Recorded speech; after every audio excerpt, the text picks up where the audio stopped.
UFC on Saturday, TNA on Sunday, and it did make things a little bit different. But we're back doing WWE, and it's great to be back doing some WWE.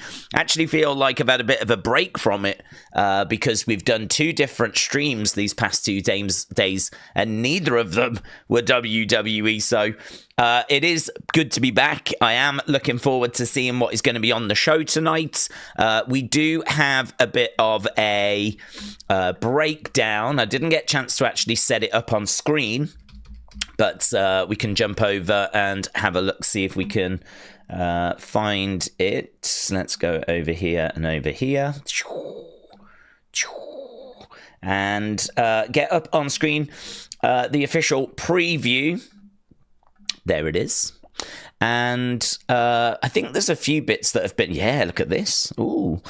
So we've got Seth Rollins against Drew McIntyre on the show tonight. So that's obviously the main graphic. It is in the title for this stream. We got Jey Uso coming to your city en route to his World Heavyweight Championship match. Of course, this Saturday it is Saturday night's main event. Now, I don't think there's loads of stuff that's been announced for Saturday night's main event, so I need to do a predictions video for it, but I can't really do a predictions video if we don't have much to predict. Let's have a look and see what's been announced so far. I know we've got the main event and I think the co-main events, but I don't know that we've got anything more announced than that at the moment. Just over on Wikipedia, 3 matches. There's probably going to be 5. So we've got 3. So, yeah, of course. So Britt Baker, Sheamus for the Intercontinental Championship. That was announced last Monday. Gunther versus Jey. That was also announced last Monday. And we, obviously, on Friday, had Braun Strowman against Jacob Fatu added to that list as well. So, yeah, 3 matches. It's probably going to be 5 matches. So we're going to have to just wait and see if we get another couple of matches added today. If so, then we can obviously get predictions videos out and whatnot. But Jey is going to be doing, I think, a promo or something. He's going to be doing some sort of segment here. He's coming to your city en route to his title match at Saturday night's main event. Then we've got the New Day return to action, but we don't know who against. Now, in the New Day and the fact they're heels, I would imagine it would probably be against jobbers, probably be against enhancement talent so that they could embarrass them, make them look stupid, and kind of then gloat about how there's no one in WWE on their level. My guess is it would be something along those lines. It would be a bit early, I think, to have them lose to like a really cool team, unless we were going to give them something to complain about how they've been cheated and whatnot. So I'm leaning more towards that being enhancement talent and them gloating about how brilliant they are to build up the heat, you know. Then we got Lyra Valkyria. She's going to be on the show. Obviously, she is the new Women's Intercontinental Champion. Don't know if she's actually wrestling or not, but she's on the show. JBL is going to be on the show as well. Wondering if he is going to join commentary. I don't think it's been announced, but Pat's not believed to be on this show. We believe that Wade is going to be on commentary along with Michael Cole. And wonder if JBL jumps on. Obviously, very experienced when it comes to commentary. Then we got Damage Control. They are out for Payback against Pure Fusion Collective. And then we've got Sami Zayn. He is going to take the mic on Monday Night Raw. And honestly, that really feels like a spot where Karrion Kross is probably going to make his presence felt. We've been talking in Unseen about how Karrion seems to be very interested in Sami. This started last week when Karrion announced that the Wyatts had gone to SmackDown. And then Karrion posted a very interesting Instagram post which showed him staring at Sami. And he was looking at Sami like quite intently. And then there was a video clip of him watching Sami's match. And then, you know, he responded to the fact that Sami was going to do this promo segment on Monday. So there's a lot of stuff that's kind of connecting Karrion with Sami at the moment. It's going to be very, very interesting. Very interesting to see what happens there, because of course that's going to be a big indicator for the Wyatts. If Karrion has moved on, if his target now is Sami, and maybe by extension the OG bloodline, then that means that obviously the Wyatts are no longer in a feud with Karrion, and it means that we have moved on, and it probably just confirms that they have moved to SmackDown. There is that seed of doubt that's still out there. There are people still kind of wondering if Karrion was telling the truth or not, but I can tell you he's been on social media today making it very clear he does not lie. He has not lied, and actually laughing at people that claim that he has been lying about the Wyatts moving. So I'm leaning towards him telling the truth. I think I've always been leaning towards him telling the truth because, again, Joe Gacy tweeted out that SmackDown fist, and obviously we got very excited about seeing them on Friday, and there did feel like there was little teases about us seeing them on Friday, and obviously it wasn't meant to be, or, you know, it didn't happen, but then we had Rob Fee saying, you know, bear with us kind of a situation. Be patient. And yeah, we don't know the latest now. I do wonder if we were meant to see him Friday and something happens, like a flight delay or an illness or something along those lines. And so, you know, an audible was called. That is the problem, really, when you do tease people. It could be that all the teases were in place for them being there on Friday. It could be that everything was set up for them to be there Friday, but then unfortunately we find ourselves in a situation where flights are delayed, there's illness that's gone around, there's sickness or who knows, whatever. And then, of course, you've got everyone worked up and there's no payoff. So, I don't know, it's a real interesting one. I did that video the other day. People seem to really enjoy it because I think it just had a lot of stuff in there that a lot of people are feeling. Because I'm in the fortunate position where I get to see what people are saying. I'm in the fortunate position where I can see the conversations. And this is what people are saying. They're very frustrated. They wanted better. They obviously don't like the booking. They're obviously concerned that this is going the same way it was going for Bray when Bray was with us. And the fact his booking was always a little bit underwhelming. So yeah, I hear it, I see it, but so does Rob Fee. And that's the key thing, isn't it? He sees it and he hears it as well. And there ain't no one there that wants this to fail. No one there, Triple H, Bo, Rob, no one wants this to fail. So if it is struggling or the pieces aren't quite fitting, there will be reasons for it. But they just got to work it out. They just got to find a way of working this out. I'm sure it is very, very difficult, but, you know, this is the job. This is the task. This is what needs to be figured out and sorted, and hopefully we can do that. Get up and running, and then get that momentum that is so badly needed for that group. So that's going to be a real interesting segment, actually, for Wyatt Six fans, because that really could be a landing spot for Karrion, which could then, by extension, tell us what's next for the Wyatt Six, or at least eliminate Karrion from the process. So there we go. That is the breakdown. Quite a bit of stuff there for us to get our teeth into, actually. Quite a bit of stuff there. And let me get rid of that. Lovely. Right. Mr. Stumbles. Shout out to you, buds.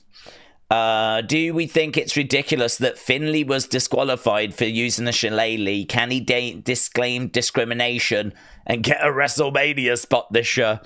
I think that ship sailed a long time ago, my friends. I think if you go back through the history of WWE, you'll find many questionable moments and decisions and things that don't quite fit.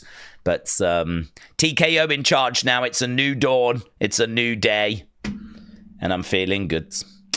Defcon, shout out to you, said War Games playset is going to get re-released by Ringside Collectibles with Pete Dunne.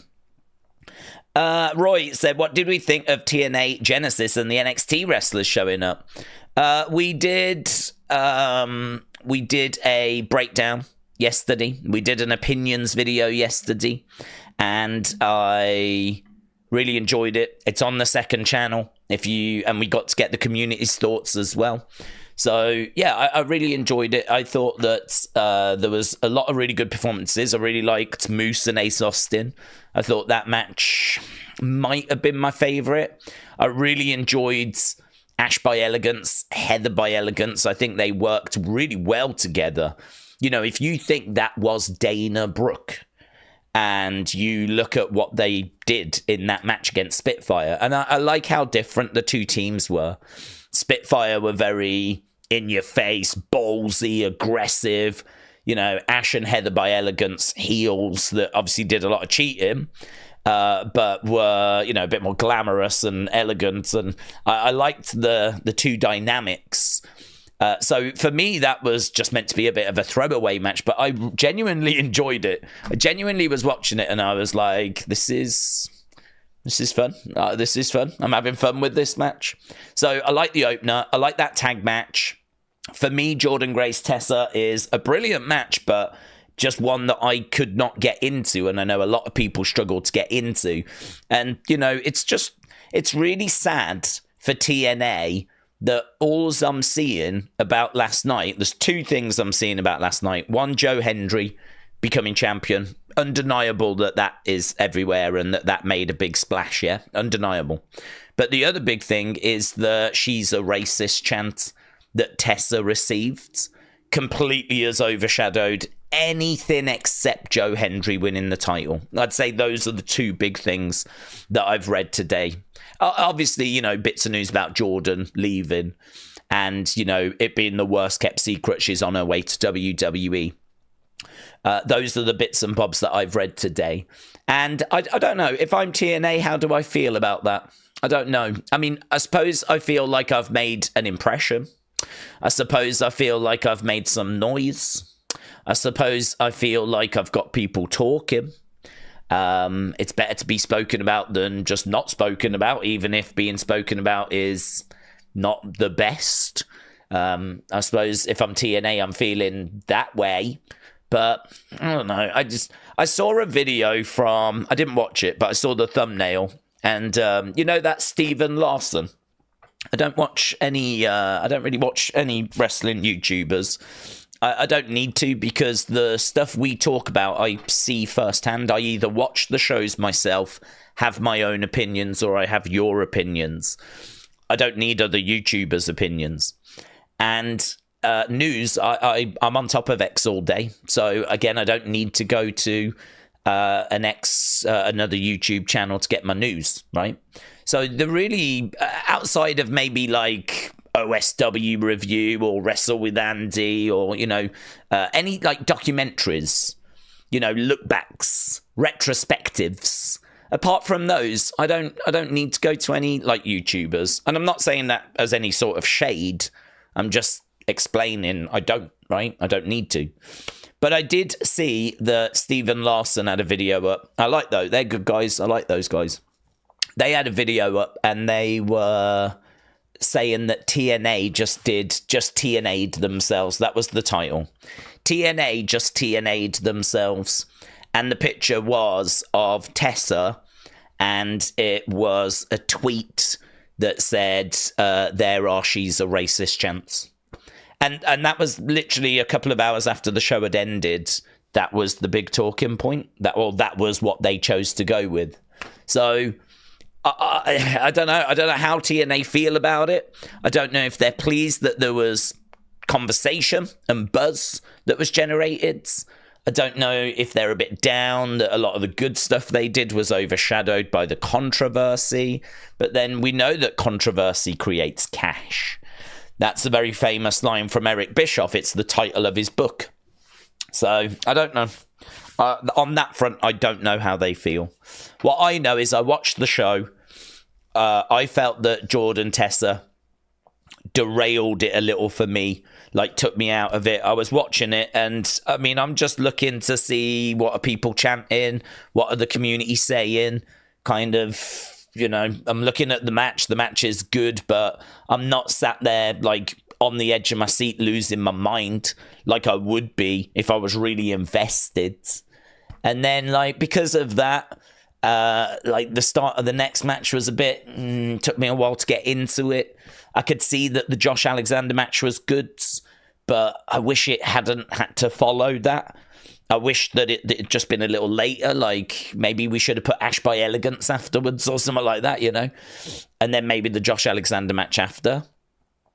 It sort of felt like a bit of joy was kind of sucked out of the occasion. That's probably the best way I can word it. I mean, when I'm watching the Elegance match, I'm having a great time. When I'm watching Jordynne Grace against Tessa, I'm not having a great time. And so I don't know what their future's going to be without Jordynne Grace around. And if they're going to use Tessa more, you know, they've lost Josh, or they will lose Josh Alexander, which will be a blow for them. Obviously, they've got this partnership with NXT, which is going to help. Cora Jade showing up is obviously good, and they've got Fraxium on Thursday. Joe Hendry being their champion now, I mean, that's obviously big for them, but we've seen the challenges to that because look what happened when Cody became champion. You know, you've got to follow it up with good booking. I don't know what their booking's like. Are they going to be able to? Certainly seems like there's enough good, credible talent around to give him, you know, options. But yeah, I thought it was a good show. I scored it like 7.5775. I couldn't quite make my mind up on which one. I think the Tessa stuff kind of knocks my score down a fair bit, not being able to get into the Josh Alexander match. I'm not the biggest Joe Hendry fan. I don't hate him. I keep saying it because, you know, it's the best way I can word it. I feel like the hype train left the station and I was not there for it, basically. I feel like this is, you know, a thing that's happening and I'm just watching it happen rather than being involved in it. You know, there's people that make signs and there's people that dress up as him as Halloween and there's people that are like loving it. I don't feel that. I don't feel that. Maybe, and again, it's nothing to do with him. If it had started in NXT and I'd been there from the start, there's probably a good chance I'd be like on board with it. But because it started in TNA and I don't watch TNA, I sort of feel like it started without me. I don't feel like I'm part of it. I mean, like I heard about his song trending and all that sort of stuff, but again, I wasn't involved in any of that. And so, to me, like, this is not a boyhood dream coming true or a big moment, but it is for those Joe Hendry fans. So that bit didn't really do much for me, to be honest. The main event, the show could have ended after the women's match. So again, you know, I think if you were really into the Joe Hendry stuff, if you didn't mind the Tessa stuff, I totally get why this show was like a 9 or something for you. I think, though, for me, these are the reasons why I finished like 7.5775. But I was very impressed with what I saw. I think they've got a really good product. So, yeah, I'm excited to see what the future's going to hold. I did see that we just had some amazing donation there by King Yeti, the NMO. King Yeti, shout out to you, my friend. People were asking where you had gone to. I didn't expect you to return in a blaze of glory like you've just done there. King Yeti firing in 50 Wrestling Daze memberships. King Yeti, thank you, my friend. That is so, so generous. And I can see so many people benefited from that. I hope that they're giving you your flowers. Obviously, you know how much the community love you and appreciate it. I mean, King Yeti getting voted into our Hall of Fame, which is a very difficult thing to do. And King Yeti achieving that. And we will have, actually talking of the Hall of Fame, our next induction will be this week. So actually, I think what we might try and do is I'll put a post up in the next couple of days for the members to get their submissions in. And actually, we've now got 50 new members that can vote thanks to King Yeti. And then as soon as we get the top 4 names, I'll put the poll out this week and maybe we announce the winner on Saturday night's main event. And then that will be the January 2025 person that goes into the Hall of Fame. So that would be pretty fun, wouldn't it? So, yeah, King Yeti, thank you so much, my friends. That is so, so generous. It's a bit of a shame because I would love to hear from King Yeti and get some of King Yeti's thoughts. But every time he donates, he's always giving memberships to people, and it doesn't allow you to like put your thoughts in. So, King Yeti, try and put your thoughts down. I'll try and keep an eye out, or DM me, drop me a DM or something. I'll happily read a little thing out. So, King Yeti, shout out to you, buds. Netforce said, howdy days. I was thinking on the Wyatt Six thing, and I wish that creative would come up with something better than what they've done. Less is not always more. No, I agree. Again, I have to go back to what I said before about not knowing what's happening behind the scenes. We don't know that there's not like some people have theorized maybe Bo's really struggling. You know, with the weight of this, perhaps he's bitten off a bit more than he can actually chew. I don't know that that's true, and that certainly is not meant as a disrespect. But, you know, people are kind of scrambling around really for anything, any thoughts, because it does seem a bit weird to sit here and, you know, talk about how badly they've been booked. I mean, you sort of expect the booking to be, you know, starting to go a bit sour, like maybe a year or so in. But you would think that, like, they've had time to do Nightbirds. So you would think they would have enough time to at least sort the first two feuds. I mean, the first feud should be a no-brainer. You need to get that sorted. What are they coming in to do, right? You've got to sort that first feuds. But you'd think they'd figure out what we do after that, how long that first feud runs for, who are we going to transition over to afterwards, what's that going to look like what? Let's map it out week by week, you know? So, like, to look back on those first two feuds and hand on heart honestly say neither of them knocked it out the park. You know, that one with American Maids, you know, they didn't learn from anything there. They didn't change after that. I don't think we saw enough fear from them. I wanted to see them looking a lot more scared than what they did. I wanted to see a bit of change there, or at least I wanted to see something. But, you know, for us to find ourselves in a situation where Chad was calling out Otis the other day and actually having a match and berating them and belittling them means that feud did nothing. It achieved nothing. The Wyatt Six came in and achieved nothing in that first feuds. And that is very frustrating. That is very, very frustrating. I know that if you've got a heel, you can't just change a heel. But it would have been good for them to have had some sort of an effect. I just don't feel like there's been any effect whatsoever. So you go, okay, that's the first feuds. Yeah, they're just trying to find their feet. And so you make a bit of an excuse. And you're like, it'll be all right. The next one will be better. The next one will be the proper one. And, well, I mean, I think we can agree the Final Testament one was worse for the Wyatt Six. It was great for Carrion, but it was worse for the Wyatt Six. But I don't want to sit here and just moan about them, because what's the point? We all know the problems. We all know the concerns. We all know that it's not gone the way that we were hoping it was going to go. I think WWE know that as well, hence why Rob Fee sent that tweet out. And the only hope is that they go to SmackDown. And when they go to SmackDown, we do then get the feud and the story, and it clicks and it all falls into place. And, you know, we get going then. And it is what we want it to be. I mean, the truth is, if they have an amazing 2025, if they have a really good 2025, 2024 won't matter. 2024 we'll look back on as being Nightbirds, the Massacre, and the group getting started. And we'll just look at 2025 as being the year that they really, oh my God, this was sick, that was sick, this was really cool, that was really cool. You know, we'll just view it that way, won't we? So I certainly have not lost any heart or hope when it comes to the Wyatt Six. But I am serious when I say I am sort of done with the speculating side. I get tagged it. Oh, what do you think about this? What do you think about that? And it's like I'm sort of done with that, to be honest. I don't really want to sit here and be like, oh, do you think they'll be at Saturday night's main event? Do you think they'll go after like Jacob? And it's like, yeah, maybe.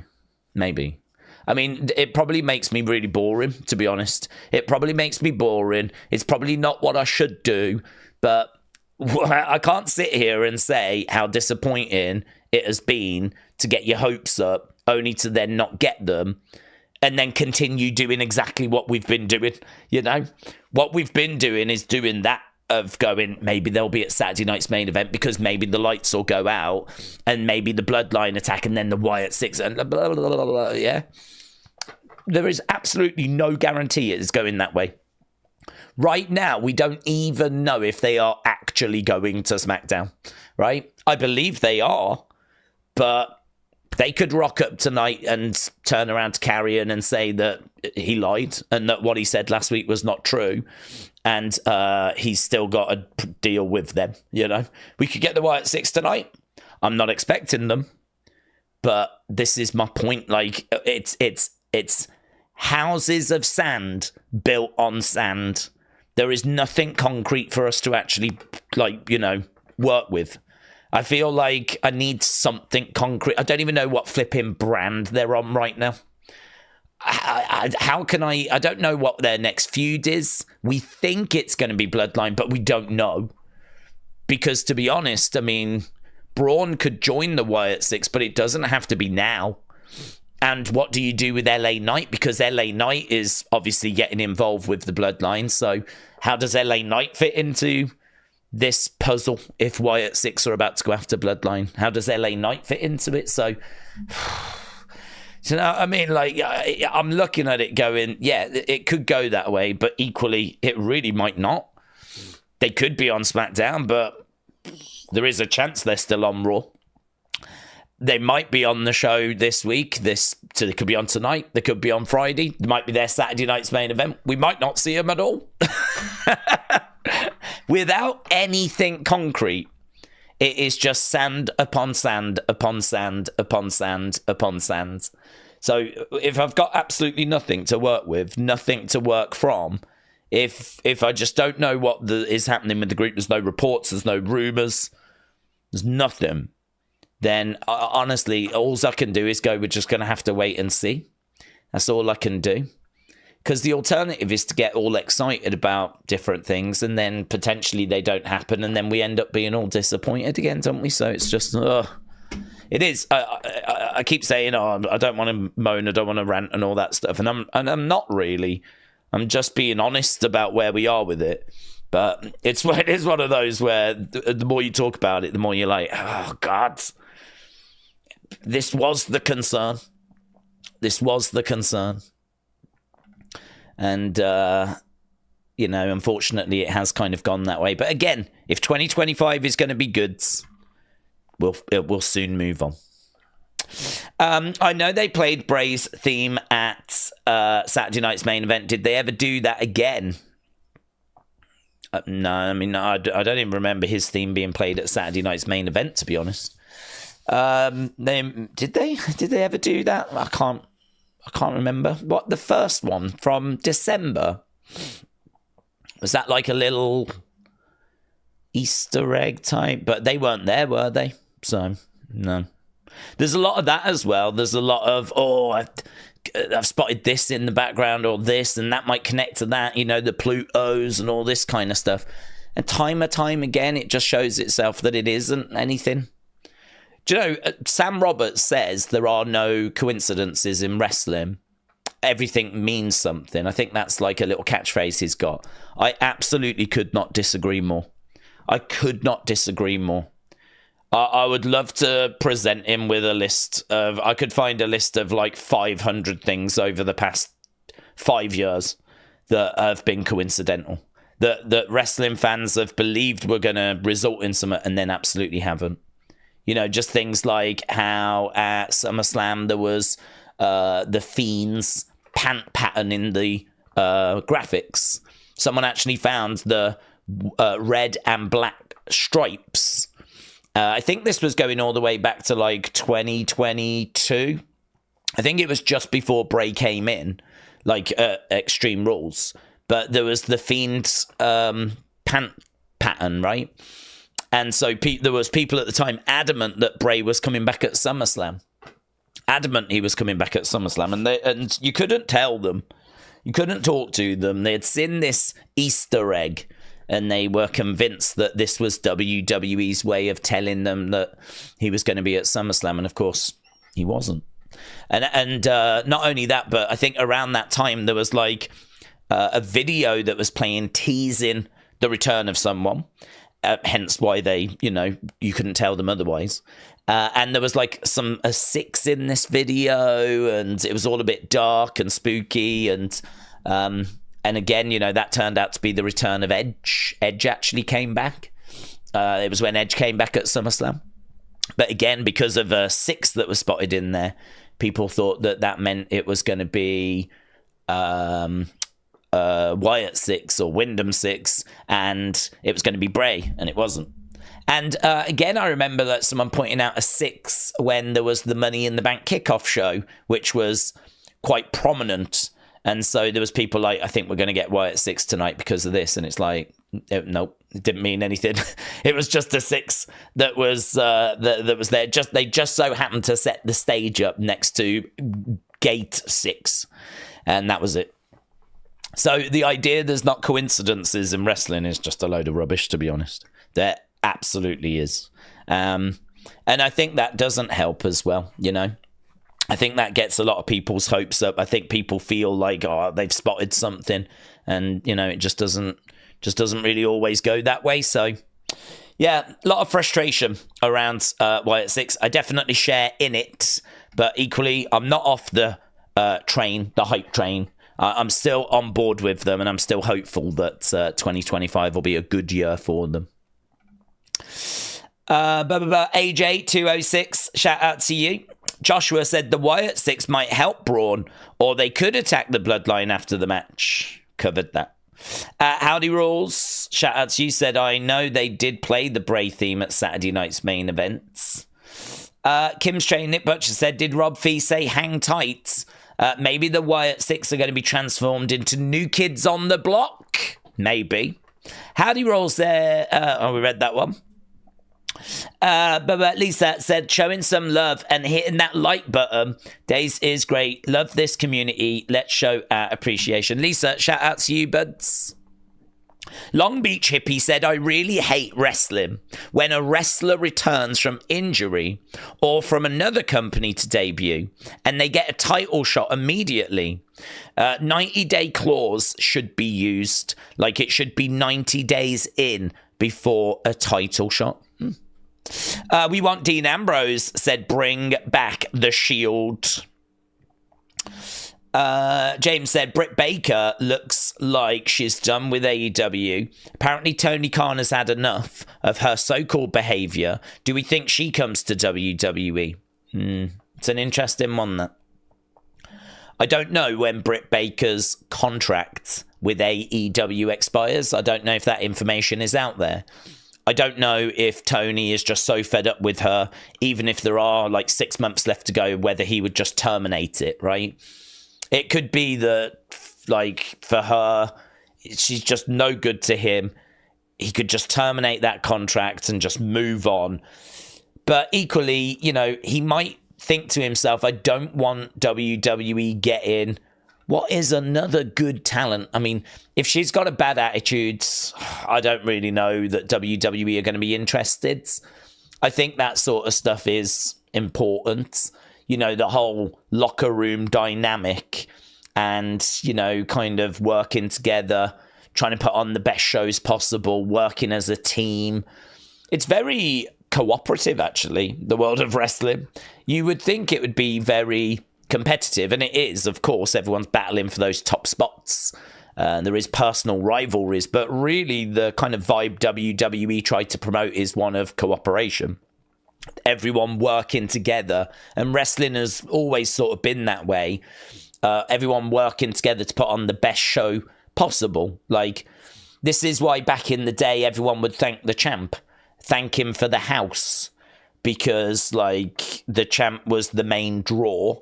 The champ should really be the one that's putting in that extra work, and the champ should be the one that's really bringing the vast majority of the fans to the arenas. So it's an old wrestling tradition where the rest of the card would go up to the main eventers, more often than not the champ, and thank them for the house, you know?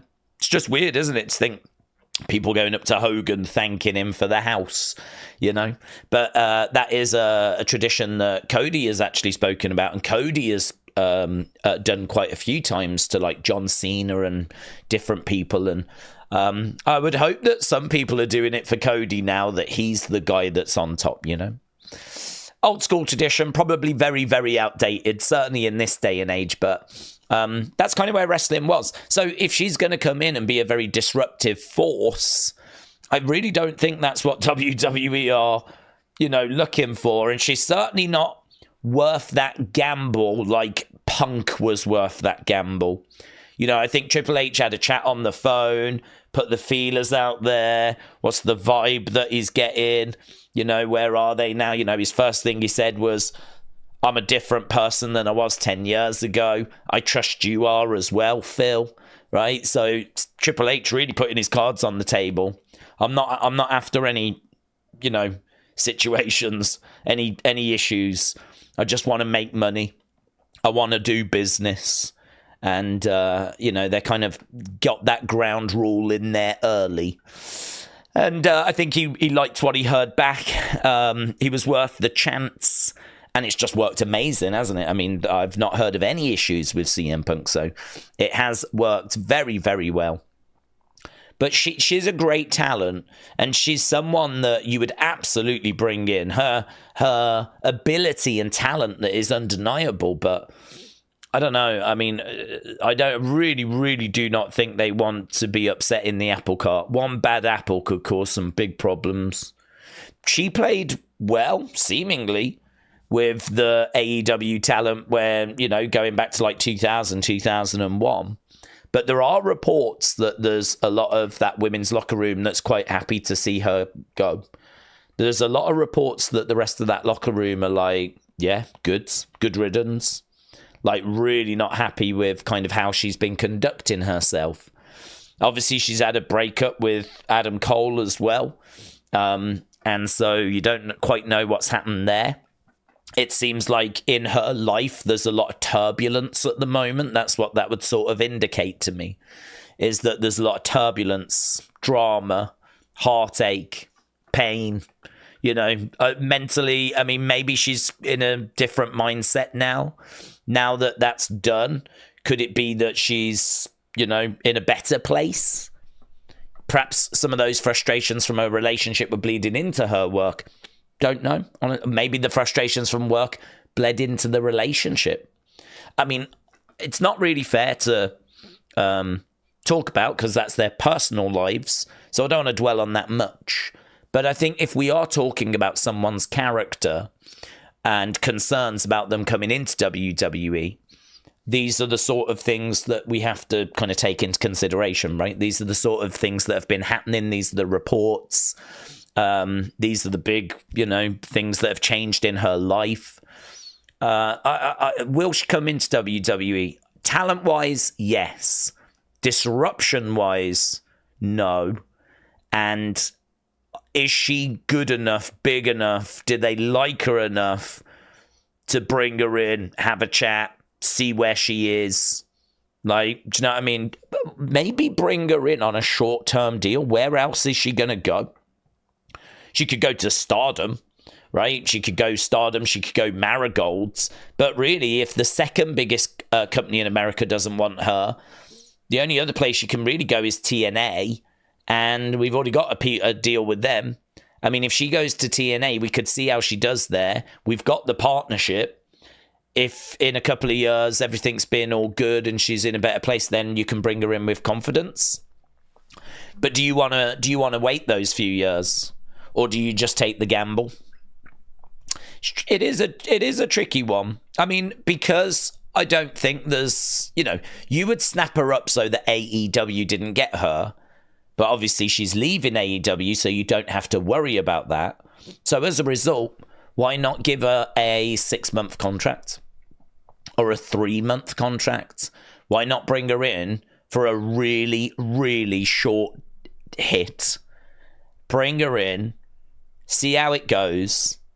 If after, like, you know, a couple of months everything's been goods, or 3, perhaps give her a 6-month contract, and after 3-4 months everything's been great, so you extend it and you take it to a year. And then if that's been all good, then, you know, I mean, look, if she's been in the company for a year and there's been no dramas, you can then sign her to a 2-3 year deal, you know? That is honestly what I would be thinking if I was in NXT. Is I would be thinking she's a great talent, she's a name, she would be great in NXT for a while. I could see her making it to the main roster. No issue whatsoever with any of that. I mean, when she was in her height, you know, she at one point was arguably one of the pillars. I remember CM Punk saying to MJF in a promo, "You're too stupid to realize that you're no longer a pillar of this company. You know, you talk about the 4 pillars. Well, you got replaced by Britt Baker because she was that big. She'd managed to get herself to that, like, you know, a bit like how Becky was for WWE. At one point, Britt was for AEW. Has watched other women come in and her spot on the card just maybe dip down, and maybe she feels like there was nothing she could do to prevent that. This is where the competitive nature of wrestling comes in, of course. I think has resulted in resentment, anger, frustration. It is, you know, I suppose in a way, you know, we're seeing it with like Corey Graves as well. He's in a similar boat where he feels like he hasn't done anything wrong, but he has obviously dropped down the pecking order. Like this is this is a tough side of wrestling, the politics and everything. It's a tough side of wrestling. So that would be my solution. I can't tell you what WWE are going to do, but my solution would be short-term contracts. Bring her in for 6 months. Check after 4. Where else is she going to go? TNA. We got a partnership with them anyway. So, like, where else is she going to go? Just work the indies. Why would she want to do that over trying to get into WWE? Surely your priority, if you're Britt Baker, is to try and get into the WWE system. So why would she mess that up? Why would she waste that opportunity? And if she does, well, then she never belonged there anyway, did she? So, but the thing that concerns me the most about her is the fact that I read that the locker room, and you never quite know how true this is, but apparently the locker room are quite happy to see the back of her. They're quite happy to say goodbye. And that, I think, is a concern. So, yeah, a bit of a long answer there, but you know me, I love my long answers, and quite a bit to get your teeth into. I got tagged in that quite a bit today, actually, so I feel like that was one that was going to come up at some point, you know, regardless. Looking forward to the main event on Saturday. Will Jey become WWE champion? Obviously, the new bloodline will get involved somehow, said Brendan. Sadly, I don't think he will. That's just personal feeling. I don't think he will. There's no rumors of Jey being involved in like top title matches at WrestleMania. So I'm thinking he just falls short. But ultimately, eventually, at some point, I believe he will. I think he will pick up a world title. He's too over. That entrance is too big. But is it just going to be this side of WrestleMania? Don't think so. Ryan said, Daze, what do we think about the New Day going to TNA? I don't see really main roster stars doing that. I think there's a lot of excitement around because this partnership was announced and it was so big. But we've already had a bit of a partnership with TNA in 2024. And again, the press statement said it would be like NXT superstars and TNA wrestling stars. And, you know, look who showed up at Genesis, which is one of their big pay-per-views. You know, we've just done this big announcement. And then there was all this hype for Genesis. And they had the NXT logo. Again, it wasn't a WWE logo. It was an NXT logo. And who showed up? Fraxia, Cora Jades, Ashanti the Adonis. This is why, John Cena going to TNA. I just don't see it at all. John Cena's got like a few dates left. We're debating, will he get a chance to go to NXT? Will he get a chance to show up in NXT and do a bit of an NXT match? I can't see them wasting a date for TNA. How is that in WWE's benefit? How is sending John Cena to TNA in WWE's benefit? The only way I can see that happening is if Cena just fancies doing it. If Cena's just like, do you know what? I've never been there. May never get a chance to like wrestle in front of a TNA crowds. It could be quite interesting to just, do it. That's the only way I see it happening, is if he wants to do it and he agrees to do it. Because at the moment, you're looking at like 2025, you could absolutely fill up all of his dates with just main roster matches and main roster appearances, main roster feuds. He's got so many different places he needs to go to say goodbye. He's got to go to the UK and say goodbye. He's got to go to Ireland and say goodbye. He's obviously saying goodbye Elimination Chamber. He's going to need to be on like Raws. But Triple H has said he won't be at every PLE, and he's not going to be making loads of dates. I mean, it is a priority for him to wrap up his wrestling career in 2025. But I think we're still only talking about 30 appearances, and not all of those are going to be wrestling. So if you're dealing with 30 appearances and you're going to have to build stories and you're going to have to pay them off at PLEs, like, is he going to get a chance to go to TNA? I really don't think so. I really, really don't think so. So I think they're doing what they should do, which is TNA are trying to make the most out of this relationship. And of course, calling out John Cena, speculating, or online calling out Natalya, calling out these main roster stars and creating that sort of buzz is exactly what they should be doing. But I mean, when it comes to main roster stars, I'll believe it when I see it, because this is very much the NXT level. So, I would say get excited about Obafemi. Get excited about Tony D'Angelo. Get excited about Lexis King. Get excited about Julia. About Stephanie. Yeah, there's some brilliant talent that's in NXT. And I think if you want something more realistic as to what we're actually going to get, that's the stuff I would say focus on. I certainly would not be focusing on New Day and John Cena and CM Punk, and I just don't see any of that happening. But I feel like there is a chance for the occasional main roster thing. When I look at Natalya, for example, what has Natalya got going on? What plans have they got for Natalya at WrestleMania? Probably none, to be honest with you. Natalya's at that point where I think they're sort of done with her. I think that she's a legend. She's like someone that's achieved so much. And I think she's a great person to have around. But to be honest with you, creatively, they are looking at Dakota, at Lyra. They are looking at Io. They are looking at Kyrie. They are looking at Roxanne. They are looking at Charlotte coming back, Alexa coming back. We've got Bayley around, Nia Jax, Tiffany Stratton, the new champion, Rhea Ripley, Raquel. I mean, Natalya is so far down the pecking order in 2025 that, like, why not use her? Why not use her? Because we ain't got nothing else for her. So she could go over to TNA as a Hart, as Natalya, big name that's made so many appearances in WWE on Raw, SmackDown, PLEs, Total Divas, that she could absolutely go over and be a representative. In a way, you're kind of going, here's your big name. Yeah, here's your big name. It's not just NXT talent, here's your big name. But the truth is, if we had something for Natalya to really get her teeth into, we probably wouldn't send her to TNA. But we'll do it so that, the TNA fans are getting a big name, and we ain't got nothing for Natalya anyway. that's where I see them kind of pitching this, you know. This TNA and TNA fans will tell you that this is brilliant for them. They're not being screwed. They're not being cheated.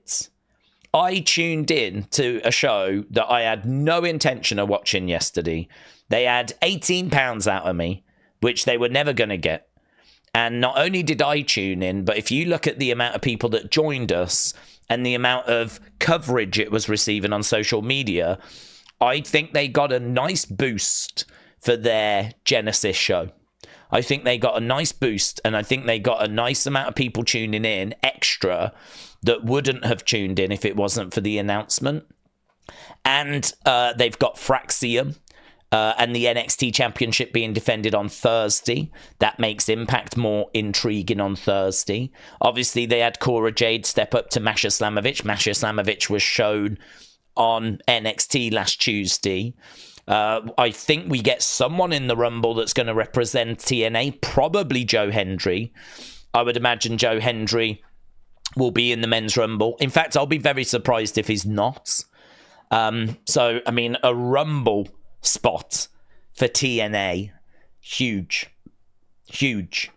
So, you know, they are massively benefiting. So, for me, like, I don't look at this as disrespect, because the alternative is that WWE could be doing nothing with them, right? So I don't look at it as disrespect, but I think realistically, I'm looking at it being like the developmental level, you know, more so than like the main roster level. But you have got the odd exception like Natalya, and the other exception is AJ Styles, because AJ obviously came through TNA, and he has spoken about before he retires he would like to have a match in TNA again. So AJ Styles is like the GOAT of TNA. Is he the greatest of all time? I mean, that's obviously something that would be debated, but his name is synonymous with that company. So he's spoken about how he would love to return, and so I think there's a chance that actually AJ Styles goes back. But AJ Styles is a TNA superstar, isn't he? Maybe even more so than being a WWE superstar.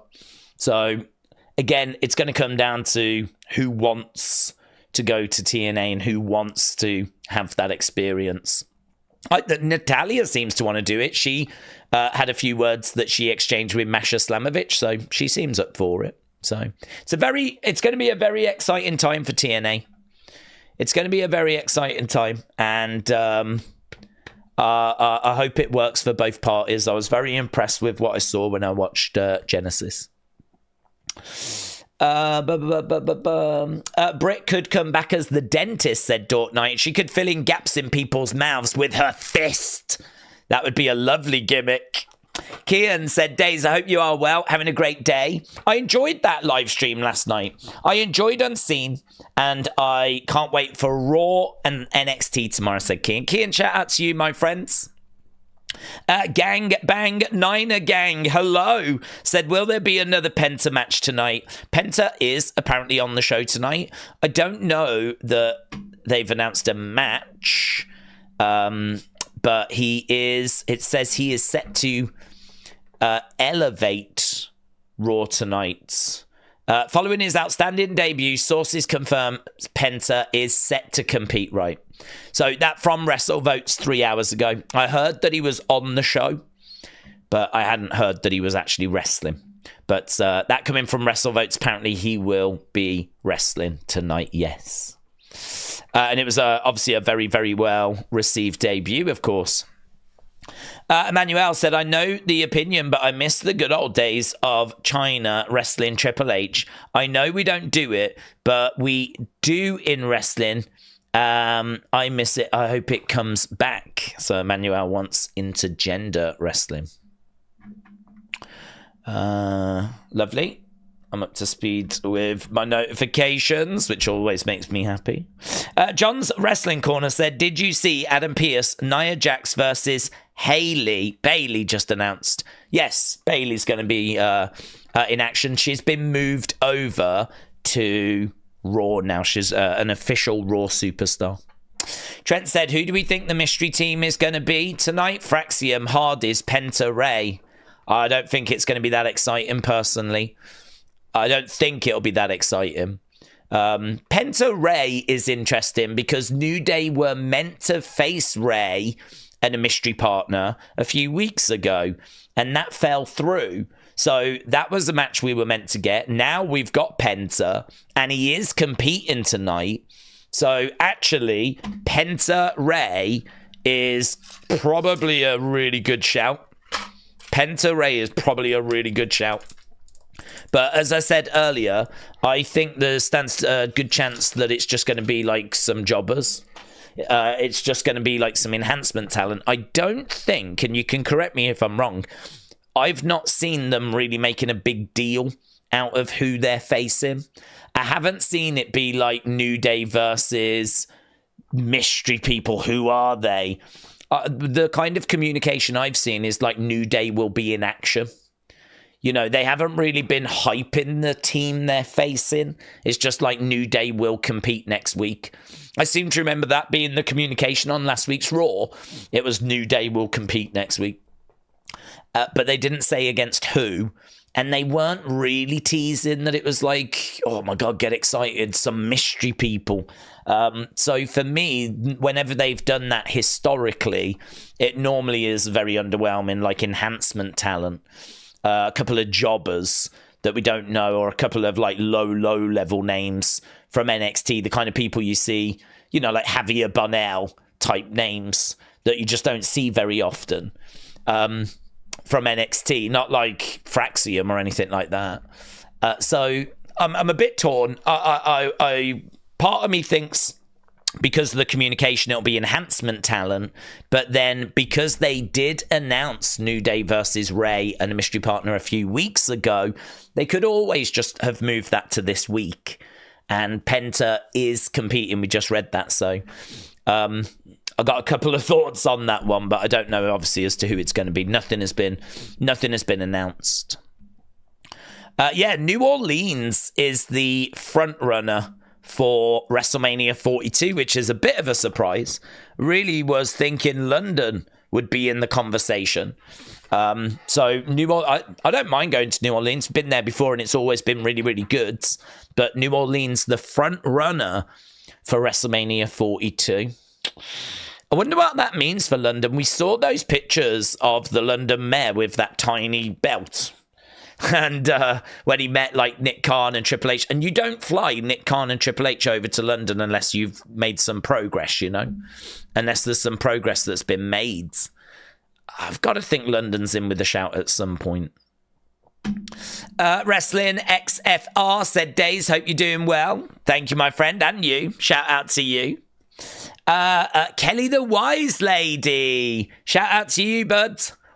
That's very kind. Kelly the Wise Lady gifting some Wrestling Daze memberships. We got some more Wrestling Daze memberships. So King Yeti firing in a load of Wrestling Daze memberships. Kelly the Wise Lady doing the same as well. Really appreciate it, but I hope you've had a good day. Ian said, different approach. What's next for Final Testament? Well, it seems like Carrion is setting his sights on Sami. And so if that is true, then it would seem that it's going to be Sami, and then potentially that's a gateway to the OG bloodline. I mean, if Jey is not going to be fighting for a title, if Sami isn't fighting for a title, you know, and obviously there's lots of rumors that we could get Logan, Gunther, Roman, CM Punk. But what's Jimmy going to do? What's Jey going to do? What's Sami going to do? You sort of look at that situation and you go, well, maybe it's going to be a 6-man against Carrion and AOP. I don't know that Miz is going to be kept with that group. He was kind of in with that group whilst they were dealing with the Wyatts. If the Wyatt feud is done now, honestly, Jimmy, Jey, Sami against Final Testament feels like a direction we could absolutely go. That feels like a direction we could build towards. So tonight's going to be interesting. We spoke about this earlier. It's going to be very interesting when we get that Carrion segment. Well, I believe Carrion segment. It's a Sami segment, but I expect Carrions to be involved. And then that could give us an indicator as to if that is the direction we're heading. Johnny said, life begins at the end of your comfort zone. Very deep, Johnny. Johnny, I hope you're well. Johnny tags me in some really interesting bits and bobs throughout the day, and it's always appreciated. But James said Corey Graves should be a guest commentator for TNA. Maybe cost someone from WWE a match. Honestly, I still don't know what the Corey situation is, because I believe wasn't it just after last week's show that he made his comments. And then, of course, he was not on NXT the next day. So it has been 7 days now. And people still don't know 100% if it is going to be... People still don't know if it is going to be a work or a shoot. And we keep hearing different reports. It's the general consensus I'm hearing from like Dave Meltzer and people like that is that they think, and I don't know why they think this. I heard Conrad Thompson say the same, but they think that it started off as a shoot. So he was actually angry and he meant what he said. And those comments that have now been deleted are genuine. They are real. That is how he feels, right? But now that time has passed and he's got it out his system, they think that it'll be turned into work. They think what they'll do is they'll turn it into a story, into a situation. And they think that they will actually make it like part of a story. I don't know. I don't know why they think that. I don't know why they think it's going to go that way or that that's what's happening. But that's the only thing I've seen the likes of Brian Alvarez, Conrad Thompson, Meltzer's kind of implied similar. That seems to be the consensus, is that it was real, but they think it'll be turned into a story situation. Outside of that, there really has not been much said on it. So we don't know if he's suspended. We don't know if he'll be on NXT tomorrow. Certainly not expecting to see him tonight. He's not on the show tonight. I mean, whether he would have been on the show tonight would have been interesting. That would have been interesting if he would have been on the show. Because we know that Pat's not on the show tonight, and I think Wade has replaced him. So, yeah, it would have been very interesting to know if it would have been Corey. But not expecting to see Corey tonight, obviously, with everything that happened 7 days ago. James, shout out to you, buds. Hannah, hello. Daze, hi. With WWE in a new era, it seems that the Wrestling Daze page is also in a new era, with you being impressed with Penta and streaming TNA. That is true, actually. That is true. Massive shout out to you. Yes, you're not wrong. It's funny, isn't it, how things work in life? So my concern with Penta was that I'd watched him in AEW, and I was just concerned with some of the selling, because it was really based on Lucha Bros matches, which were always very fast-paced. Certainly the ones with the Young Bucks, where it was just move. And honestly, I watched some of those matches and they just washed over me.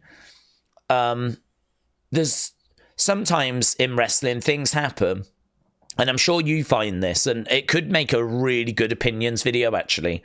But sometimes there are things that happen in wrestling that people lose their minds over and absolutely love, and you just don't get it. You don't see it. Like, you can't understand. I think there's probably some people in this community that feel that way about the Wyatt Six. Although maybe it's not that they don't get it. Perhaps they do get it because it's Bray and all that stuff. But I know there's people in this community that are like not crazy about the Wyatt Six, and they haven't been since the group like was first teased. And obviously we've spoke about and covered them a lot. But I know there's people, because I get comments from people like, I just don't see it, don't get it, right? So there's some people that feel that way about like the Wyatt Six or whatever. For me, like, I can think of quite a few occasions where that's happened to me. But one of them was the Lucha Bros Young Bucks matches in AEW, where I would watch it and I'd just watch them doing all these moves. And I just didn't feel like I was watching a contest. I was just watching people performing moves. And it was just, now I'm going to do this. Now I'm going to do that. Now I'm doing this. Now I'll do that. You do that. I'll do this. You do that. I'll do this. You do that. I'll do this. And I felt like I watched about 20, 30 minutes of that. And it was just washing over me. Like I was not emotionally connected to whatever I was watching. And then afterwards, I would see all this, like, rave review. I would see all this, like, God, what a content, what a match. It was just bonkers. And, like, I just couldn't, I didn't get it. I was watching it. I was seeing it. I just felt nothing. And this was the concern with Penta coming in, was that it would be that. It would be move, no selling. Just, I'm doing this, I'm doing that, check this out, I can do this flip, I can do that. And you hear this a lot, actually, with the gymnastics stuff. You hear this a lot where people, like, go in for I don't mind people doing flips. I ain't got a problem with it. The thing I want at the end, though, and I've said this before, is that hard-hitting final connection.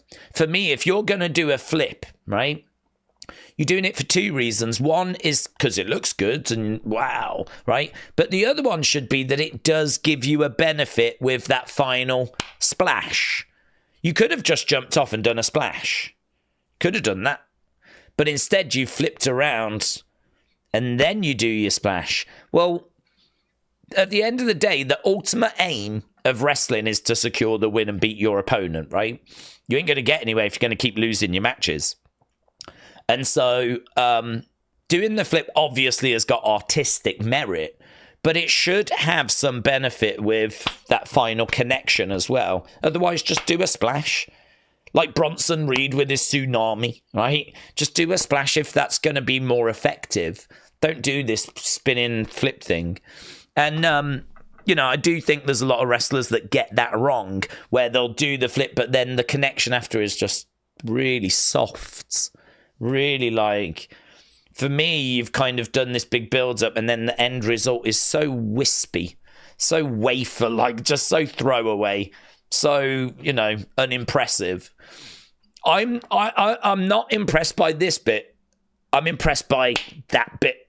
That's the bit I look for. That's the, if someone's going to throw a clothesline in, bang! Yeah, that's what I'm looking for. I don't care if you do 20 pirouettes before it. It's when you really throw it in. That's what I'm looking for. So, and I do think that a lot of casual fans, I'm going to blame casual fans, but I do think a lot of casual fans get more distracted by that bit. They get more focused on that bit than that bit. And so, for me, Penta is, like, guilty of these things. He's guilty of just doing move. Impacts can sometimes be lacking from the matches I've seen in AEW. I'm not saying from his career, because I'm sure people will be like, oh, well, watch him against Jacob and all this kind of stuff. Well, I haven't, right? So I'm only going off what I've seen. And, so, like, lack of selling. Sometimes the impact wasn't quite there. Sometimes, like, his matches just washed over me. So, no, when I heard he was coming in, I was not excited. And I was like, oh, brilliant. The only thing I thought was, well, look, it's WWE. Hopefully they'll have a words and, like, try and bring out the best in him. This is the big time. And, I'll give him a chance. Look, let's see what happens. Welcome, I'll extend the hand of friendship. And welcome. And he was brilliant. He was brilliant. His debut was brilliant. Everything that I saw, I was like, oh, man. He was throwing stuff in. The selling of the knee was great. He's always had charisma. He's always been charismatic. But, I was watching, and it was a little off at the start. There was a few moments where he just was bouncing off that bottom rope, and the leg drop was, not very good at all. But that was like, you could tell they weren't quite gelling at that point. They hadn't quite clicked. It was still finding its feet, right? But then it does, and it clicks, and it's great. And you've got to give Chad so much credit, because Chad is like, we talk about that final connection, bang, like these German suplexes, clotheslines, big shots. Chad makes it look really good. He really, like I said last week, don't bother with the textbook. If you want to see what a German suplex should look like, just go watch Chad Gable, because he is just absolutely nailing them like a textbook would. Clotheslines and all these different moves, ankle locks and everything. He is the living embodiment of what the textbook would be. He is so impressive. I honestly, that match in particular made me kind of respect Chad Gable more, because I could see the quality of the work, and I could see that it was... You just sort of get it more, like it was they allowed them time. They had plenty of time, and they did a lot of stuff. And as a result, you could really appreciate the work more. And I think both guys came out with their stock raised. So yeah, you're not wrong. Here I am in 2025. Excited for Penta tonight. Like, if he's going to give me more of what we saw last week, sign me up, Buttercup. I was very, very impressed. Very, very impressed. But I think what's good about like the way that I watch wrestling is that I'm not really down on too many wrestlers. There's really not many wrestlers that I just actively don't like, right? There really isn't. Normally it's because of something they're doing that means that I'm like, I'm not really too into this. And Penta's a great example. He's got an amazing look. He's very charismatic. And it was only those bits that I was talking about that was the reason why I was like, this isn't really the person I wanted us to sign. But then he's gone and delivered a match that didn't have any of that stuff in. I really enjoyed watching, and now I'm proper excited to see him, what he brings to the table, I am concerned that when Phoenix is set free from his photographed asylum, right? Did you see him in a straitjacket in the room? When he finds his way out of that straitjacket and out of that room, I am concerned that putting them back together is going to result in the stuff that we spoke about. But, we'll cross that bridge when we get to it. Just give me more of the Penta I saw last week. I hope he doesn't dial the selling down.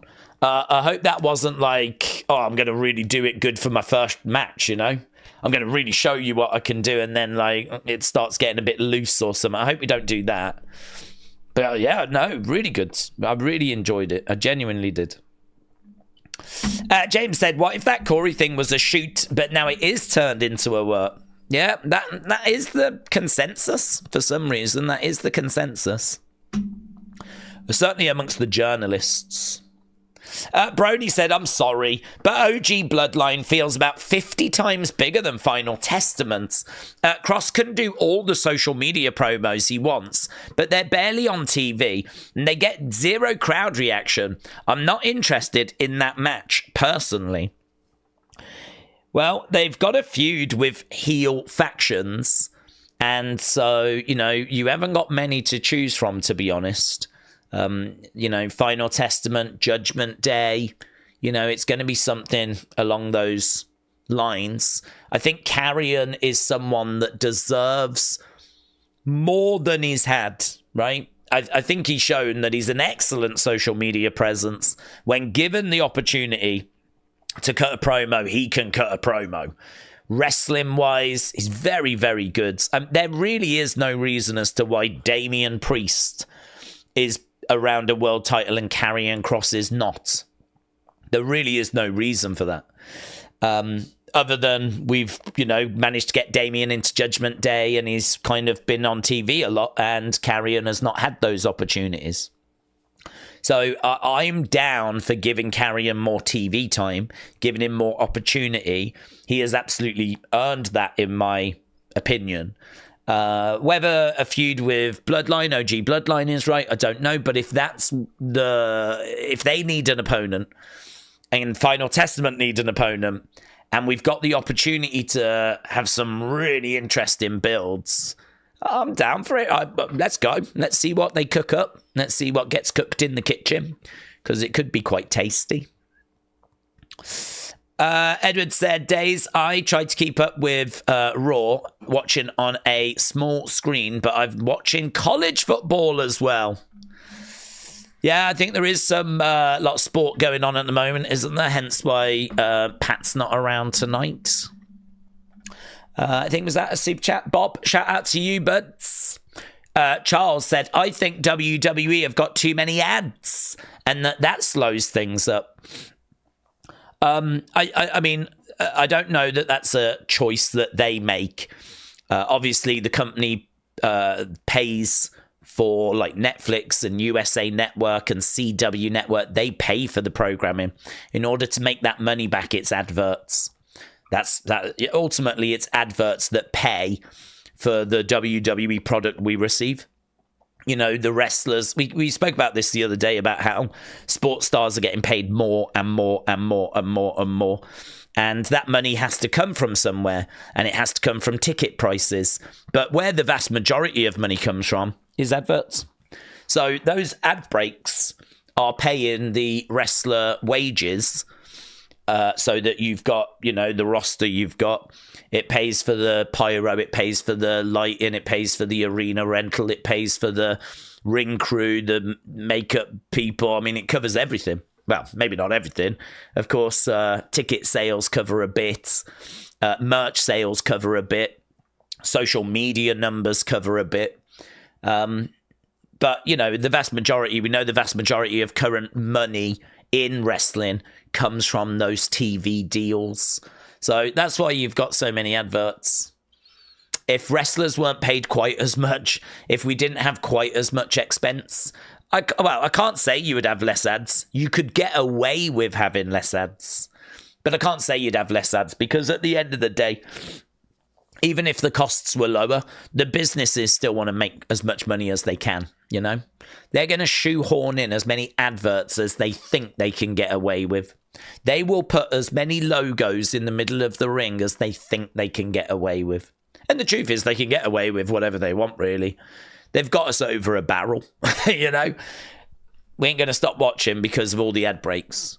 And we ain't going to stop watching because they've slapped logos in the middle of the ring. So it's one of those. We can moan about it, and we can complain about it, and God knows we have. But it's not something that's ever going to change. It's where the vast majority of the money comes from for modern wrestling.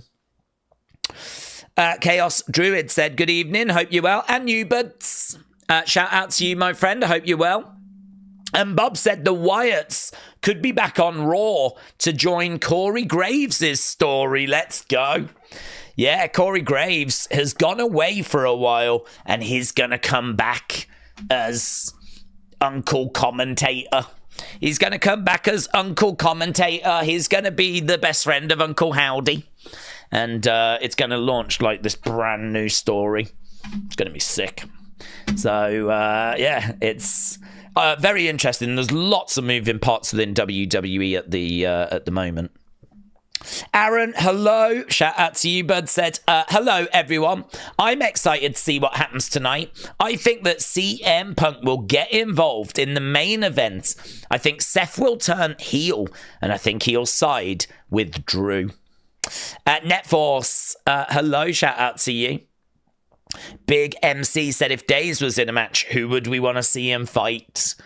I think a lot of people would probably go with like a big Bronson Reed, a Gunther, a Brock Lesnar, maybe a Fatal 5-Way or a 6-pack challenge with Brock, Bronson, Braun. Who else is like absolutely devastating? Sheamus. Just anyone that like Obafemi. Anyone that brutalizes, 6-pack chat, and then me in the middle of it all, crying. Kelly said, everyone needs to root for my Philadelphia Eagles when they play the Commanders in the NFC Championship. Daniel said, Corey Graves is going to come back as Uncle Trucker Ted. Love that guy. Love that guy.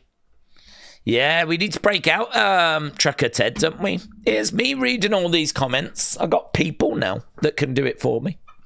Angie, hello, said hi Daze and everyone. I am so ready for an escape from the insanity of today. Lots of wrestling, lots of shooting people in Fortnite. Oh, thank God.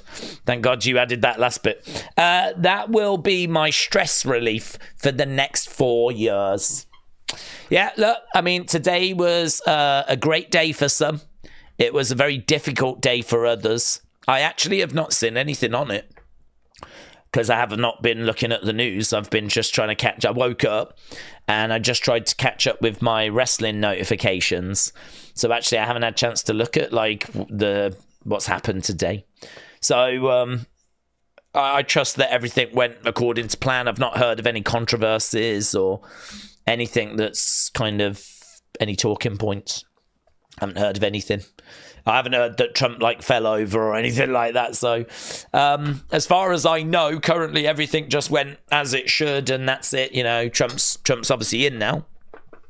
And again, you know, as I said, I don't have a dog in the fight personally. I mean, I'm sat here in the UK. I just hope that you just treat us right. That's all. Just treat us right. We're good folk. We're honest folk. We're hard-working folk. We don't want none of them tariffs. Yeah. We won't put tariffs on you if you don't put tariffs on us. Yeah. Not that you buy anything from us, but I don't know. Perhaps we provide some clotted cream or some. I don't know. How do you feel about haggis? Do you like haggis? Do you like? God, what else do we provide? That's about it, really. Clotted cream and haggis. Yeah, the meal of kings. So, yeah, I don't know. I hope that I hope it all goes well for everyone involved, and what will be will be. Do you know what I haven't seen? I haven't even seen Hogan, actually. There was word that he was going to be at the inauguration, but I've not even seen Hogan. Las Vegas, Matt said, I'm debating right now. I just don't know what to watch. Golden State Warriors playing basketball. San Francisco Giants front office be cheap whilst the Dodgers spend millions. I don't even know what that means. Raiders hiring. This is why I watch WWE. That's better. It was a bit of a walk, Las Vegas, Matt, as we went around a load of sports I've got no idea about, but you settled down with WWE, and that is the most important thing, yes. Metal Mama, hello, says we can work together to compromise. If we disagree, we can still respect one another, then come back and revisit it and try again until we figure it out for the majority. All I wish the world went by. Yeah, or we can go to war. Tribalism. That's the wrestling way. Tribalism. But let's try your way first. We'll try your way, and if we get bored, we'll try my way. Yeah. Fight, fight, fight, fight, fight. Brandon said, I'm expecting a snoozer of an episode with college football. Many viewers won't be tuned in. Well, even one of our commentators isn't tuned in. No, two of them, probably. One of them's gone off to the football. The other one's gone off in a huff. Oh, my God.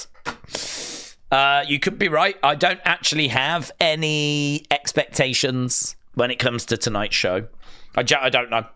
I don't have any expectations. It could be a downer. It could be a bit rubbish. We've started that little bit earlier. Well, the only thing I'd say is it's week 3 on Netflix. I'm not sure that we can throw the towel in. That's the only thing I'd say. I'm not sure we can turn around to Netflix and go, well, it was a good run. We had a good couple of weeks. I hope you enjoyed it. We've had a great time, but we're dead now. Fights! We can take football down, can't we? It sucks. Who cares? Literally no one cares about football. I've never watched a football game in my life other than the Super Bowl. And do you know what? I've had a great life. So, do you know what I mean? Is it that important? All we need to do is just start changing a few perspectives, yeah? And then football can start fearing us. Football can then start be like, oh, God, we might struggle tonight because Raw's on. Yeah, that's right. That's right. Oh, my God. The Commanders game might be down because there's rumours Alexa Bliss might be back on Raw. Yeah, that's right. And we're going to get all the views. Take that, football, you boomers.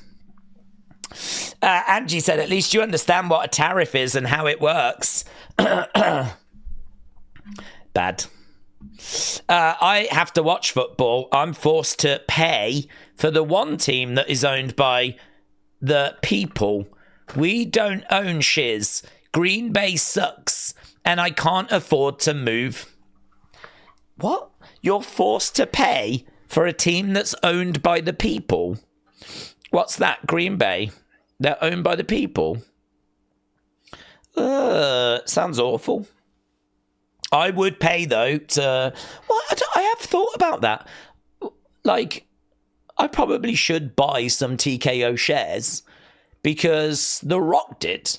He just spent like 15 million on TKO shares, so he must have confidence in it. He must be looking at the landscape, you know.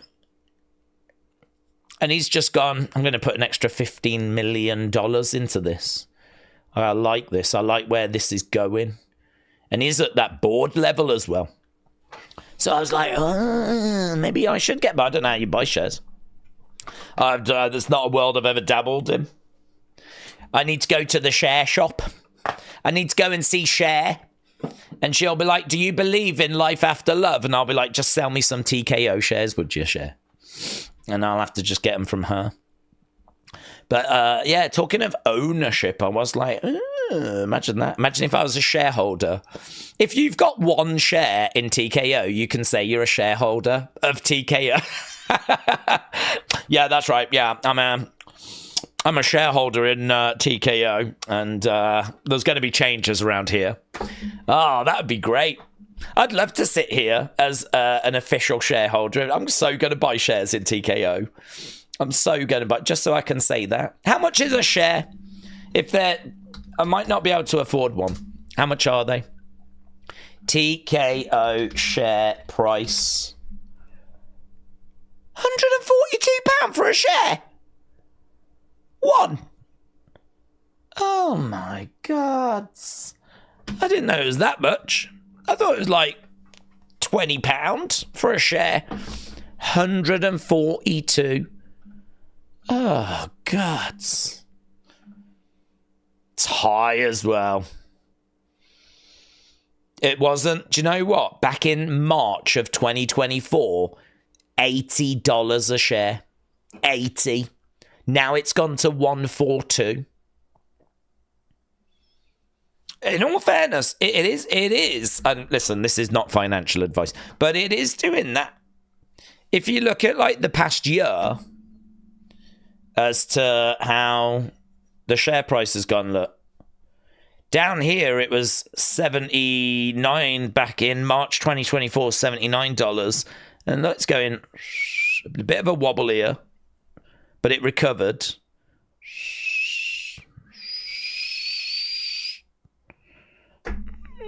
80% up in the past year.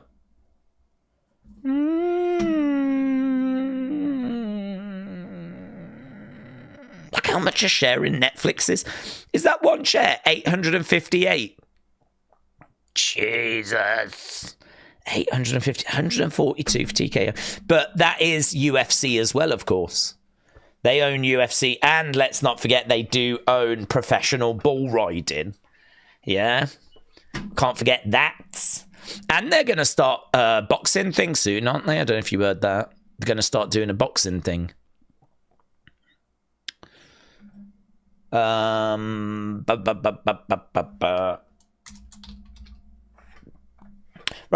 I have to watch football. I read that one. If they aren't going to be using main roster talent, could we see them using people like Apollo on NXT? What, in TNA? Where are we talking about? I could see Apollo in TNA. Yep. That's no anyone that's like quite low down the pecking order, and we got creative for them. I could see Apollo being used in NXT or TNA. Yes. Daze, what do we want Mania 41 Night 1 Night 2 to be? I really like the Cena Cody Randy match. Randy's got to be in it. We've spoke about that before and I really liked it, so I would do that. And honestly, I mean, I'd just go bonkers. I'd just go Rock Roman. I'd just go Rock Roman rather than dilly dallying. I would go Rock Roman Night 1 and I would go Cody. I know people will be like, well, what are you going to do next year? But to be honest with you, I mean, who's to say The Rock doesn't flip in, get an injury and can't do next year, you know? You can't really live that way because you never know what's going to happen. Who thought Bray would pass away when he passed away? There is no guarantee of next year. So I sort of feel like if you've got the opportunity to do it, do it. Now, we don't know we've got the opportunity to do it this year, of course, so we can't really sit here and say, oh, we should do it, because we don't even know The Rock's going to be at WrestleMania. But if you're asking me, what would I do? I would do that, because Rock Roman is probably the big match, which if for some reason it never happens, we will kick ourselves. Right? We will kick ourselves. We will be like, oh, gods, we should have done it. Just like how we never ended up with Hogan Flair. Just like how we never ended up with Undertaker Sting, you know? So we will kick ourselves if we never get it. Of course, the chances are we can wait for next year. But I would do Rock Roman. And I would really make a story out of CM Punk not being the main event. And I would have him livid. Because he was really fired up after his match with Drew. And afterwards he got interviewed and he was so fired up and it was brilliant. He was really like, oh, you know, I am Game 7. And he was talking about how he's put everyone on notice and he's coming for championships. And he's a great promo anyway, but when he's animated and fired up, oh, he is so good. And I would have him like not be the main event and be upset. And right, you know, gloves are off. I've been playing nice. I ain't playing nice anymore. And have him go on a tear for 12 months where he's just taking no prisoners. I suppose in a way a little like what we're seeing with Kevin. But I don't think I'd have Punk putting comedy in. And so, you know, I would have... I'd have him go on a tear and I'd build CM Punk up to main event 42. So I'd have Punk in the main event at 42. I'd have him just miss out at 41. I'd have Cody, Cena, Randy on night 1. I would have Rock Roman. No, I'd have Cody, Cena, Randy night 2. I'd have Rock Roman night 1. I don't think night 1 should be seen as like lesser than night 2. It is starting to get that sort of reputation that like, oh, night 1's not as important, but it's WrestleMania, you know. I know there's 2 nights now, but if you main event night 1, you've still main evented WrestleMania. So I would go with that personally. And I love the fact that, like, you know, Cena could win 17 on night 2. Huge. Rock Roman, huge. We're not going to get I don't think we get either of those matches, but that's the kind of thing I would look to do. And as I said, I would create a story out of Punk not being in the main event, which would then build me to 42. So Gunther would probably open night 2, just like how Seth did. I'd have Gunther open night 2, so he'd be in that opening spot. One of the women matches would probably open night 1, again, very similar to what we did at WrestleMania 40. I do feel sorry for the women. I know people will be like, the women have to main event. Some people will say that. But I think if you announce Cody, Cena, Randy, and you announce Roman, you got to be pretty hard pushed to then complain that the women are not in the main event spot, you know? There will be people that would complain, but I think people would equally understand, because those are two monster main events, you know? And to be perfectly truthful, there's not a women's match that can hang with that. Probably the biggest women's match would be Bianca Rhea, unless you brought back a legend. But, you know, I'm thinking Trish, but even then I don't think it would be big enough to hang in that main event spot. Or not against Roman or, you know, Cody, Cena, whatever. So this is the problem, though, innit? Sometimes you got to just take a little bit of a knock to take a step forward. So, you know, if you want Tiffany Stratton to be a big star, then maybe you put Tiffany Charlotte in that main event spot, which sounds like it's not quite right. Like, that doesn't really feel like it fits. But if Charlotte wins the Rumble, you know, the prize should be that you main event WrestleMania. And so if Tiffany's the champ at the time and you really want to get Tiffany, like, over, we have seen, like, Bianca against Sasha in that spot. So get in Tiffany Charlotte, we could do. To be honest, I think the alternative match that I've heard is Becky and Rhea, and that feels a bit better, doesn't it? Becky against Rhea feels a little better to be in that main event spot than Tiffany Charlotte. The only problem is we've seen that match before. It opened WrestleMania 40, so we've seen that match. So, I don't know, would it suffer a little bit from the fact that we saw it the year before? Don't know. Jake, shout out to you, said, what's the thoughts on Wyatt Six SmackDown Swerve theory? I don't believe it personally. I think they are on SmackDown. I think there is not really much to the theory. I mean, the theory is that Karrion might be lying, but there's no proof of it. The only thing is that if you go on WWE Superstar on the website, you can see that they're still listed as being Raw superstars, but technically they haven't made an appearance on SmackDown. So, and plus also this thing is so slow to update. It's really like not something that they're really on top of. It's not something that they're all over. For example, I've got an example. It's the one I always use. Cedric Alexander. He's been down in NXT for months now, right? He's been in NXT for ages, and he's still listed as a SmackDown superstar. So for me, like, and how long did it take for the Wyatt Six to get their images up on that page? Took ages, months. So this is not a page that they like. This is not the gospel. This is not the Bible. This is a page that just gives you an idea of who's on the roster and an idea as to where they are. And they do update it, but it's not like the second something is announced, boom, they jump on and they change it, you know?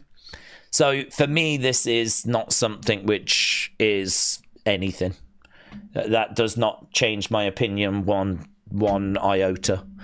So yeah, the theory that they're still on Raw and that Karrion was not telling the truth, it's fine. I mean, I can't disprove it, but equally, there's no evidence of it, right? This is why I say it's sand on sand on sand on sand. Like, the truth is, we don't know what brand they're on. We don't know what their next feud is going to be. We don't know when we're next going to see them. We don't know.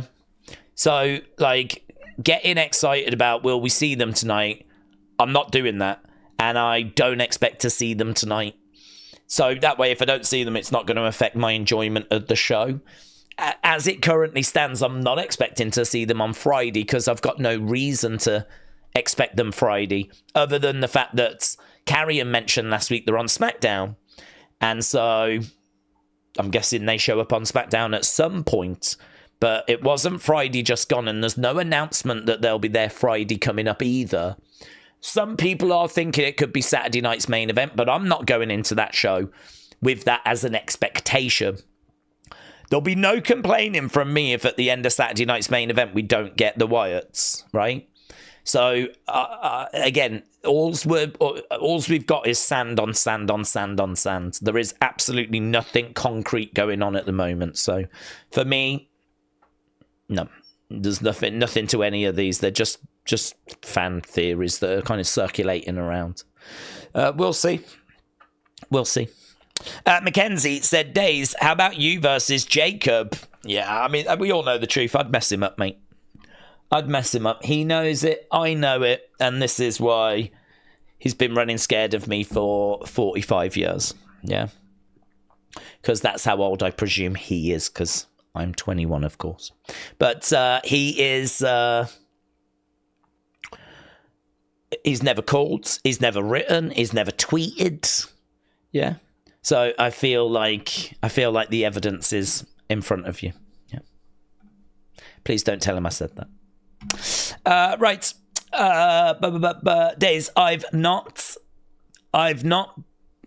seen a stacked Rumble since 2001. But what would you think was the last stacked Rumble? I don't know, but I'd have to go back and look at all the Rumbles for like who was in them. I mean, really, you'd have to look at the rosters at the time, wouldn't you? And to be honest, though, it's been a long time since we've had Rumbles where there's not been... I'm trying to think if there's any Rumble, really, that has ever had, like, just big names in it, you know? But... I'm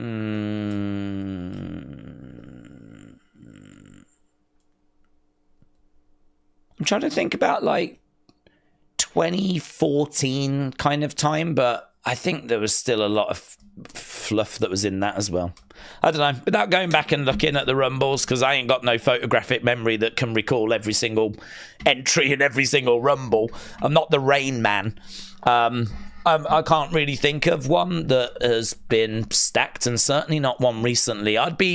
My first port of call would be going back to like 2014 kind of time.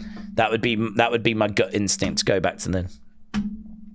Penta against Pete Dunne is scheduled for tonight. So it looks like we might get Penta against Pete Dunne. Days, what do we think of Raw on Netflix? I think it's good. Yeah, I think it's really good. I'm really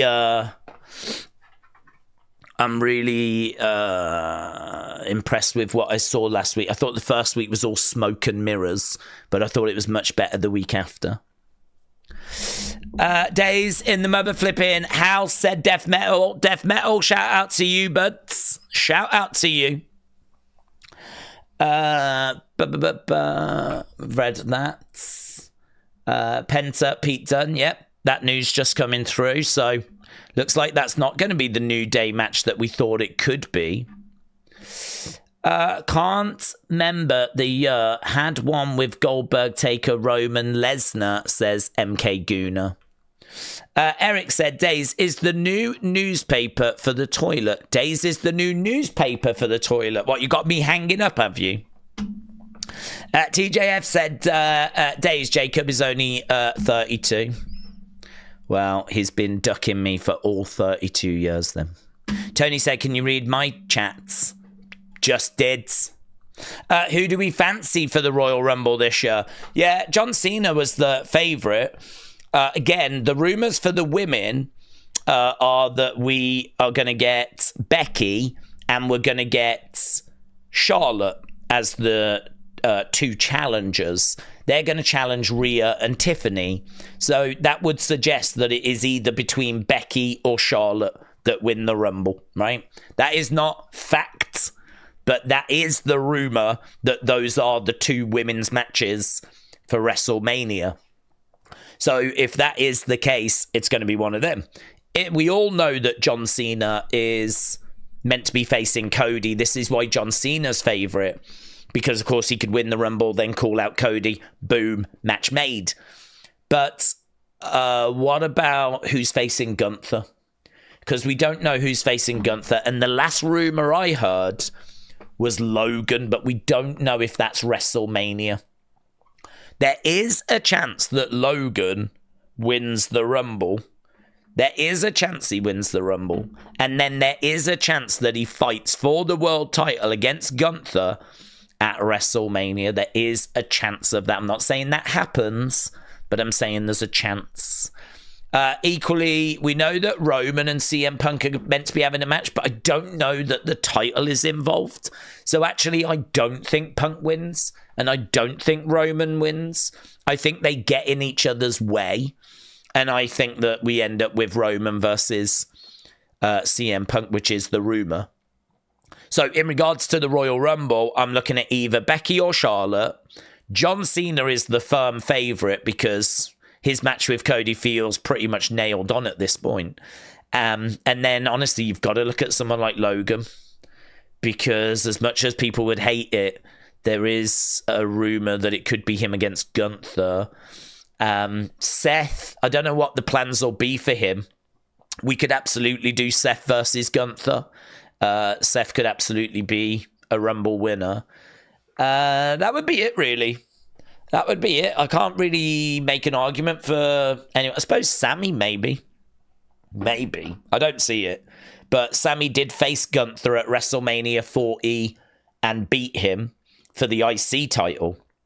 We could run it back, but this time for a world title. So, Sami winning the Rumble would be my dream scenario, of course. I can't really say it's going to go that way, though. I feel like that's just a bit of wishful thinking. But, I think the best way to look at it is who is rumoured and then kind of work backwards from there. I feel like the women's one is a bit easier than the men's. When it comes to the men's, though, John Cena is very much the firm favourite.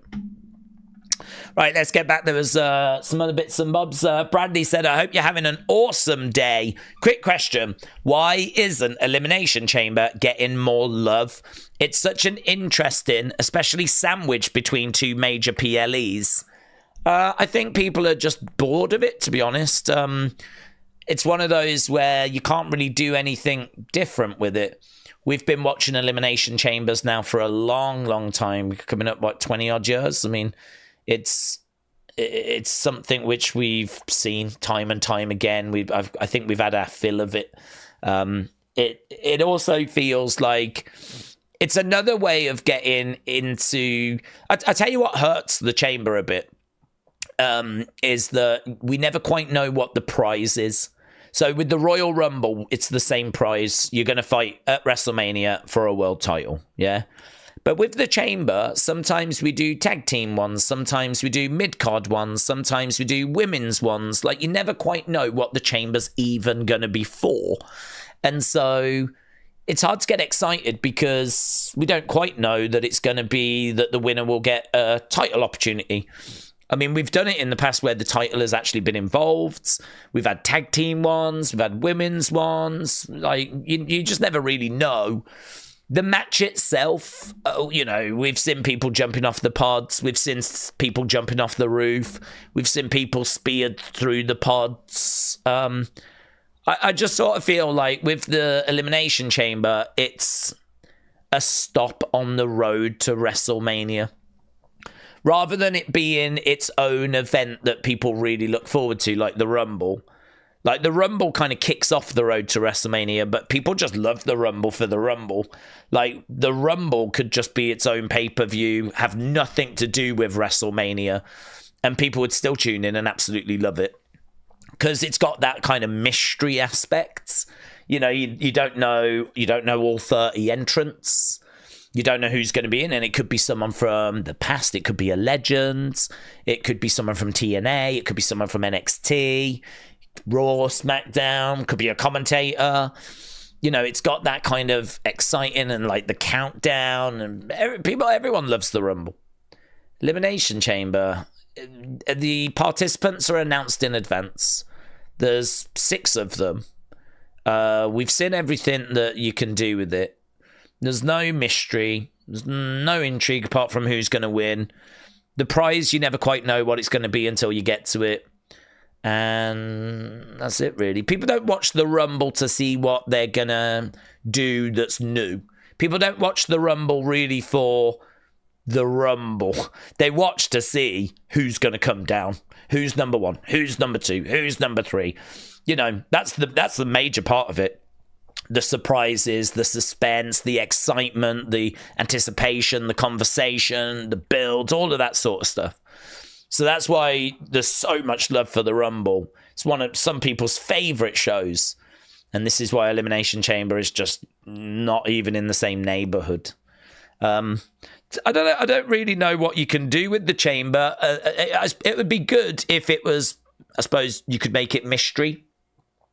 You could make it mystery. You could do a mystery aspect to it. I think it'd be quite good as well if there was more pods in there. If you actually had more pods so you could get more people in it. And then, like, you know, maybe you could, as we said, you know, have a mystery aspect. Perhaps the pods are, like, blacked out.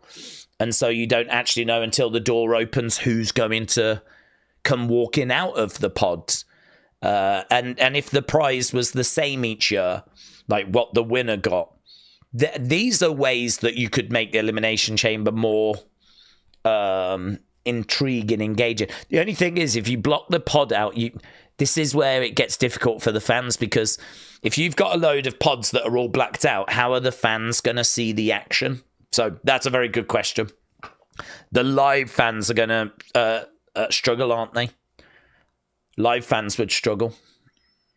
I wonder if there'd be a different way that you could do it, but then you're starting to just completely change what the Elimination Chamber actually is then, you know? All of a sudden, you're just going down roads that are now going to stop it even being what it is. So, don't know. It's fine for what it is, but it's never going to get the love that the Rumble gets. It's never going to get even close. Bradley, shout out to you. Daze, hope you're having an awesome day. I've got a quick question. Why? I just answered that about Elimination Chamber. Bradley, thank you. It's interesting that it's sandwiched between two major PLEs. Yeah, well, they use it as a way to get someone else into the WrestleMania main event, don't they? So they use it as a way of getting it, like, you know, sometimes getting the mid-card challenger or a women's challenger, or they use it as a way to kind of get that missing piece of the puzzle, you know, into place. So it's used as a tool to finish up the WrestleMania card or contribute to the WrestleMania card. Would it do better if it was not in that spot? To be honest with you, I would rather it wasn't.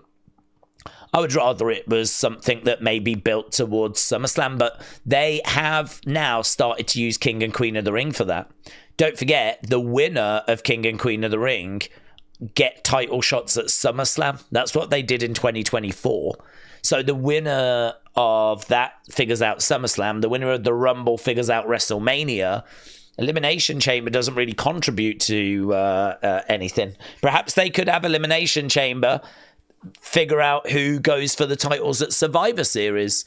But then, you know, quite often at Survivor Series, we don't get title matches. So, you know what I mean? It's a bit like, okay. So, yeah, it's just a bit lost, I think. It's just sort of there, isn't it? It's just sort of there. I think we could do something better. John Kane said, work sucked today. Please take me away. Please acknowledge me. John Kane, shout out to you. Bad day at work, bud. We've all been there. We've all been there. I've been there many times. So sit down, relax, have a drink, get some nice food, get some nice snacks. Hopefully we should get a decent Raw that we can get our teeth into. Freddie999 said, I appreciate the membership to whoever gifted it. Well, we have had some very generous membership gifting, and a big shout out to King Yeti and a big shout out to Kelly the Wise Lady. Both of those being very, very generous, and it was one of those. I don't know which one, but one of those very supportive members. MK Guna said, Daze, do we think if The Rock is available, he will find a way to get himself into the Rumble at 31 or maybe take someone out? I I got two schools of thought on it, to be honest. If The Rock is available, I sort of feel like he doesn't need to be in the Rumble, because if he's available, I know he's just done that face turn, but I would rather he go back to being final boss. And I would rather that he just be that kind of a-hole that's on the TKO. But why does The Rock need to be in a Rumble? Why does he need to win a Rumble? He's on the TKO boards. He owns $40 million worth of TKO. Who's going to tell The Rock he can't do something? If The Rock wants a title match, who's going to stop him having a title match? And the fans can be down on it and boo it. Well, good. If he's a heel, then you're meant to not like it. I don't know why The Rock would want to go through the trouble of being in the Rumble, being number 31, all that kind of stuff. When he just don't need to. He's The Rock. He's on the boards. He's an a-hole. He's the final boss. He's the people's champion. So I sort of feel like if you want to do the 31 thing because you think it's cool, and it is cool, I like it, I'm not down on it. But if you want to do it because you just want to do that, then, well, fine, that's fine. But for me, The Rock is someone that I could absolutely just see, let's say Logan wins the Rumble and he calls out Gunther, right, goes after Gunther. Don't know how we do that story. I don't know why he would go for Gunther rather than Cody. Perhaps, he says he wants to test himself against, like, the biggest and the baddest, and that ain't Cody. So he calls out Gunther, right? Perhaps we go do something like that.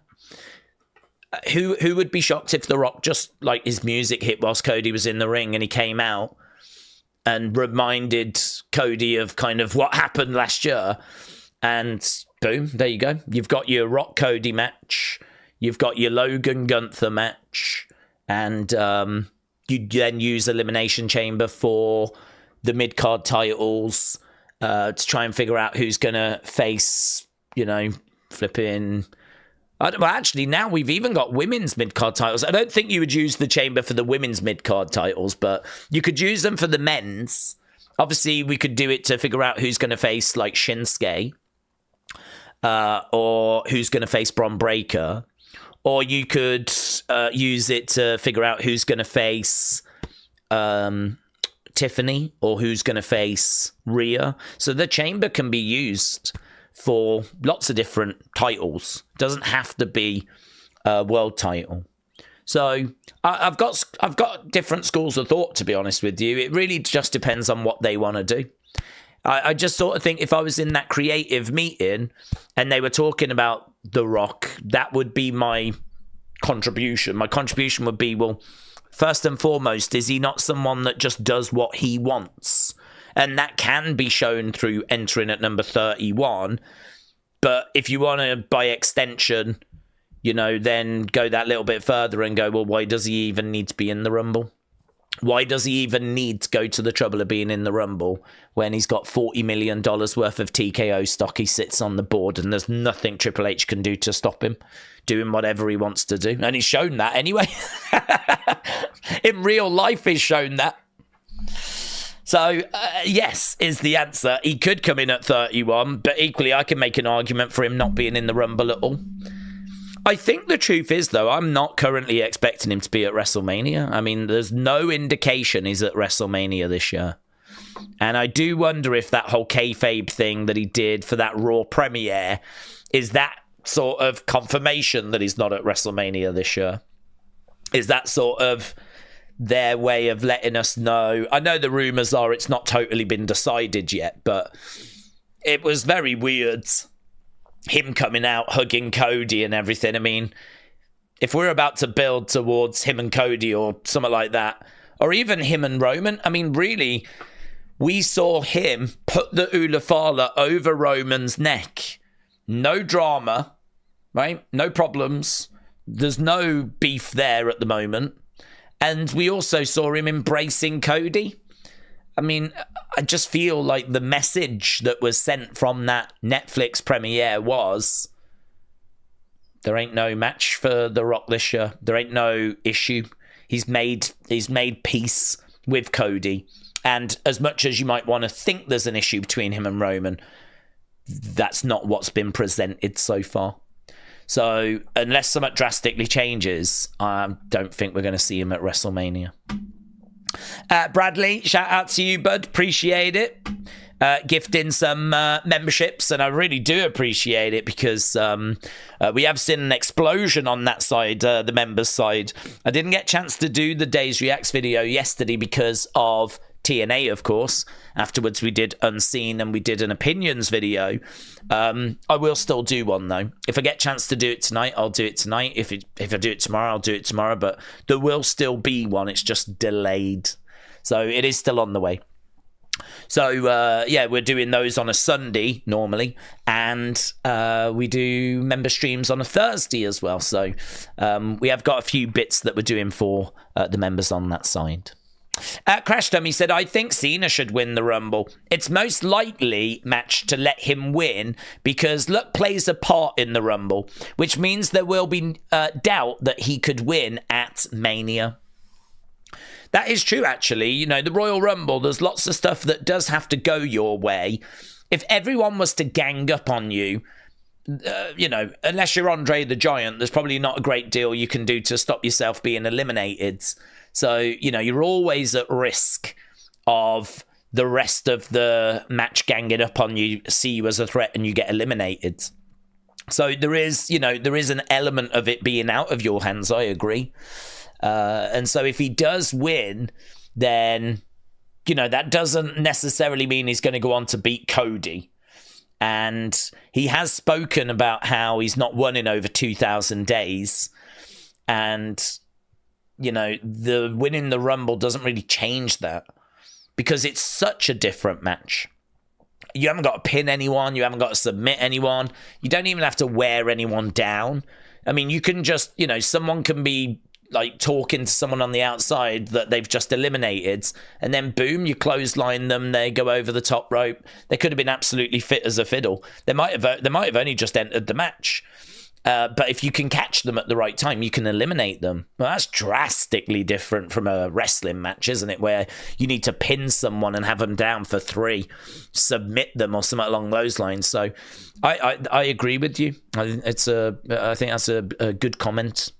Because it would keep the doubt. It would keep the doubt. But I don't know that he wins the Rumble because the only other aspect I would say is that do you want him to win at the first time of trying? Do you want it to be a case that he enters the Rumble, wins, and that's it, on to WrestleMania? Or do you want to have it so that you think he's going to win and then boom, he gets eliminated?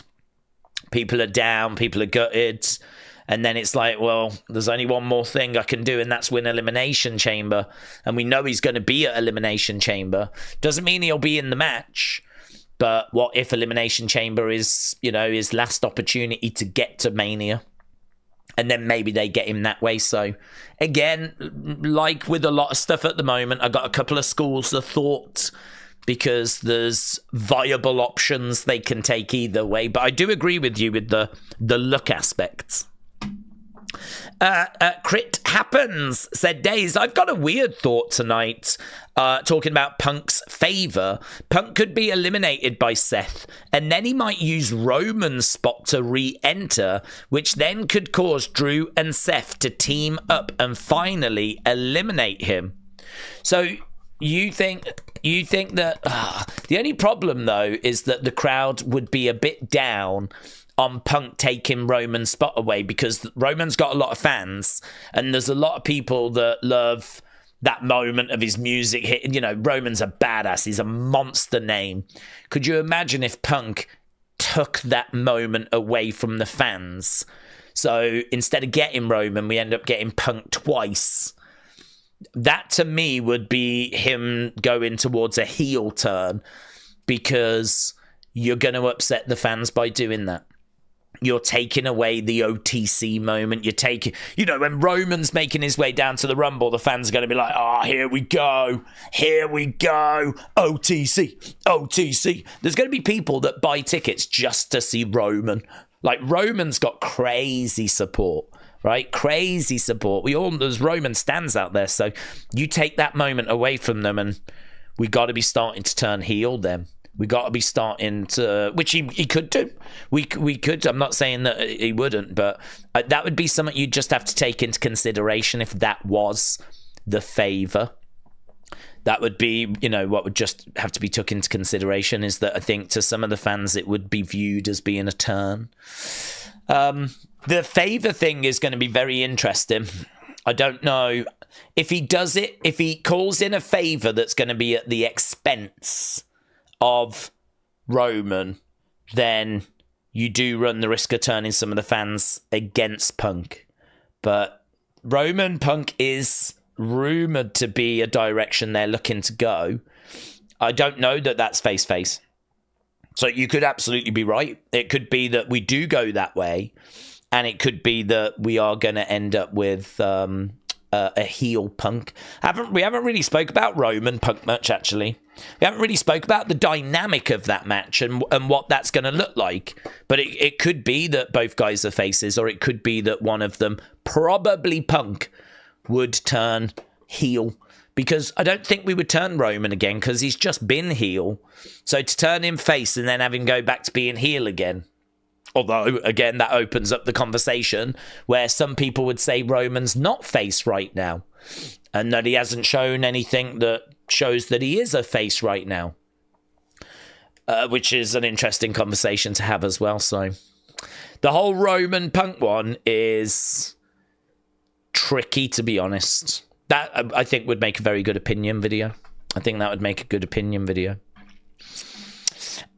Cena might use his Rumble win to have a title shot at the Chamber. He has done that before with No Way Out, and he lost.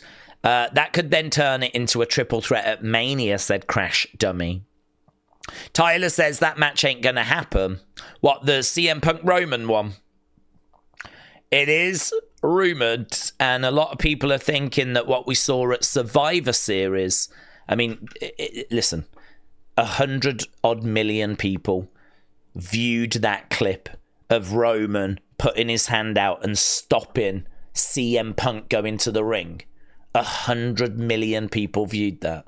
If you're WWE, you are very aware that there is an appetite for that match. Now, whether they do that match or not, I don't know. But there is a definite awareness that that is a match that people would really like to see. And with him not being around the title now, Roman, I don't think we get Roman Cody this year. Then Roman CM Punk has got to be in the mix. It's got to be in the mix. I don't, from a booking point of view, I think it's a tricky one. Because again, do you have them both face? Do you turn one heel? If you are going to do that, how would you go about doing that? What do you actually do that with? Like, it's a tricky one. Because I feel like you're really changing the direction of 2025. If CM Punk's going to be a heel in 2025, that's big news. That's big news. If Roman's going to be a heel in 2025, that's big news.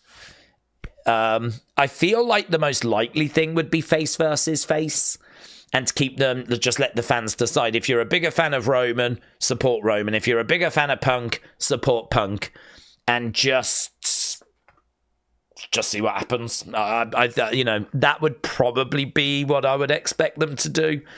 But that would be a very, very interesting match. Very interesting match. Cena won't go for a title until later in the year, said Uncle Revel.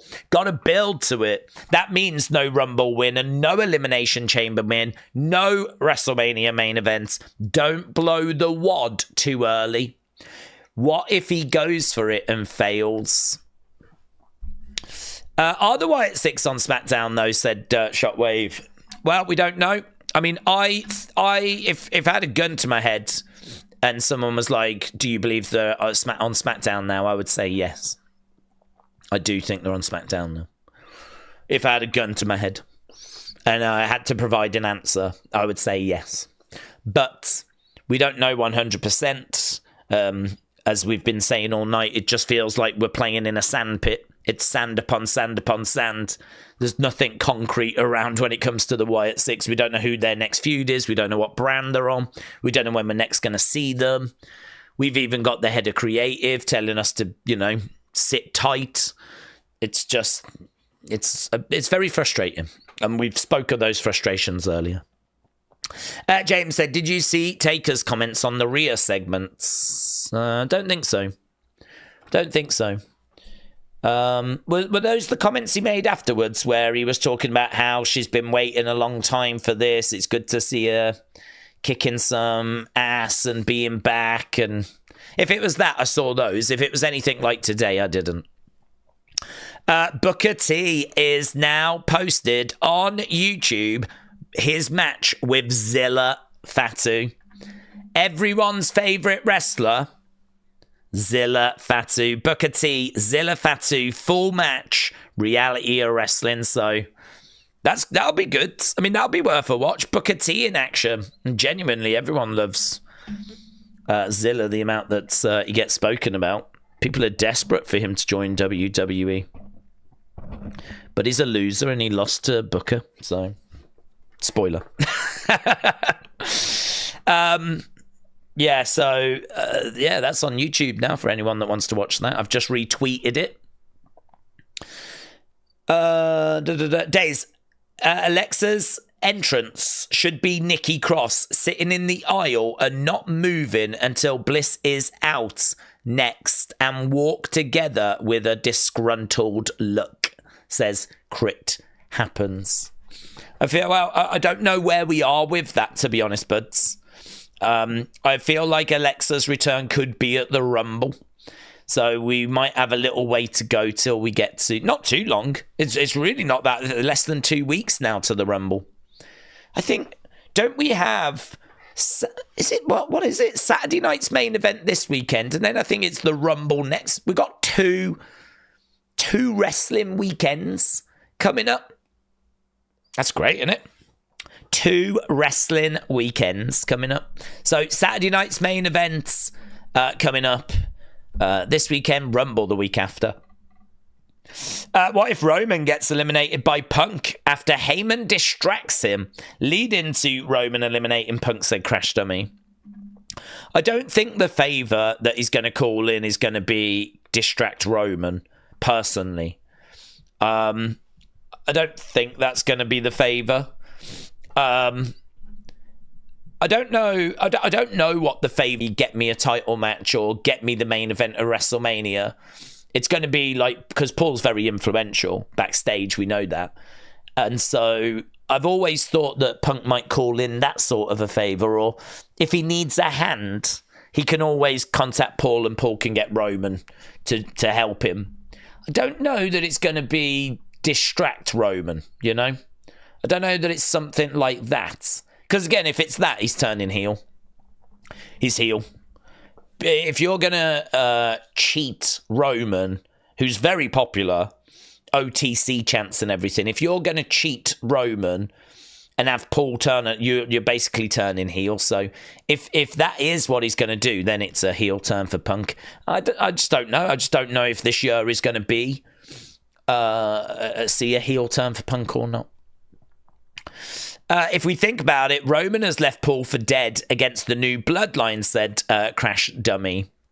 Well, yeah, there was the thought that Heyman might have that resentment, but there's been no evidence of it at the moment. Obviously, there was a lot of thought that he could turn on Roman when he comes back. When he came back, he was wearing the red. Again, just going back to this nonsense about there not being any coincidence or anything. Paul Heyman was wearing like a red t-shirt underneath a jacket, and that looks very similar to the kind of thing we've seen Solo wearing. So of course there was a lot of theories that, is he secretly working? Is he secretly working with Solo? And of course we get to Survivor Series, and I mean, he couldn't have been more supportive. He was actually trying to play peacekeeper at one point between CM Punk and Roman Reigns to get them back onto the same page so that they could actually go on to secure the victory. And they did, and they won. And, you know, everything since then has seemingly been fine. The counter argument would be, well, listen, Paul definitely hates Solo. But if Roman goes up against anyone else, then that's when Paul will be willing to turn on Roman. And I think, you know, we're going to have to wait and see if that is the case. We're going to have to wait and see if he is going to turn on Roman and he is, you know, upset that Roman wasn't there when he was being attacked. But that has not shown itself so far. It's one of those, again, where it's like, what story do you want to tell? What story do you want to tell? If you're in WWE Creative and you want there to be drama between Heyman and Roman, well, yep, you've got something there that you can use. But equally, you might not want drama between Heyman and Roman, and you might want to keep them together. And then, even though you've got that, you don't have to use it. So it's hard to know what story they're going to tell. It's hard to know what direction they're going to want to take it. And I don't know. I don't know about the favor being something that's going to result in a turn like that. Personally, I've always favored it being something more that helps Punk and maybe annoys Roman. You know, maybe Heyman goes and gets Punk a title opportunity, and Roman's upset 'cause he's like, "Why did you not get that for me?" And like Roman's upset and Heyman's in the middle, but he had to do it because it was like, to me, that's a bit, it's more psychological. Like, do you know what I mean? Like, you can see the situation Heyman is in. He's caught in the middle. He's had to do it because he owed Punk a favor, but he wasn't trying to be disrespectful to Roman. But Roman has took offense. And you can see Paul's, but that to me is cleverer than Heyman distracting Roman during a Rumble and Roman being eliminated. That to me is like, I don't know, anyone could do that. Punk could get anyone to do that. So I sort of feel like I would be leaning more that way personally, but I don't know creatively which way they're going to take it. Gunther is going to be champ like Bob Backlund, said David. I've sent you that Taker clip, said James. Let's have a look at this Taker clip. Undertaker talks about the lead up to his moment with Rhea.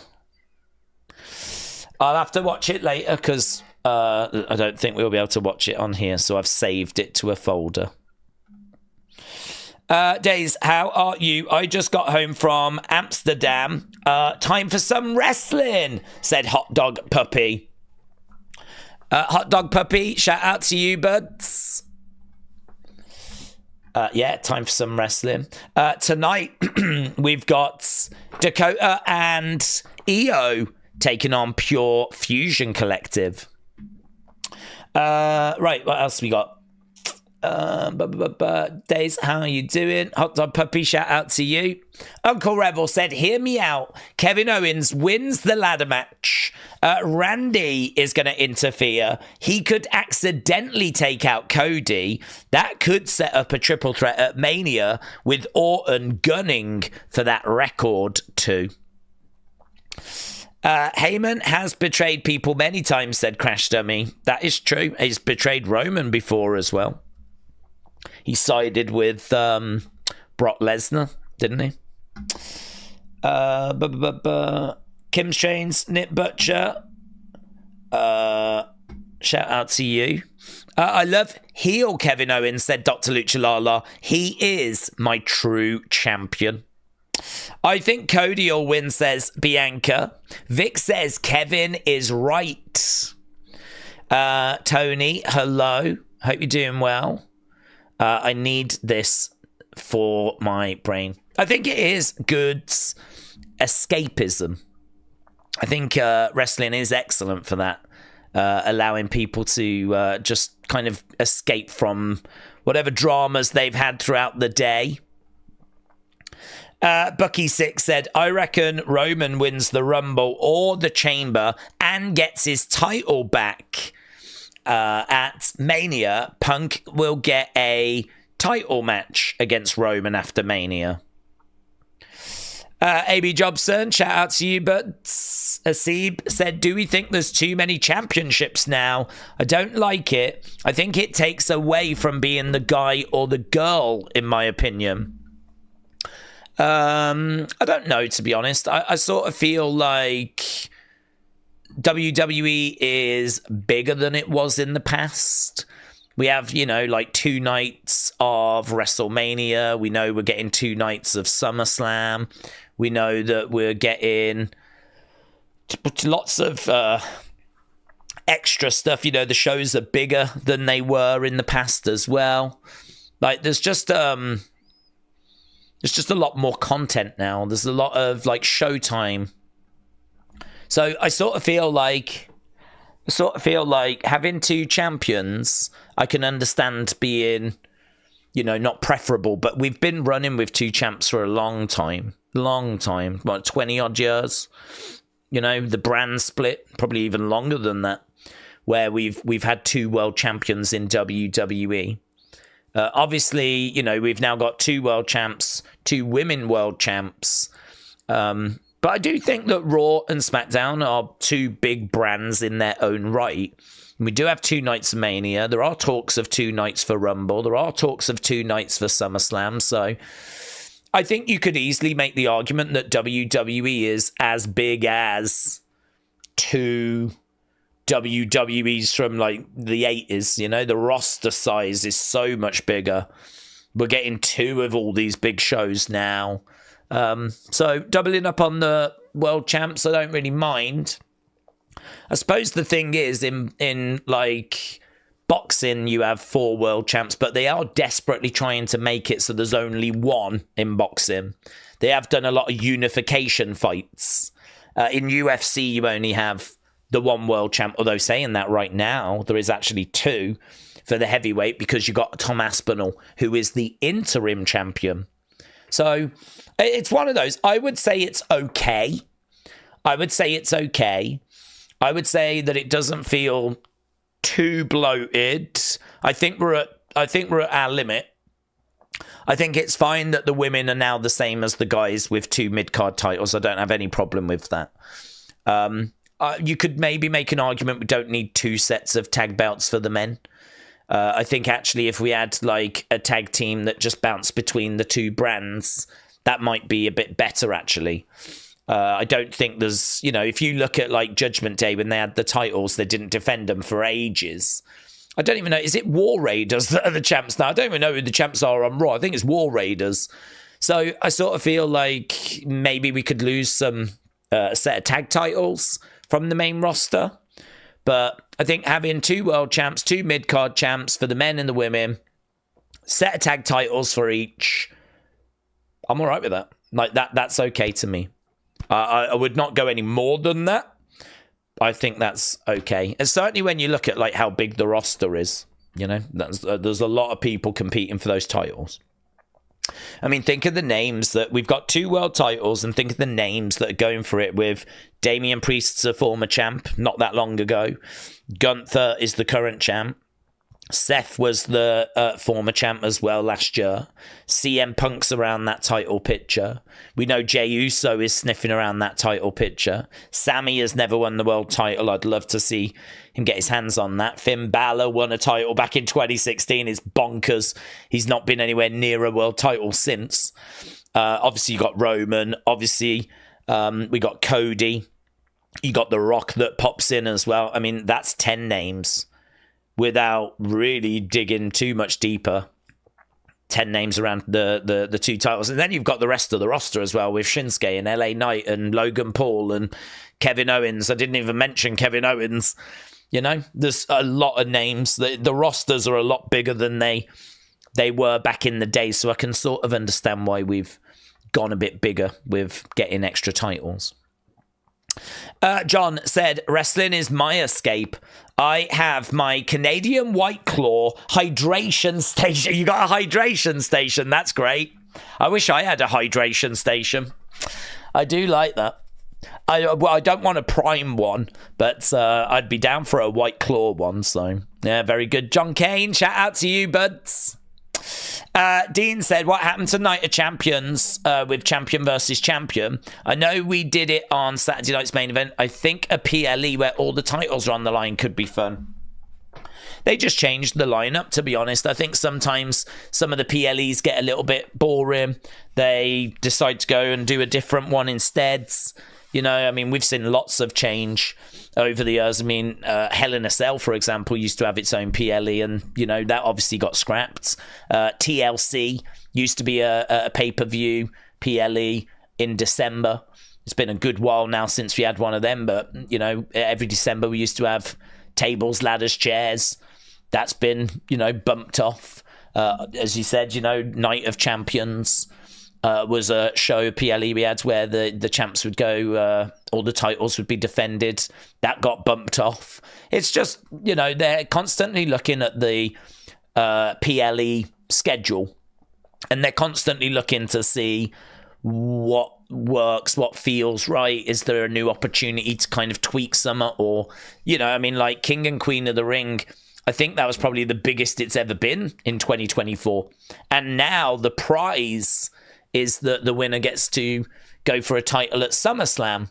So I think that was a good development. And I thought the tournament was really fun.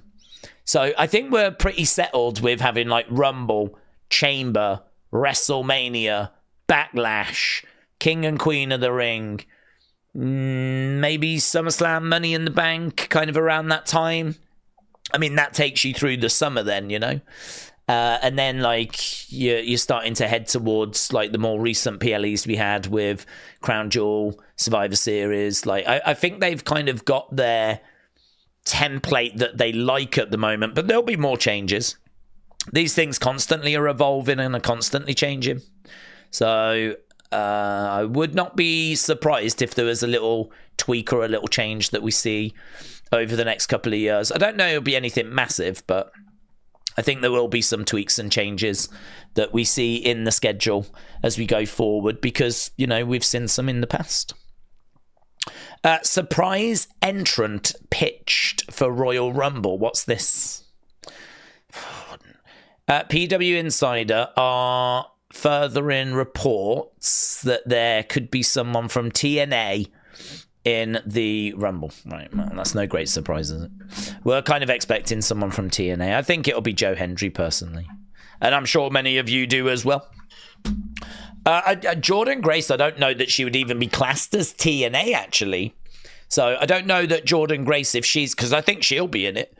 But she might be in it as a WWE superstar rather than a TNA star. But I think Joe Hendry will be in as a star. TNA star. Right. The Jimmy J, shout out to you, said, I hope everyone is doing well. Bradley said, the Crown Jewel Championship doesn't make no sense. Yeah, I could definitely do without that. That's champion versus champion. Winner gets the Crown Jewel Championship. The only thing I would say is it's very clear as to what that is. It's not a championship that is being carried around and actually means a great deal. I mean, it lives in Saudi Arabia. It's a tourist thing. If you go to Saudi Arabia, you can actually see the Crown Jewel Championship on display at the WWE Experience. So for me, it's just champion versus champion. Who's the ultimate champion? Who's the best? Yeah, we've got these two champions. This is the one time in the year where we're going to sort this once and for all. Who is the top dog? Who is the best in the company? And that is going to be recognized at this show with this championship in Saudi Arabia. And you're absolutely right. That's another change that was made this year. So now all of a sudden, not only do the winners of King and Queen of the Ring go to SummerSlam and get a title opportunity, but now we've got the Crown Jewel Championship, where that, I mean, they'll do that again this year. Whoever the champs are, they'll go up against each other to figure out who is the ultimate champion. It's not something I care about. I find it to be very throwaway. I find it to be very similar to the debut episode of Raw on Netflix. It's the same kind of vein. It's the same sort of thing. It's all for show. It doesn't mean anything. Who cares who wins that match? It doesn't change anything. They both still walk away as world champions. They both still go on to defend their titles.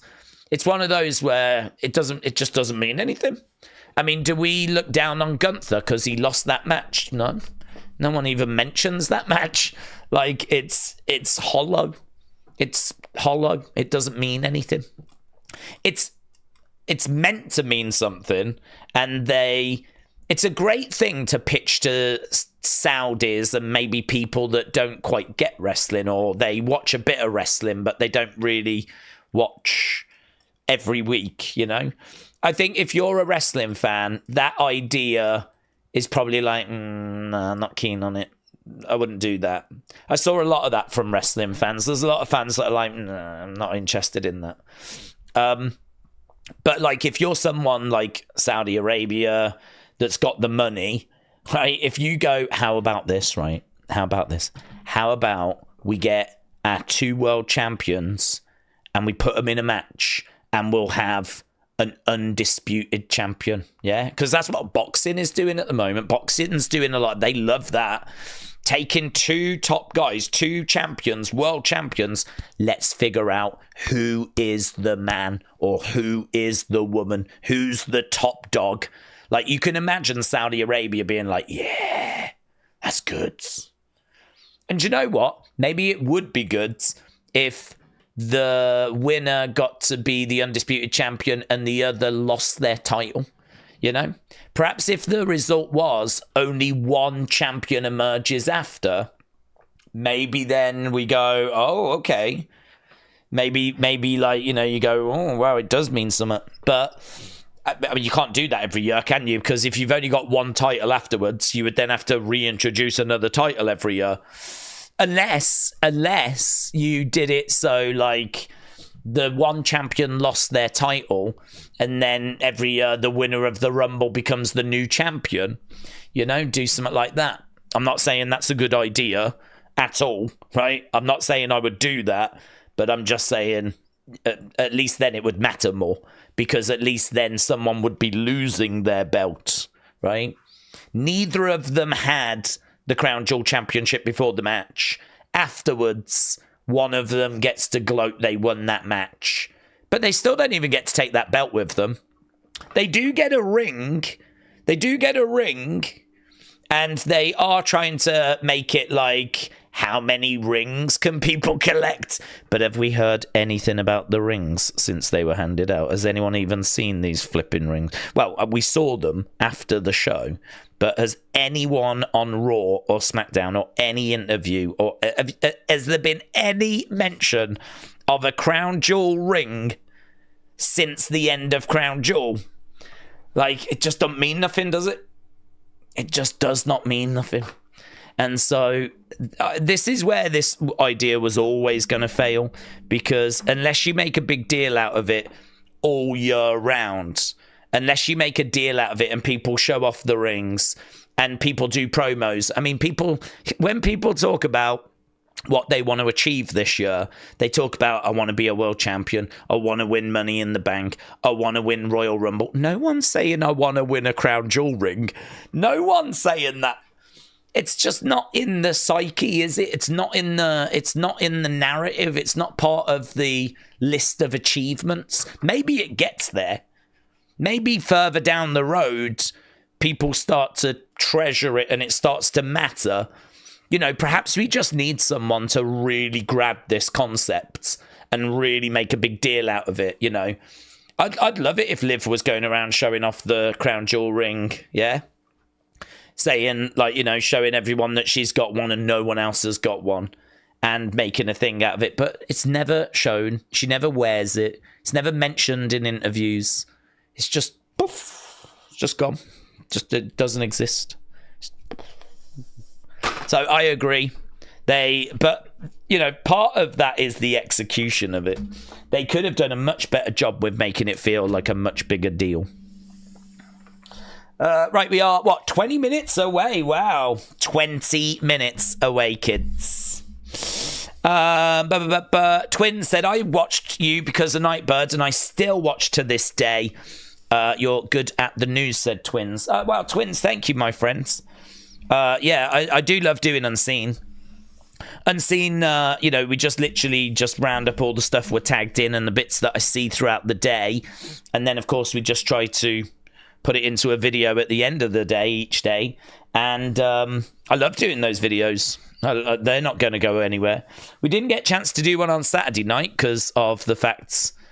Well, we did the Wyatt video instead, and actually that was really well received. People seem to really enjoy that. I think we did the video that needed to be done that day, but that was an exception.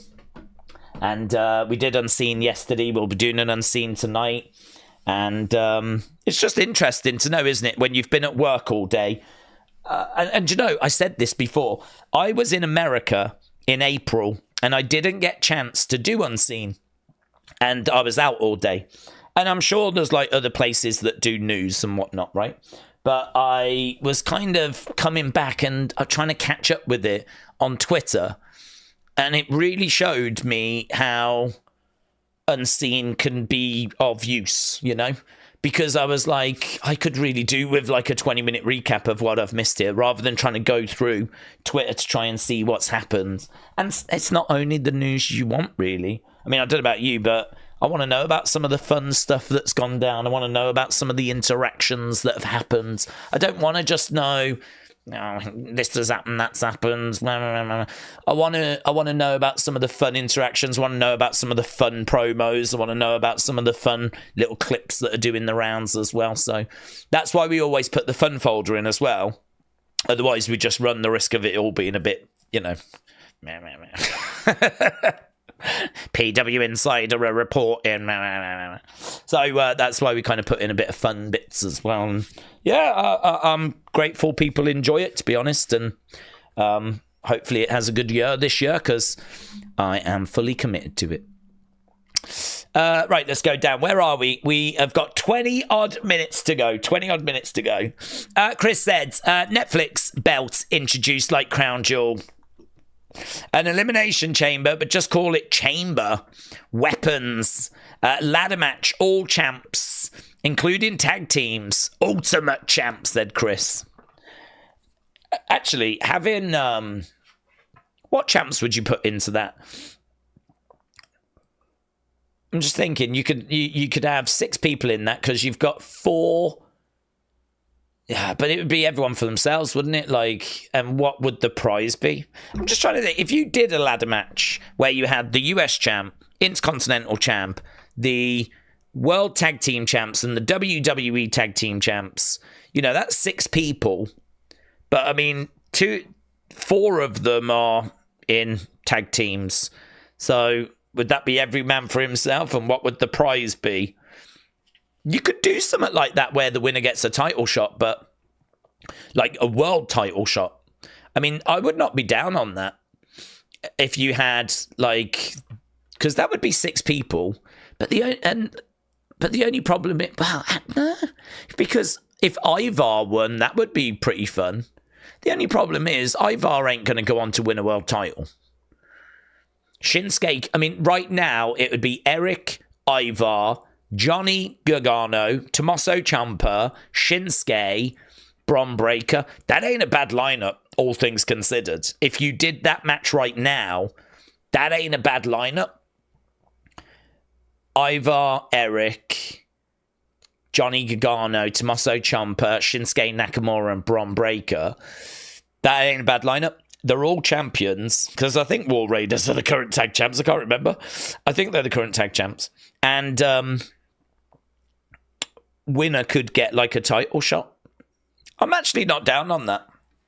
The only problem is, like, sometimes you might get a team like Pretty Deadly, who are the current tag champs, and you're not going to get either of them winning that match.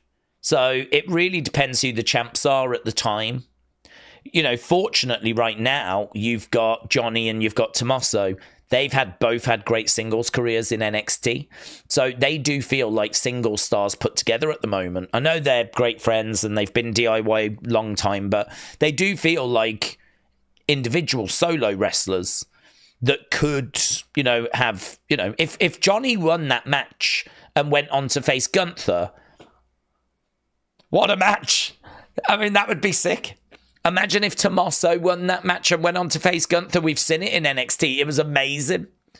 So at the moment, we've got some really good tag champs. But if you had like Pretty Deadly or Legado del Fantasma or Los Garza, you know, all of a sudden then that match becomes a bit more, not sure. But we got some good champs at the moment. Yeah, I don't mind that. I had a little dig around in there for a moment. Alex said, what are the thoughts on Jada coming to the main roster? Feels a bit soon. Jada Parker. I've not seen any word that she's coming. So I'm not aware that she's on her way to the main roster. I would think it's a little early. She is looking good and she's made some great developments. But I think I would want to give her a title run first rather than call her up. I feel like she had a really good 2024. But I think there's a bit of a difference between having a really good 2024 and sort of breaking out and then calling her up to the main roster. I would let her cook a little longer in NXT. Bit more cooking required. Right. Kelly the Wise Lady, thank you, my friends. Appreciate it.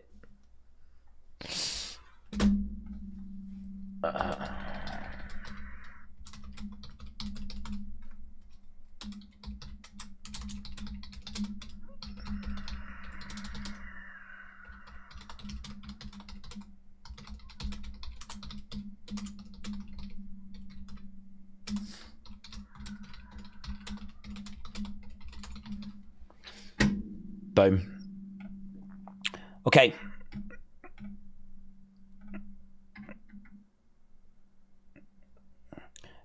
You need a shock mount for your mic. We can hear you move your mouse and type, and it sounds bad, says I am nobody. Oh my God. The stream is ruined.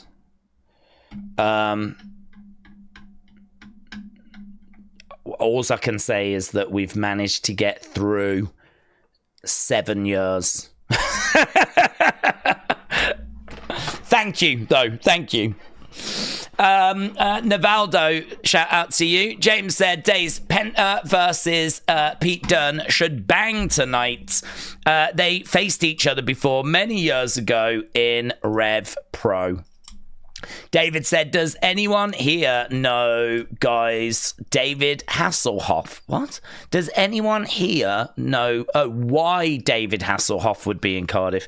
Yeah, because David Hasselhoff is the man and Cardiff is the place to be. David, hello. Shout out to you.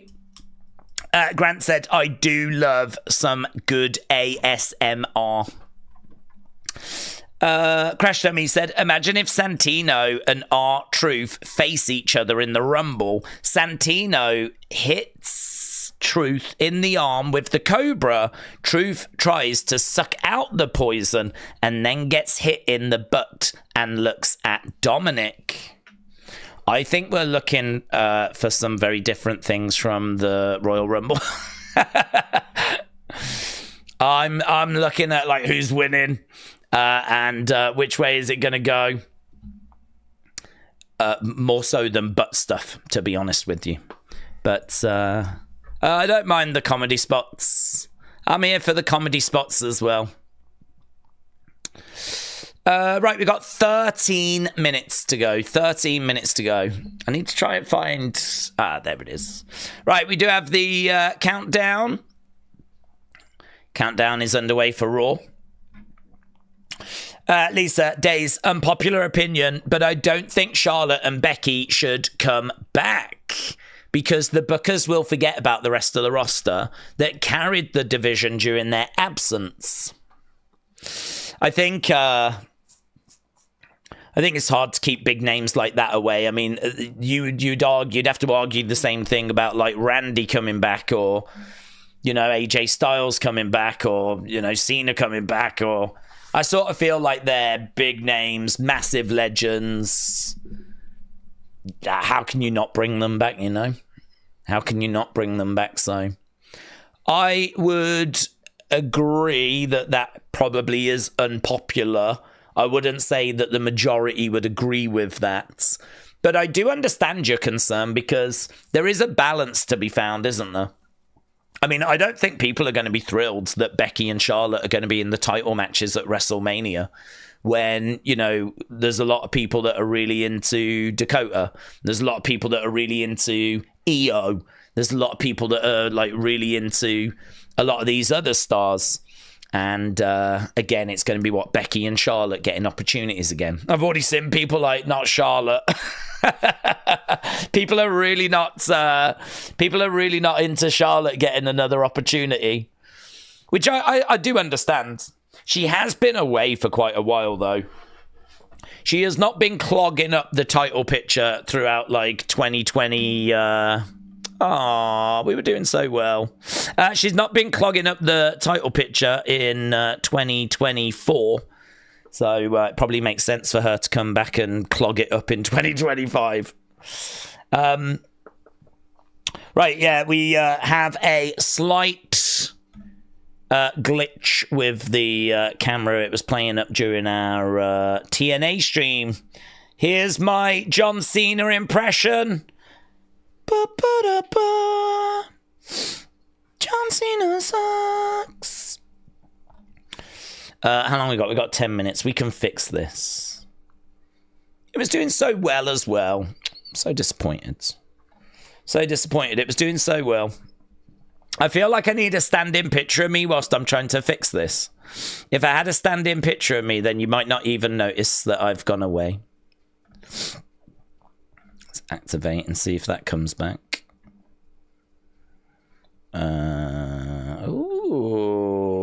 It is being really problematic. Well, this is a fun development. Let's just get a new video source. We'll start again.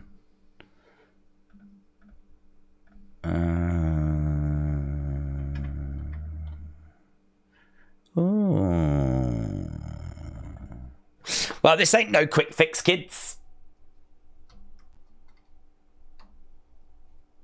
Let's try that. See if that works.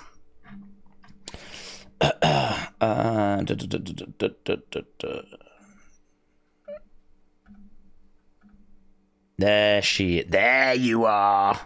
There you are. God, do you know what? After yesterday's stream, I did do some work on trying to get that to not be an issue. And I really thought I'd cracked it. I was really pleased. And actually, we've just done nearly 3 hours and we didn't have any problems. And I was like, check me out. But sod's law. Well, anyway, I'll take that 8 minutes before. As long as it doesn't do it during Raw. Right. Daze went from talking wrestling to doing a magic show. You look better when you were missing, said James. Nice. Daze just teleported back. Yes, this is like Star Trek. Let's go. I just looked up and you disappeared, said Cameron. I've got lots of tricks up my sleeve. Hannah said, Daze, it's not related. But what are the thoughts with Car? Oh my God! Hannah! All you do is talk about AEW. You do realise I don't watch it. Yeah? I was watching TNA the other day and there you was talking about what was happening in AEW. Look at you, you're such an AEW stan. You need to go and find an AEW community, Hannah. You need to go and find some AEW friends. Why don't you start a Tony Khan fan club, right? You could start a fan club. You could have if you are going to use them as your profile picture, I think you do now need to put parody account underneath. Like that's a new thing that X have introduced. But you put a little thing that says parody account. And then, like, that means that you could actually have Tony Khan as your profile name. You could have Tony Khan, and underneath it can say parody account. And then you can, like, reach out to all your AEW friends, talk about Tony Khan, talk about AEW, and live your life. Live your best life. I can't be bothered joining an AEW community. Everyone there is just too tribal, said Alex. A Tony Khan fan club? Wrestling Daze said, who do we think will headline the Hall of Fame this year? It might get announced soon, but do we think there'll be a special show for Netflix? Oh, that's an interesting thought, doing it as a special show for Netflix. Apparently they are going to move it around, aren't they? They are going to move it around. They're not happy with the fact that, like, a load of people walked out during it. So they're looking to do something different. I wonder if you don't do it on, like, give it its own space on, like, a Wednesday or something, or a Thursday. I wonder if you don't do something like that. I mean, would people buy tickets to go to just a Hall of Fame thing? I don't know. I mean, I would. If I was in the area anyway, I would. But I think the reason why they do it after SmackDown is because you've already got the crowd there, haven't you? But then what's the point if the crowd are going to leave? A lot of the Hall of Fame, there's a lot of families that go that are, like, there for WrestleMania weekend. They're all excited, whatever. But they're not necessarily interested in hearing what Bull Nakano's got to say, you know? As much as we love Bull Nakano, there's a lot of people that are like, who's Bull Nakano? I don't know who that is. I'm here for John Cena. You know? I'm here to see Roman Reigns at WrestleMania. So would it be better to maybe just do it in a smaller venue and sell tickets and do it as its own sort of separate sort of event? Or maybe don't even sell tickets. Maybe just open the doors. God, you make enough money. Sell it. So why not put it on TV, put it on Netflix, and just open the doors and just let wrestling fans attend? I don't know what changes they're going to do. I definitely think it being on after SmackDown is too late. And I'll be very interested to see what they move around. Headliner-wise, everyone's going to say the same, aren't they? It's going to surely Bray this year. Surely Bray. If it's not going to be Bray, then do you go with... I mean, there's loads that aren't in. I don't think The Rock's in. Cena's not in. I would not do Cena because Cena, this is his last year of wrestling. So the spotlight is on him anyway.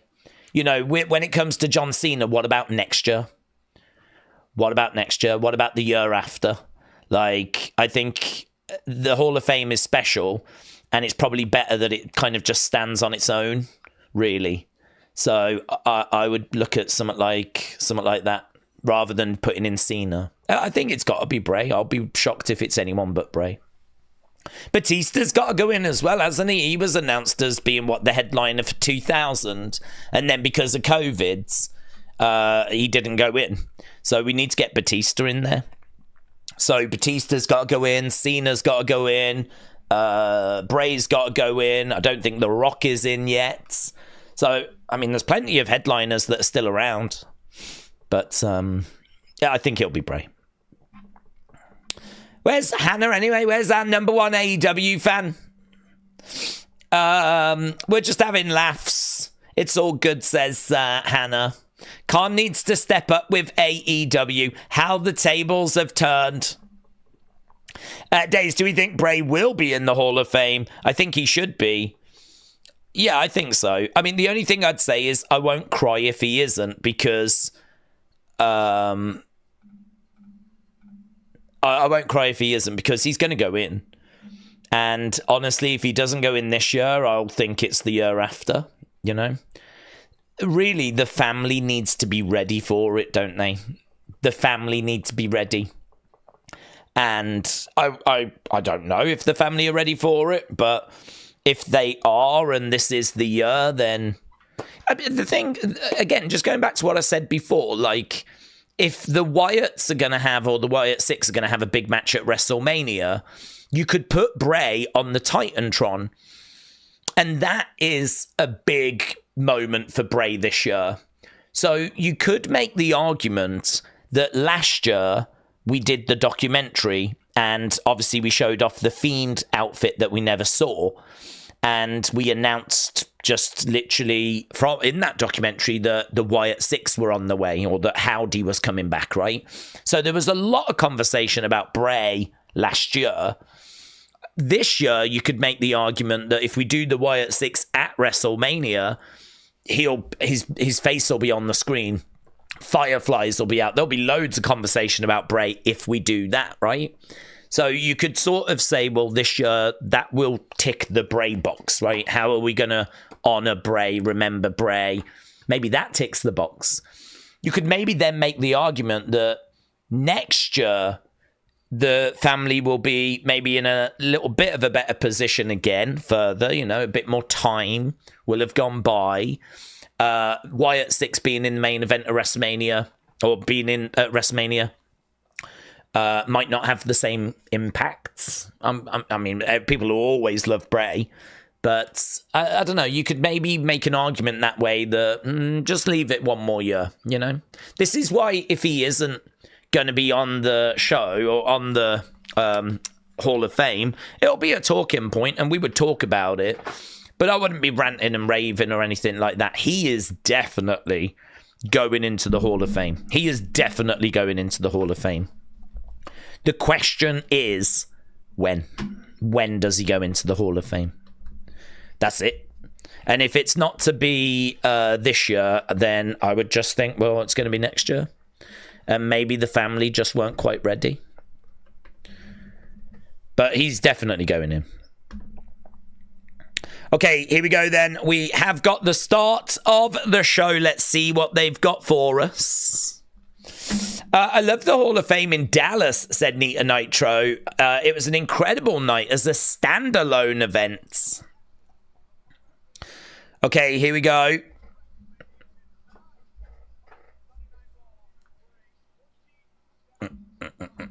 Raw time, said Kader. There is Seth. Seth walking around backstage. There is Drew. This, of course, a WrestleMania rematch.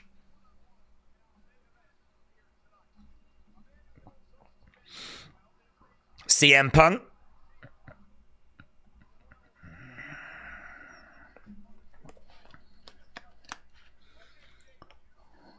Oh, yeah, and Penta. Penta is back tonight. And he is taking on Pete Dunne tonight. There is Rhea Ripley. Oh! Rhea Ripley attacked by Nia. There she is, getting smashed into some railings backstage. Oh, mates. Take that, you boomer. Again, colliding into her. There's Jason Jordan. Get me a medic. So, Rhea Ripley down.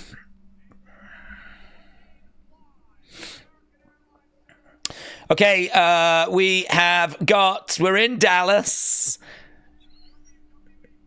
Setup is similar to last week. Live on Netflix, week number 3, of course.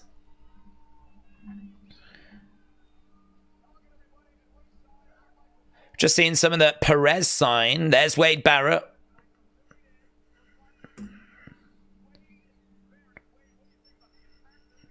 Wade Barrett filling in. I like Wade.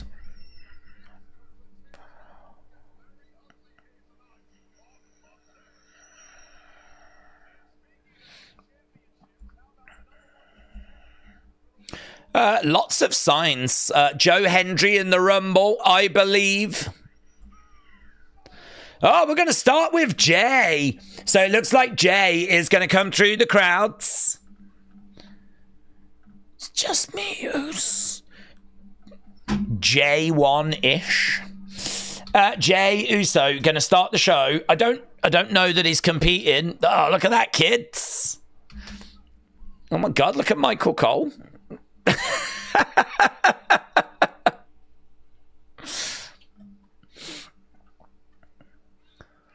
There we go. Look, we got a kid yeeting away with Jey.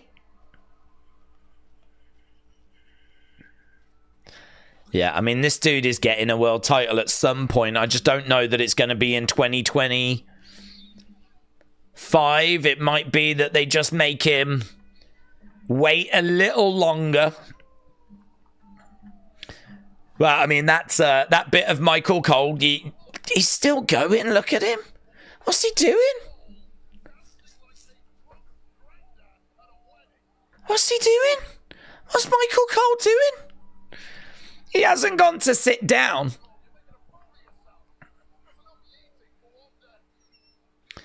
Sit down, you're making a fool of yourself. Is he gonna yeet with him? Or has he gone to sit down? There we go, look, he goes over. Look at him dancing away. Michael Cole hung around, stuck around. He was so excited to see Jey Uso. You can even see Michael Cole. I think he was still yeeting in the background. He's lost his damn mind.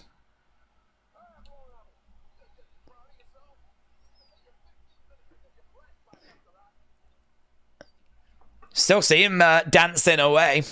I love Cole said Who review.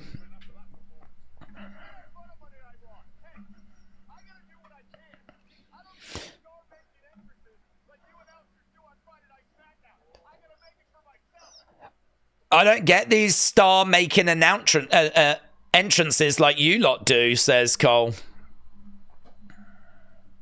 Well, there we go. Michael Cole is a legend, said Brony. He is a legend. Surely he's a first ballot Hall of Famer as well, actually, Michael Cole. Do you want it? Do you want it? Knock him down like this.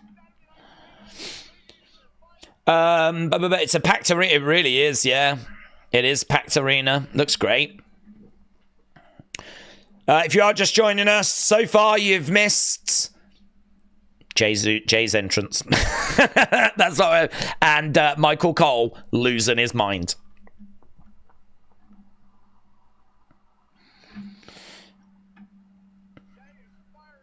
Jey fired up in the crowd. Let's see what Jey has got to say. Jey gets the people so hyped, said AB Jobson. Whatever you want to say, he gets them out their seats.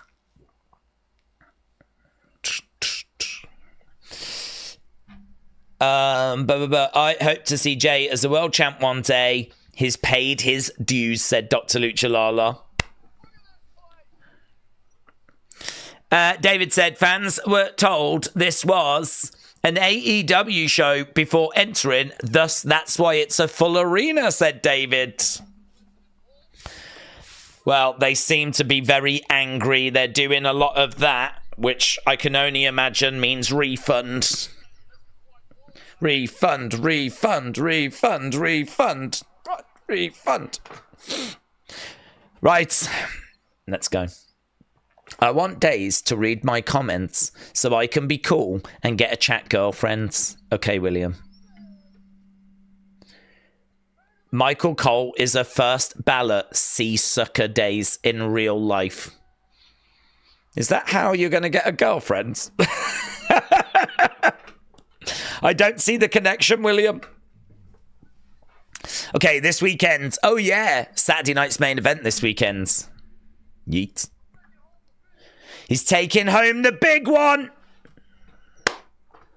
Oh, here's Gunther. Here's Gunther. WWE Creative Humor said if we gauged who should be champion based on how many uncoordinated white people they can make dance, Jey Uso would break Roman Reigns' title streak. Here's Gunther. I was about 3 when the Benoit stuff happened, said Alex. Gunther is about to cook Jey. Sorry, bro, said Felix. Michael Cole dances like the teachers at my daughter's high school in their Christmas dance. Okay, here's Gunther. Gunther in the ring. Baker. What was that sign about Baker? Was that about Britt Baker? Few people in the crowds in quite a few John Cena shirts, you know. I'm seeing a lot of red John Cena shirts. Why are there so many red John Cena shirts?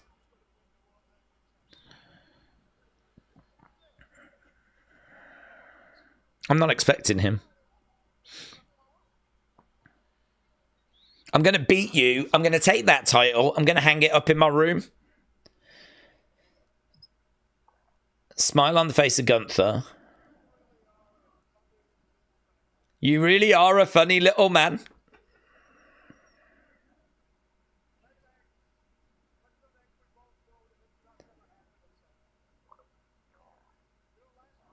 Seems a little off here, Gunther. You look me in the eye.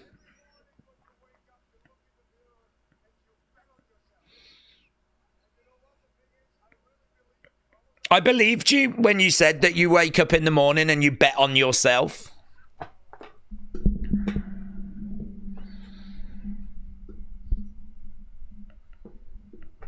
Yeet. When I saw you walk in here, it was like our conversation from last week never happened. You look like a complete dork. God only knows how he feels about Michael Cole then.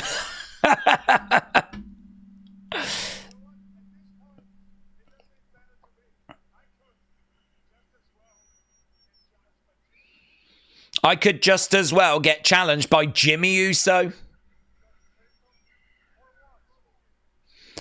Gunther seems off. He does seem off here. You never follow up with your words. I think that Jimmy Uso line was meant to be like a kill shot and it got no reaction whatsoever. It got zero reaction. Look at me. Here we go.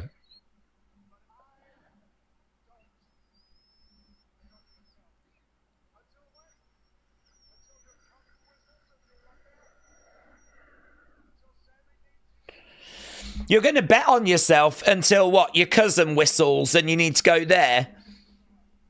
Or Sami needs you. I think Gunther's problem with this promo is he's not wearing socks. That is a fashion faux pas in my book, and I think that is affecting his promo skills. Do you know how uncomfortable it is to wear shoes without socks? It's very uncomfortable. Yeah, he's made a real mistake there, Gunther. On Saturday, when the bell rings, I will expose you. I bet you he's wearing those skinny little socks. That's even worse. That's even worse. I just have to wear socks with my shoes, says Rob. I'm the same. I could never do that.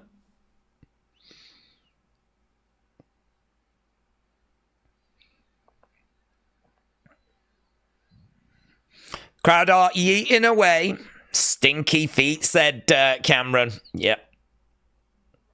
I think we can see now why he's so distracted. I'm the mascot. Yeet. And this right here is my team. I might be the mascot, but this right here is my team. They ride with me. Slide with me.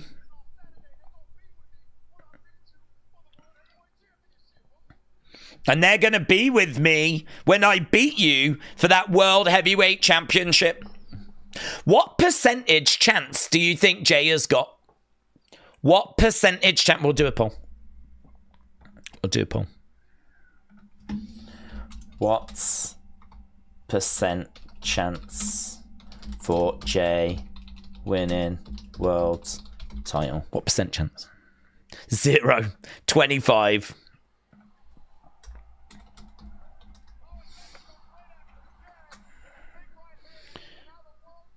Yeah, he's beating him down.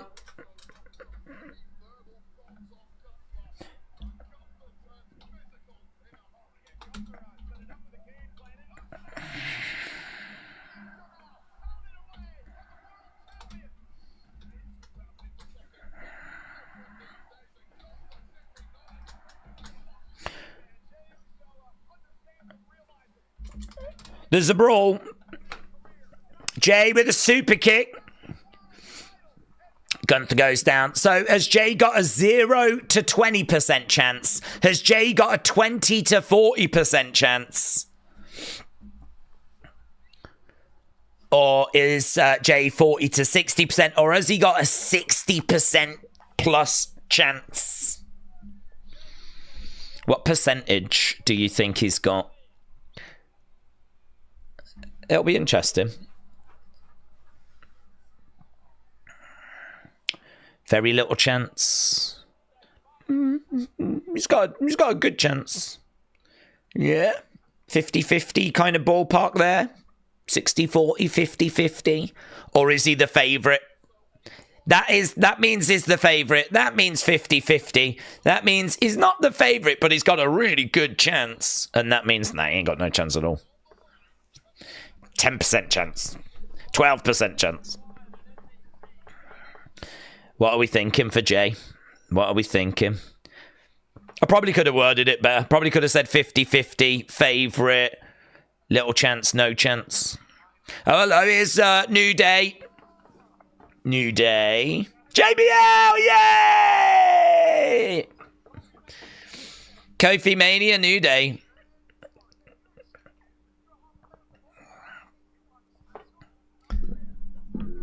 Oh, he's going to be special guest commentator.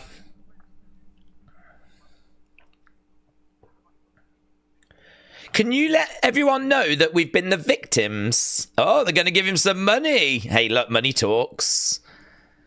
Money talks.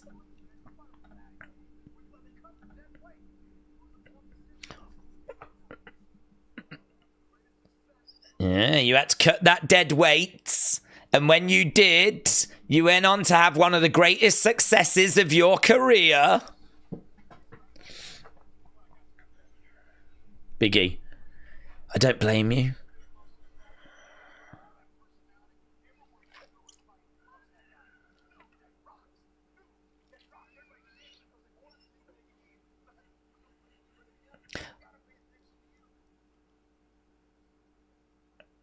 So JBL was like, I don't blame you, with his big muscles and his charisma.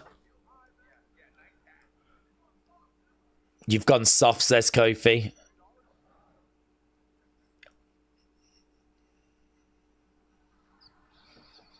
Rey Mysterio should have had Kofi give him a Canadian money and then JBL clothesline him, said David. Boyaka. Here is Rey Mysterio.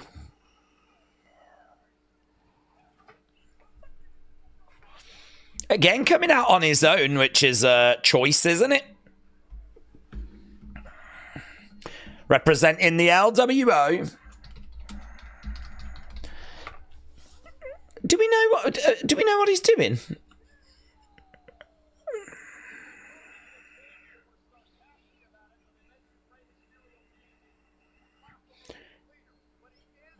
Oh.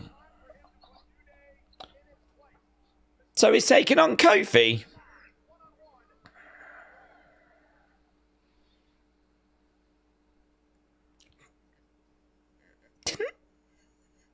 But they advertised New Day. And didn't they just say you're the guest commentator for our match later?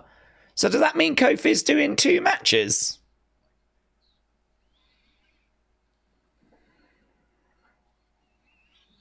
What?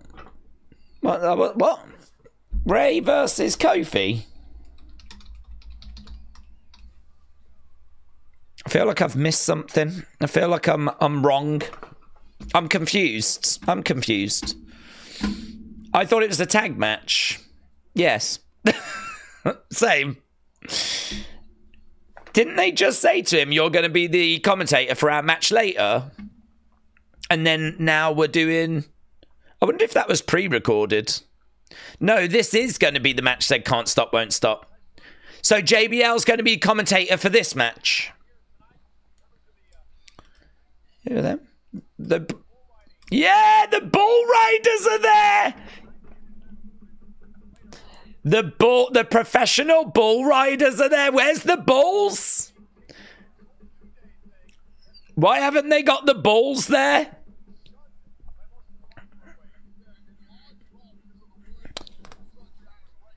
Okay, well, Rey Mysterio has come out, but there's no sign of JBL at the moment. Defcon said the new Justin Hawk Bradshaw.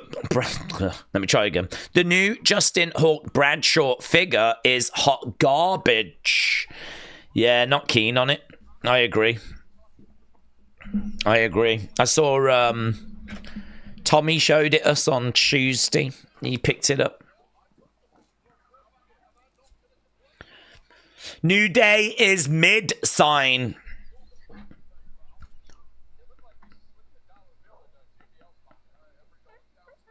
Every dollar counts, says... Oh, here's JBL. Well, I'm guessing that it's changed again then. It did say that New Day were going to compete on this show. So it looks like this is the New Day match, but it's just going to be Kofi. JBL just came running towards the camera.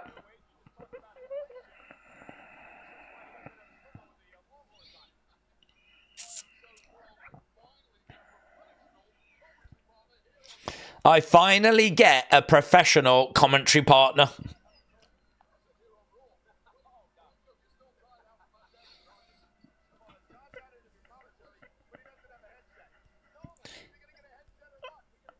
Yeah, we got no headset for JBL.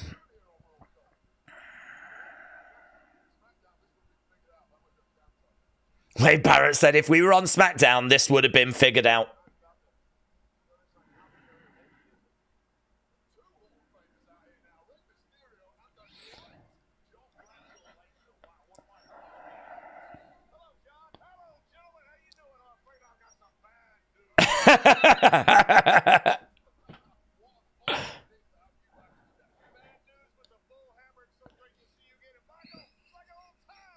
Yeah, I did always enjoy those two together, JBL and Michael Cole. His car's in the Briscoe Brothers shop. He's very quick on his feet. Oh, Bailey. I'm guessing this is commercial break. Okay, we're backstage with Bailey. You're here for a match tonight.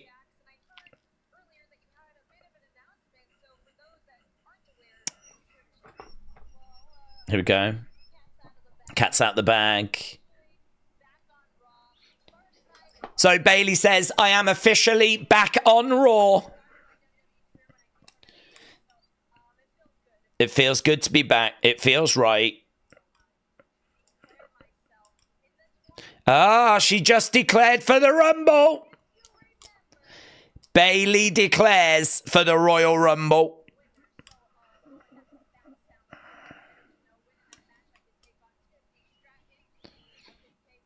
She says, being a back-to-back winner sounds pretty good. Here's Nia. Here's Nia. Can't hear Nia. Production botch. There we go. I'm going to win the Rumble, says Nia.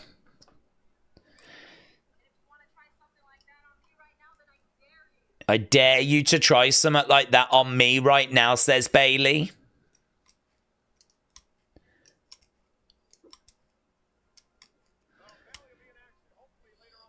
There we go. There's one of the Bull Riders. What's your name?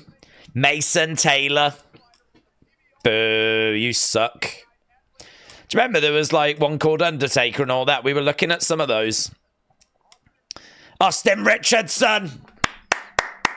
The GOAT. The GOAT. Go on, Austin. Austin. Oh, Matt West. Who's that? It's Matt West. Legends. Yeah, TKO bought professional bull riding. Something to do in it. Why not? Something to do. So we are going to start doing those streams now. This is exactly why they need to have a mic when they're cutting a promo, said Crash Dummy. Here's the New Day.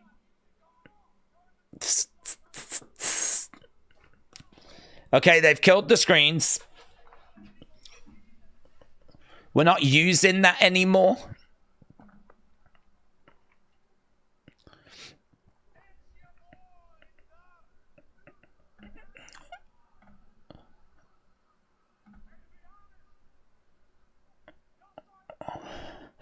You're starting to pee me off with all of this. They're getting booed as they're making their way down.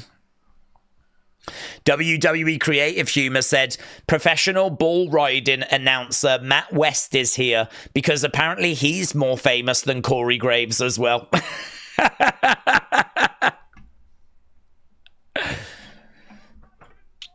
Oh, they call JBL a fraud. Give me my money back. Oh, I just took that money. Don't deserve it. They took those dollars away from him. Crowd is still...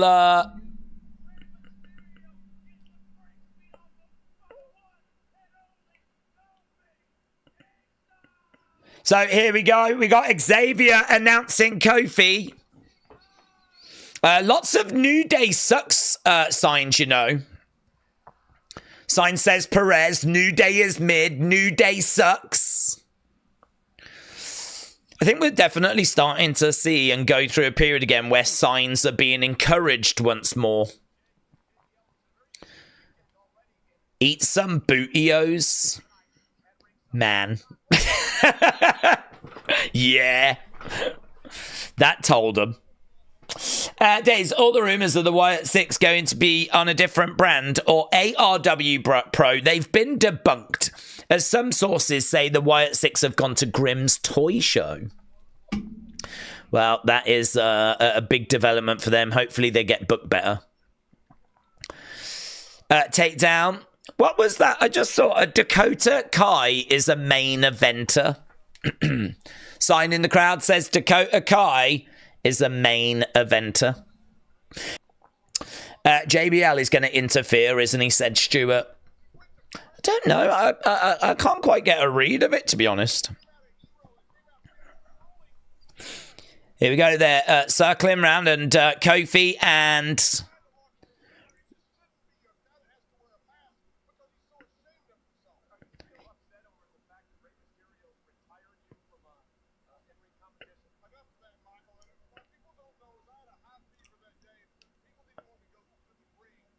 I had a high fever the day that I lost to Rey, said JBL. I was in danger of my life. Again, over the top, Kofi Kingston.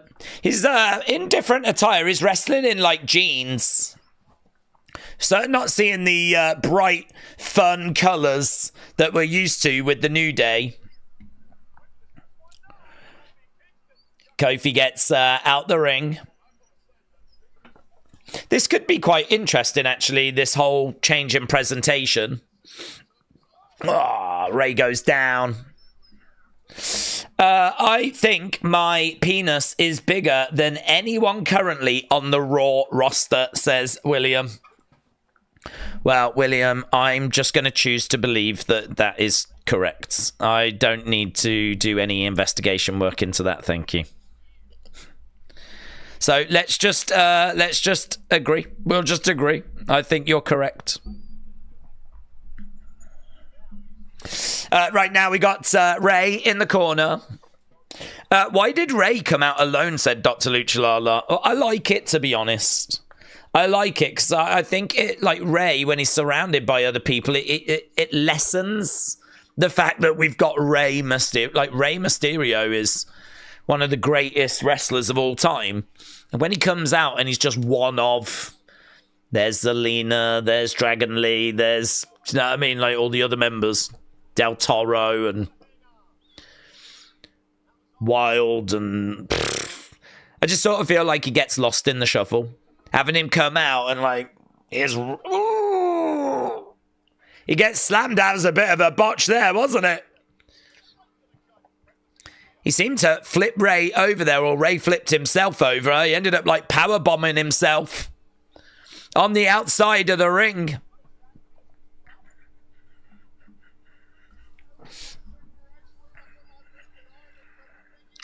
Right now we got Kofi grabbing Rey on the outside. Xavier interacting with the crowds. Rey into the edge of the ring. Big Bronson Reed has asked a question on social media. Does New Day suck or rock? Which one is it? I can tell you 87% say he sucks. Right, JBL, so far away from Wade, it feels like 2020, says Rey. Crash Dummy said, Kofi could have got Rey hurt there. Daze, Corey is rolling over in his grave that Raw has got another announcer. He's not dead. Mr. Unfamiliar said, Dolph Ziggler's going to attack JBL for the last time, said Mr. Unfamiliar. Larry said, do we think we could see the Wyatts tonight? Maybe get some revenge? I am not expecting the Wyatts tonight. If we get them, we get them. If we don't, it won't affect my enjoyment of the show. I'm not expecting them. Xavier holding onto the leg of Rey.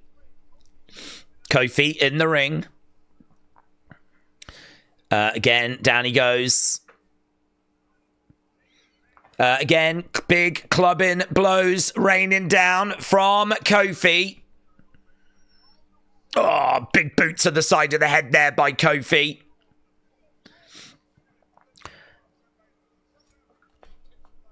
JBL said, these stupid flips and flops that everyone's doing, sometimes you just need to kick someone in the head.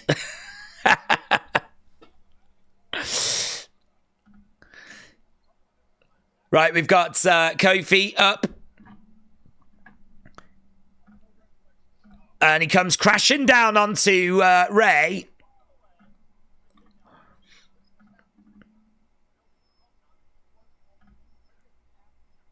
Shots raining down. Michael Cole said at one point, you said I was the greatest athlete you'd ever seen. Look at those giant twos that are in the crowds. These signs are so big and so prominent.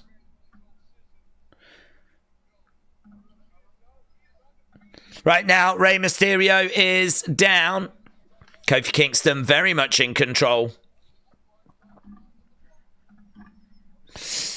LA Knight has simmered down. Seems to be hitting the gym, though, said Meek Maiko.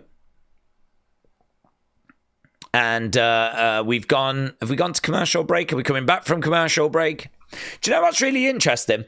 I saw someone talking about how they had tuned into Raw and they hadn't watched wrestling for years. And they said they found it quite annoying because they were watching and just very often the screen would fade to black and then it would just come back again.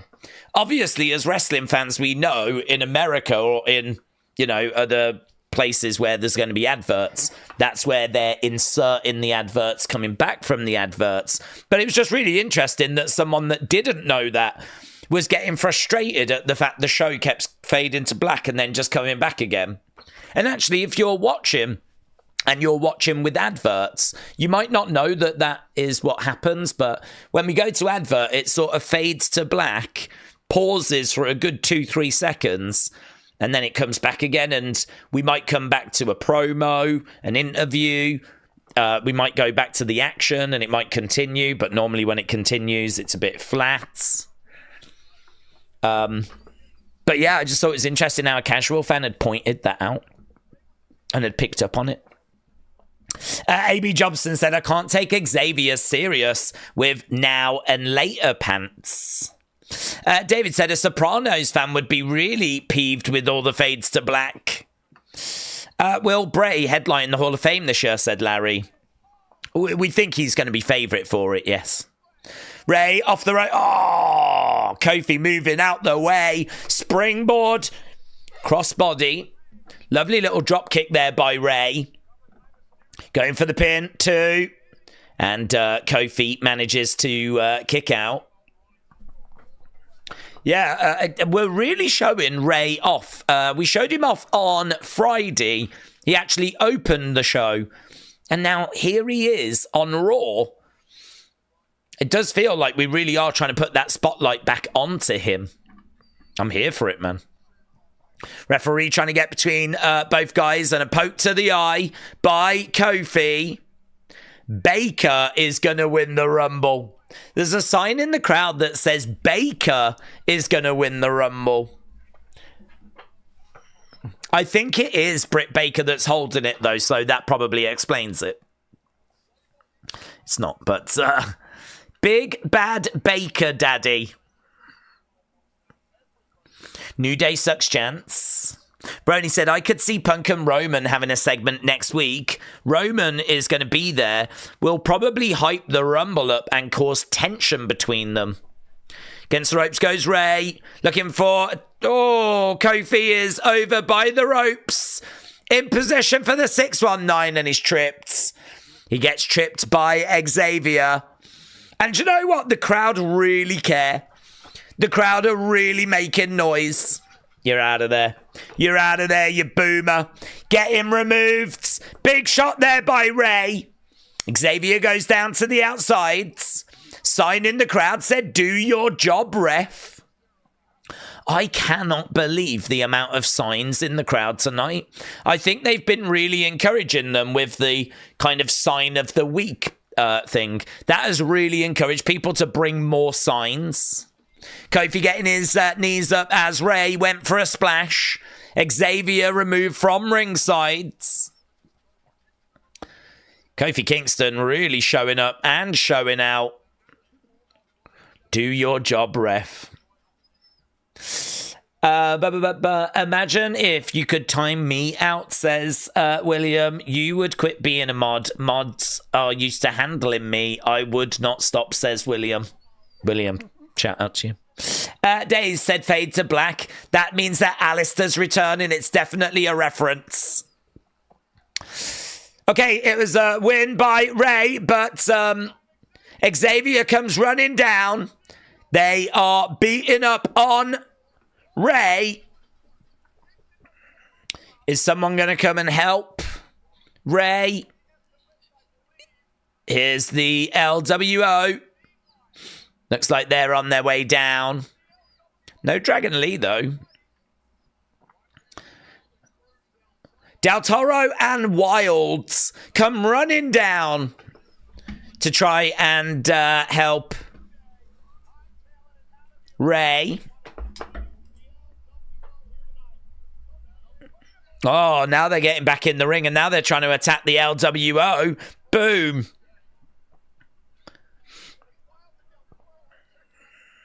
Yeah, so the New Day still trying to attack from behind. Right, if we look at the poll, we had nearly 500 votes. 27% of you said 20 to 40% chance for Jey Uso. So you'd think there's a chance. You'd think there's a chance.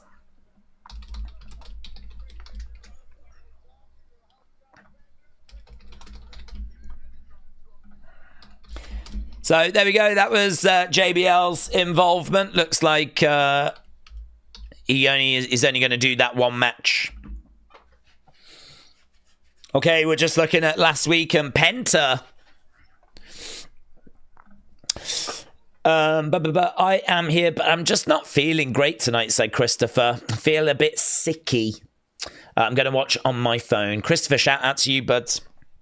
I hope you feel better soon. Kader said Jey has got no chance in hell. Don't hug me, I'm scared. Said, didn't Jey beat Gunther for the IC title? No, it was Bron Breakker, wasn't it? I think it was Bron Breakker. Real heel tactics. Cry me a river, said AB Jobson. Hannah said, Daze, it's strange. Some people have got no ads in the States with the premium option, but it's not the situation with other people. Well, I don't know, if you've got the premium option, doesn't that take the ads away? Are there people with the premium option that still get ads? Oh, hello. We've got Chad arguing with American Made by the looks of it. Oh, he was inspiring them. I've been the talk of the whole wrestling world this past week.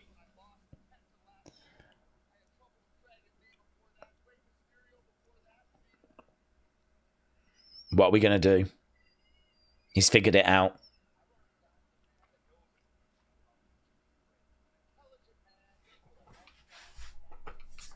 Dominic.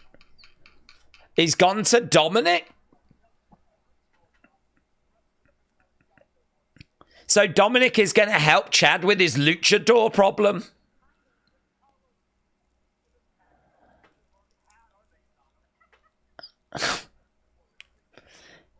So the Creeds are going to go after the War Raiders. Ivy's going after a championship.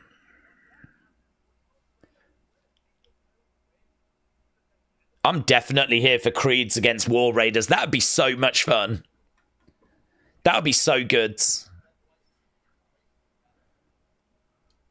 Red, white, and blue with our waists wrapped in gold.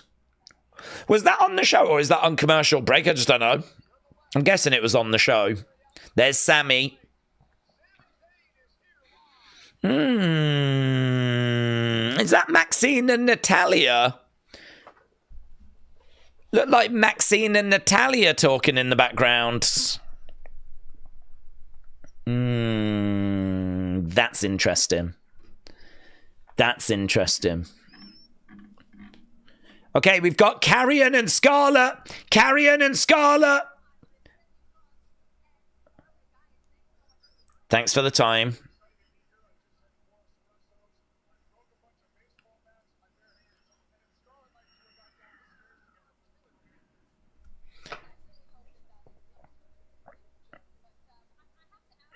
I've got to ask you guys.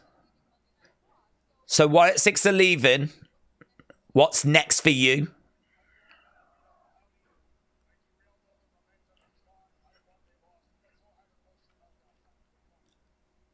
I won. They lost. No. Miz is on an assignment.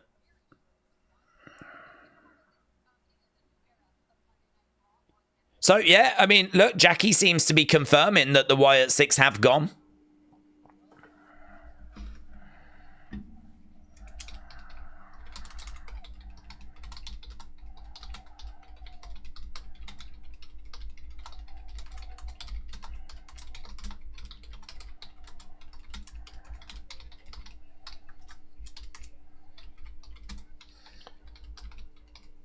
So Carrion's talking about Sami now.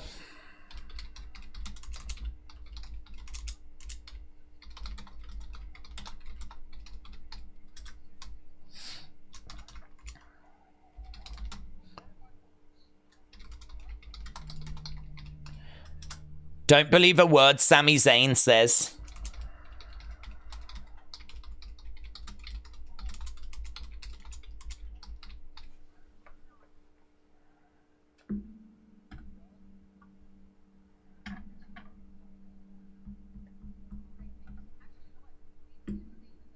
Sami Zayn is up next.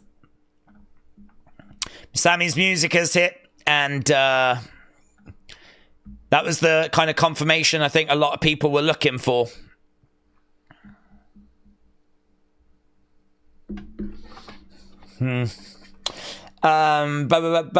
Carrion is good heel, said Cameron. Maybe the Wyatts are taking a hiatus, says Hannah. Carrion is wearing too much costume jewellery. AB Jobson says, I like that promo. Sami Zayn is making his way down to the ring. No reaction from the crowd when he said Seth. I'm guessing the crowd could hear it. You're right, there was no reaction from the crowd really throughout any of that. WWE shop advert right now. It's too bad Cross is extremely boring in the ring, said Brony. Why didn't America get the promo about the Wyatts? Well, because some people have to go to commercial break. Some people have to go to commercial break, so that's why they will have missed out on that. Wyatt's on SmackDown. Yeah, Jackie just said, so with the Wyatts moving over to SmackDown, what's next for you? So she has seemingly reinforced it. And then Carrion has just proceeded to talk about a load of options, most notably Sami Zayn.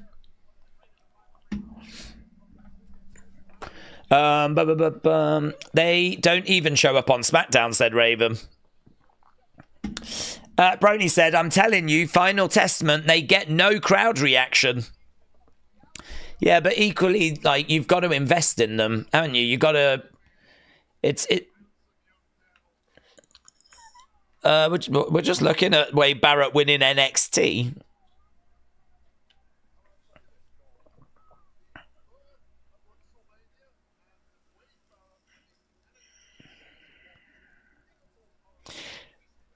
Two pivotal moments in the history of WWE, the birth of WrestleMania and Wade Barrett winning NXT. Sami Zayn in the ring. Yeah, you've got to invest in people to get the reactions, and they just haven't been invested in.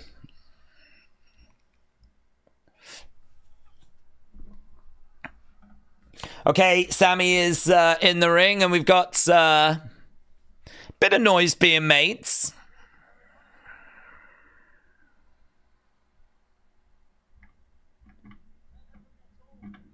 That never gets old.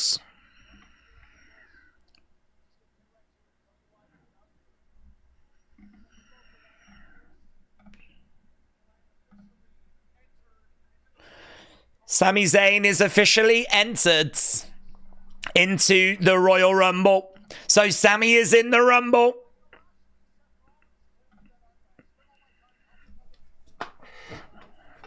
Let's get the results of that poll. Otherwise, we might forget it. Sami said he's thinking about what do I want.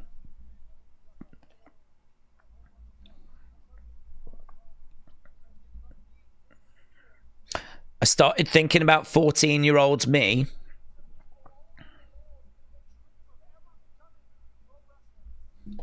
Well, he wants to be world champion, and he should be world champion.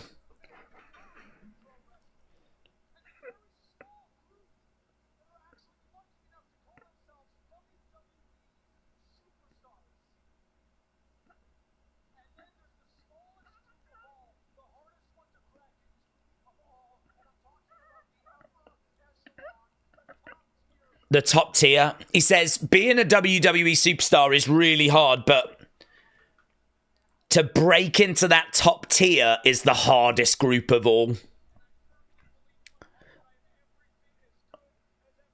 I believe I'm every bit as good as everyone else.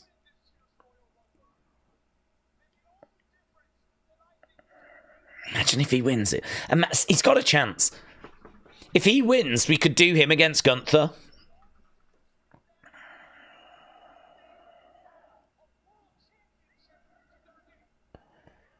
The only difference between them and me is they've got a world championship and I don't. Go on, Sami. Go on. Go on, Sami. Don't play with my heart, Sami. Go on, Sami!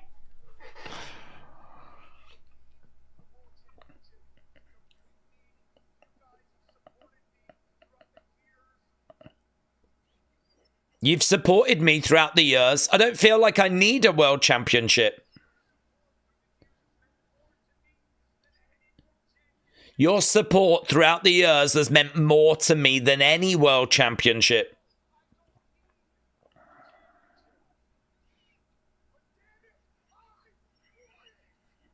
He says, I don't need it, but I want it.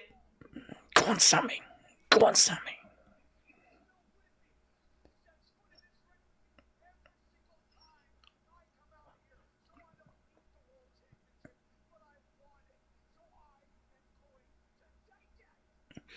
I don't need the world championship, but I want it and I am going to take it.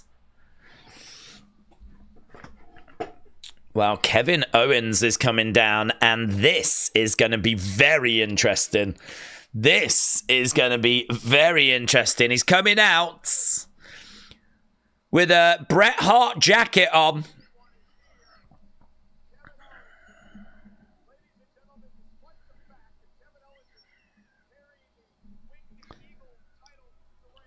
This is going to be fascinating.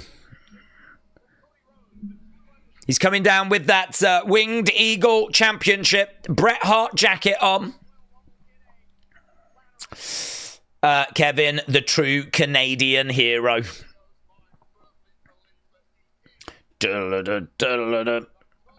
Roman, Cena, McIntyre, Seth, Punk, Sami. Those are the people that have announced themselves for the Royal Rumble. Kevin Owens in the ring. Hitman KO, says John. My champ is here, said Dr. Lucha Lala.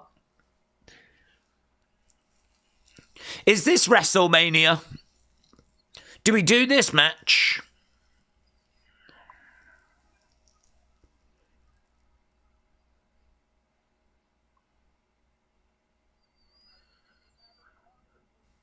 I knew it was a matter of time.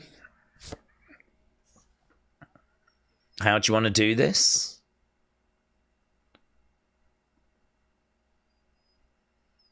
What do you mean?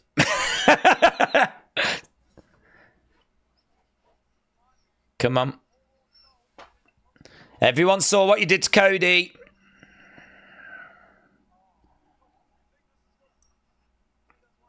You think that's why I'm here?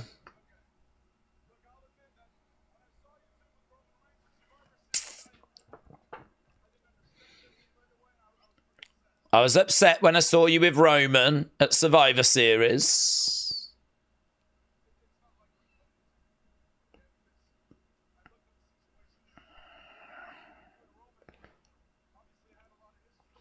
You and Roman had a lot of history.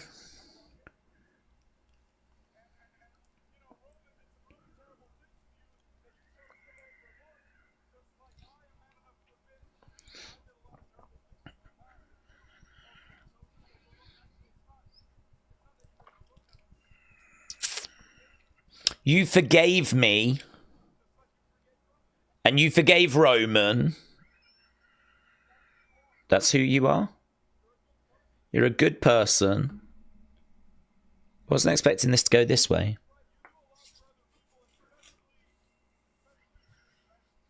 You do a lot for your friends. You're my best friend.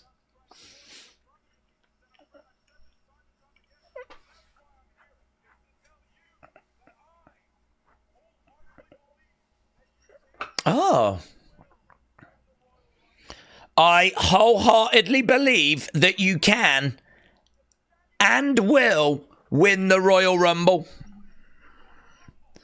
It's like, you are going to do it. You deserve to win the Rumble.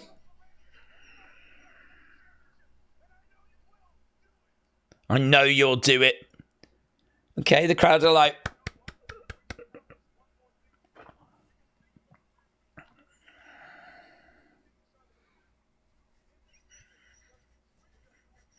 So he's going to make out it's to face him, innit?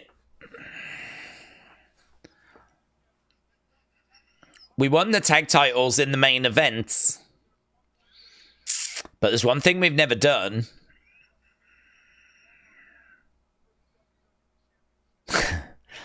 We've never main evented WrestleMania one-on-one for the WWE Championship.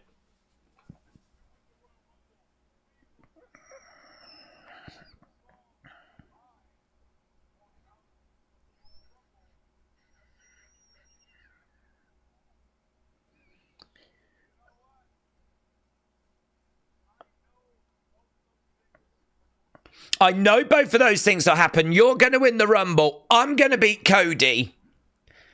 So Kevin Owens is very confident that this is going to result in a match between them. And he says, I've got your back.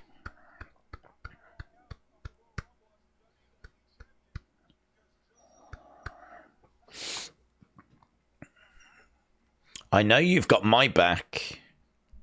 I've got your back. You've got my back. You're my best friend, as my brother. If I need you, I know you'll be there. Is he going to put him in a very difficult situation? Is he going to put him in a really difficult situation?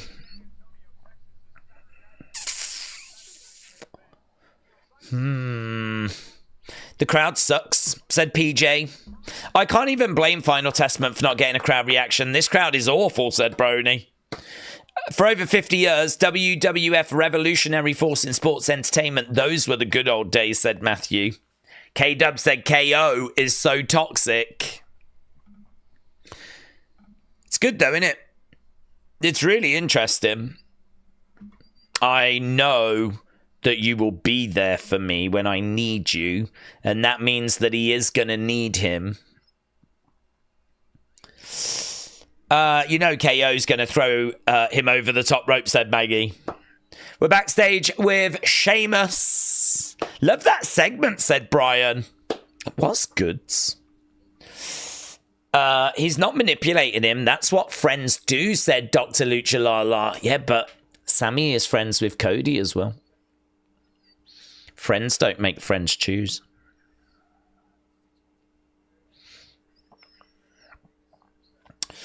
KO wants Sami to help him beat Cody, but Sami won't. PJ said, I don't understand how you go for a wrestling event and just sit there quietly. What is wrong with these people? Well, I think what's happened is they've written all their thoughts down on signs, so they haven't really got anything to say, instead of just like,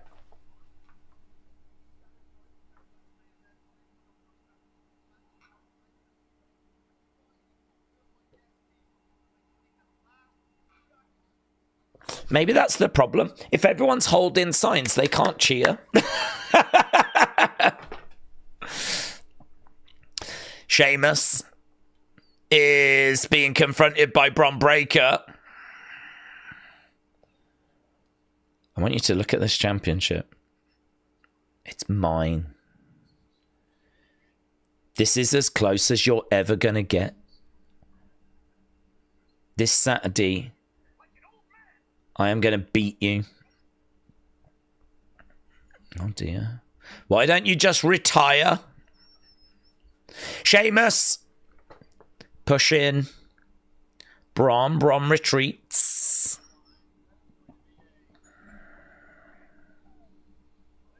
There's Bayley.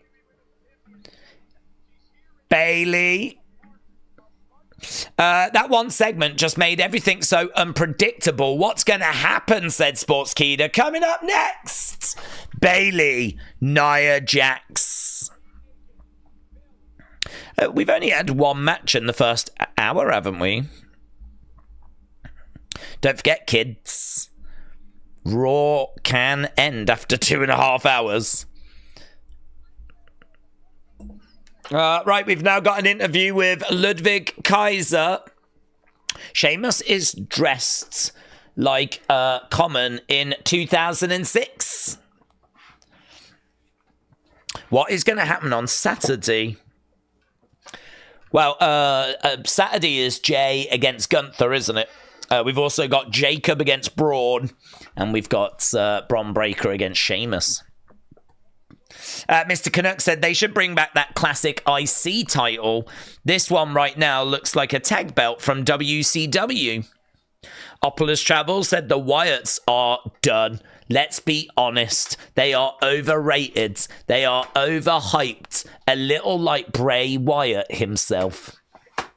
Opulus Travels, I just want to wish you all the very best in your future endeavors.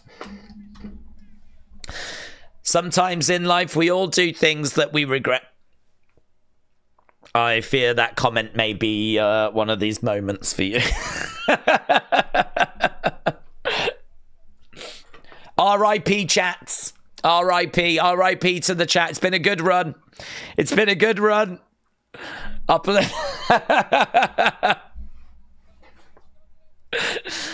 He knows what he's doing. He knows what he's doing. Aubrey said LMAO, RIP, Upper. Yeah. He was a good guy. He was a good guy. He went bonkers at the end. John said, we need a recap so far. Rey Mysterio beat Kofi Kingston. You're welcome. That's been our only match. We did get a really good promo just from Sami. I enjoyed that. Carrion has sort of confirmed that the Wyatts are gone from Raw. So did Jackie Redmond. And Michael Cole yeeted at the start of the show. And we had Jey and Gunther build into Saturday. It's been a bit, isn't it, really? It's been a bit. What's this? Oh, in memory of Bob Uecker. Maggie said Bray was awesome, and I wasn't a Fiend fan, but I did love him with the Wyatt family, says Maga. Ludwig called out Penta. Well, that's a match we could definitely get. Whatever happened to Vinci? Will he get another gimmick? Yes. He's going to get a brand new gimmick. He's going to be a TV repairman. Snickers. Thanks, Snickers. Nia Jax making her way down. This Raw has been boring so far, says Higgy. It has a little. We're not reaching the dizzy heights of last week. Jay will win on Saturday. That is not a prediction. It is a spoiler, says Michael. I'm going to have a word with Michael Cole due to all the yeeting, says Maggie. Alex said, I'm still mad they split Vinci from Imperium without giving him and Kaiser a run with the tag titles. Opulus Travel said Chris Jericho just called and said, I just made the lists. You just made the list.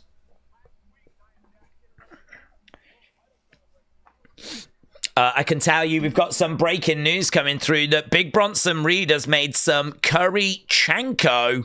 Roxanne Perez is in the crowd again. Roxanne Perez. Giving a little wave there. What is this?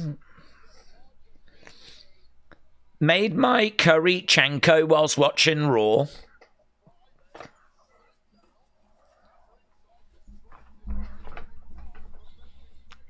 Why doesn't he get, like, some good food?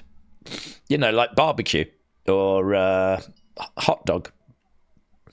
It's like slush water. Well, there we go. I'm sure it's very tasty, in all fairness. So, Big Bronson Reed, that is some big breaking news. I don't even know what chanko is. It's like looks like a stew or something. It looks borderline healthy. I think I saw some vegetables. Roxanne is sat at ringside, as we said, as Bailey has made her way out. Yeah, Kader. Bronson is going to tsunami his toilet later, said K-Dub. Bailey versus Nia. Looks like he threw up from his arse crack into a dog bowl. The community are not crazy about it, to be honest. The reviews are in and they're not overwhelmingly positive. And the thumbs up in front of it doesn't fool us. Why do I feel like I've seen this match like 20 odd times? Nia is still not on Raw, is she? They still haven't confirmed she's on Raw. Why is she here? Oh my God, DDT. Nia got planted there as kicks out at one. Curry is delicious, said the Jimmy J. That is correct.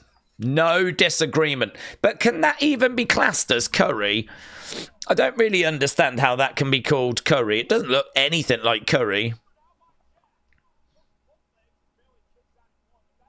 It looks like lettuce and sausage has gone off to die in a broth. I don't know. Listen, I'm sure it's great, but I'm full right now. Thank you. I'll pass. Right, Nia going over. I hope this match is better than their last match, said Rob. Nia is boring, said Patsy. Can Americans even do curry, said Scottish Nightmare. I'm sure they can, and I'm sure they're very talented. Daze, what's the best curry, Indian or Chinese? Oh, Indian. I'm trying to think the last time I had a Chinese curry. No, it's Indian. It's not even close. That looks as if someone smoked crack and then tried to make a curry. It's not a curry, said it's Brent again. And it's Brent again should know, yeah, current community champion. He messaged me to ask if he could scoop some gunk out of the bottom of my fish pond. And I said, go ahead. Dude, you've got little sausages in the bottom of your fish pond. Perhaps that was the fish. Nia goes to the outside. Bailey against the ropes.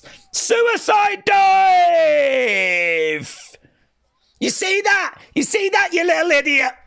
Did you see that, you little idiot? Oh, she went to slap Bailey. Oh, my God. Sit down. She's trying to get over the barricades. That security guy. Oh my God, that woman just got knocked over. The woman got knocked over. There was a woman that just got kicked and she went flying off the chair. Oh my God. Oh my. I need to see a replay. I need to see a replay. I need to see a replay. So the security guard had Roxanne and she was like kicking away. And I think she accidentally kicked this woman that was sat next to her. And the woman, all you could see was the woman go... Oh, it was so good. I need to see a replay. Perhaps she was a plant. I don't know if she was a plant. I hope she wasn't a plant. I hope it was just a woman at a show that just got kicked. And before she knew it, she's like, I'm going down. And she went down to the floor. Oh my God, it was so good. Moment of the year. Raw moment of the year. Do you remember when Roxanne kicked that fan and she fell to the floor? Lol. Nia is... I'm going to Google. I'm not going to Google. I'm Xing. I'm going to see if I can find that clip. Right now we got Nia, Roxanne, Bailey throwing hands. This feud is going to cook. No, that's not the clip I want. That is not the clip I am looking for. Ah.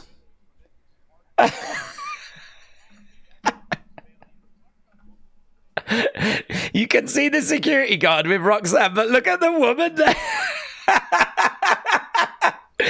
She's literally got her backside up in the air and she's pointing that way. So she's kicking her legs out, and this woman off this poor chair has proper fallen. Proper, like, off she's gone. Honestly, she's got a backside in the air that you could play the bongos. I mean, it would be a bit rude, but I need the clip. I need the clip, you cowards. We are, I think, at commercial break at the moment. 17 seconds. Is this the one? Yeah, here. There's the woman trying to block Roxanne, right? There's the woman. There's Roxanne. Watch the woman.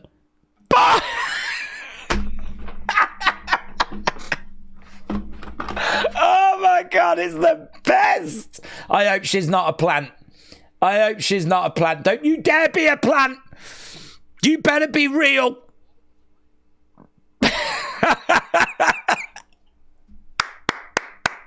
Well done, everyone. One of the greatest wrestling moments of all time. That's what I tune in for. Do it again, you cowards. Do it again. Look, the woman's down. Do it again. That is just so good. I'm saving that. That's going to go top story, I think. That's unseen sorted. Wonderful. I'm retweeting that clip as well. You lot deserve to enjoy that as much as I'm enjoying that.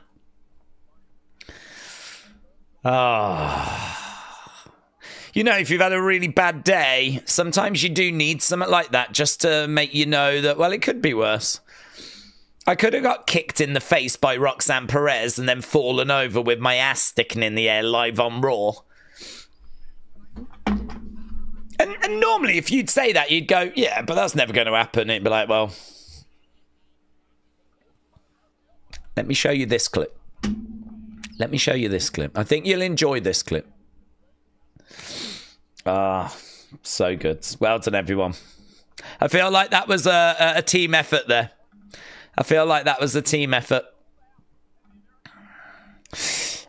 Curry is delicious. Are we still going on about curry? Oh my God.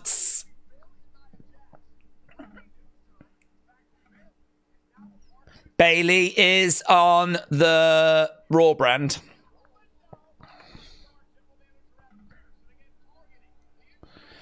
We got Nia just having a word with people in the crowds. I think we're back from commercial break now, aren't we? Apparently, Kevin Owens, Cody Rhodes is going to take place. Oh.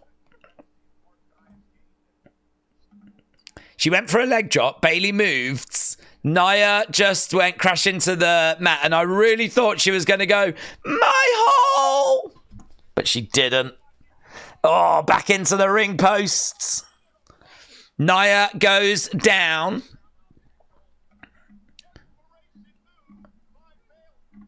Bailey is back into the ring. Nia down on the outside.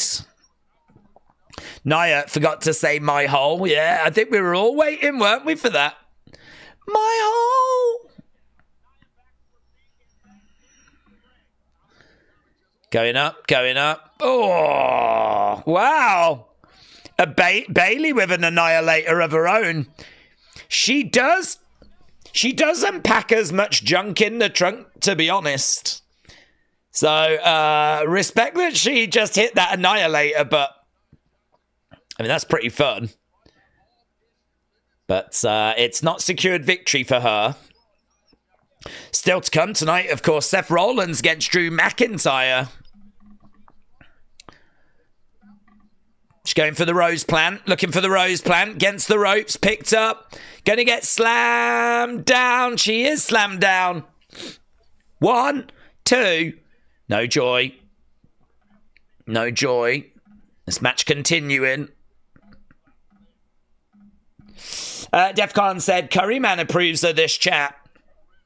I didn't realise how much of a conversation that was going to spark by us talking about the curry.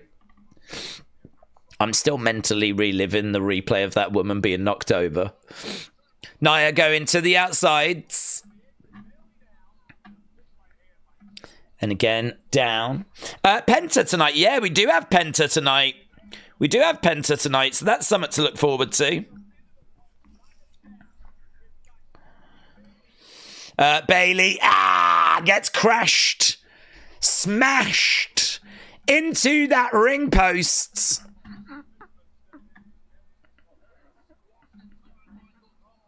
Going up. Oh. Down goes Nia. Nia on her hands and knees. Bayley coming over. Lovely knee strike there. Going for the cover. 1, 2. Shoulder up. Shoulder up. Daze, would you be in favour of a legit World Cup with wrestlers? Yeah, I would actually. I'd actually like it to not be under a WWE umbrella. Imagine if there was like a organisation that took... Imagine if there was a way that we could do that and we had an organisation that took 4 New Japan wrestlers, 4 AEW wrestlers, 4 WWE wrestlers, 4 CMLL wrestlers, 4 TNA wrestlers, like, you know. Oh. 1, 2, Bayley with the cover, but a kick out by Nia. And imagine it was kind of overseen by the World Wrestling Organization, the WWO. Elbow drop there by Bayley. 1, 2. Oh, and again, another kick out. It's pretty sick stuff, actually. It's pretty sick stuff. 1, 2.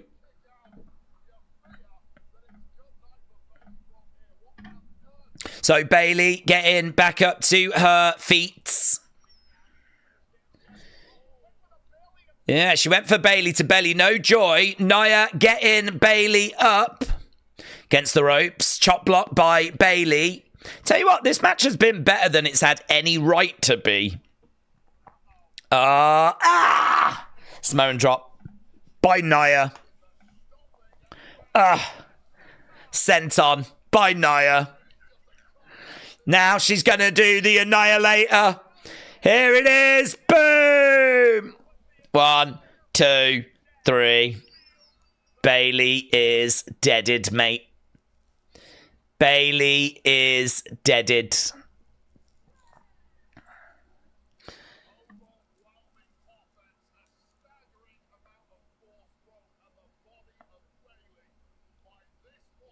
So there we go. Nia has got her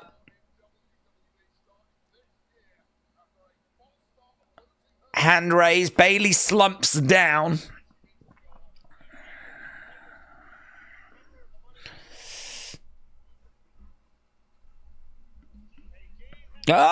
Here is Rhea Ripley.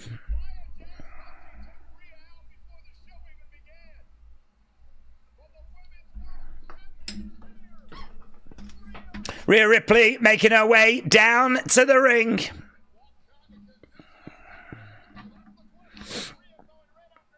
These two brawling away. Headbutt there by Rhea. Driving. Nia back in the corner. Rhea Ripley is down. Obviously, she was attacked earlier by Nia.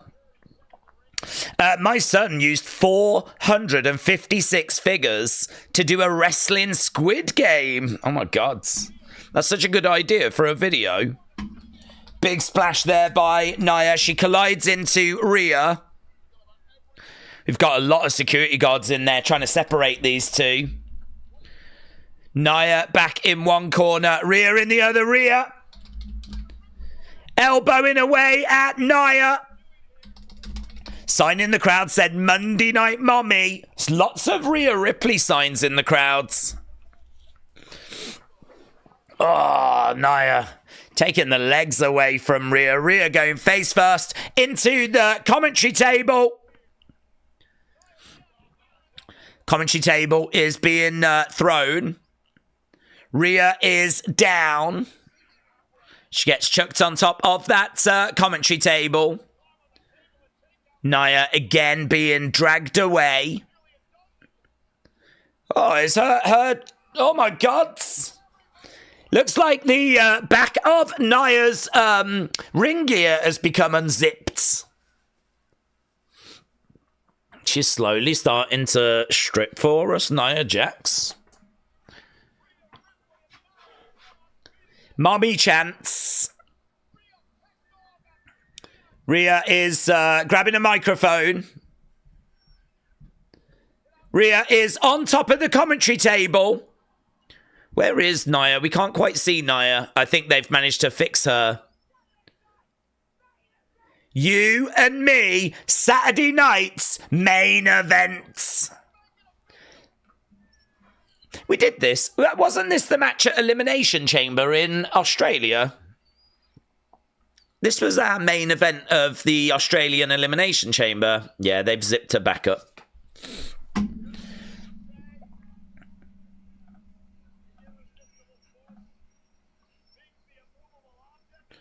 What is it that Gorilla used to say? The irresistible force against the immovable object. Well, there we go. Rhea Ripley. And Nia Jax. Saturday night's main event.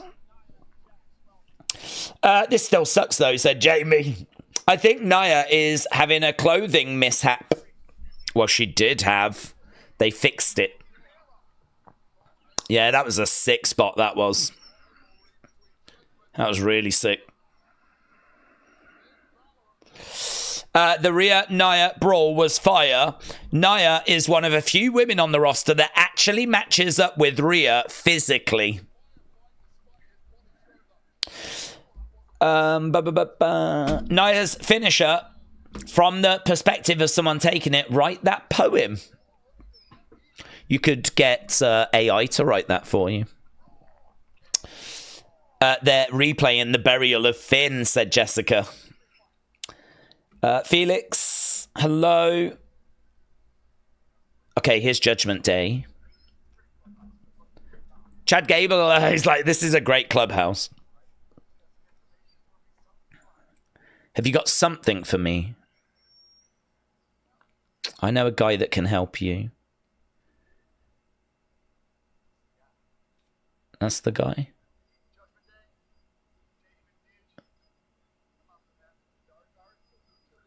So Chad's going to master the dark arts of Lucha Libre. I wonder who he's just given him contact details for.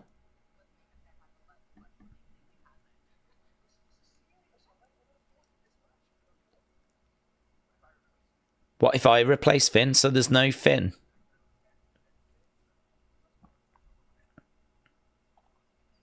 So Dominic's like, what if I replace Finn? You don't think Finn will mind, do you? Said JD.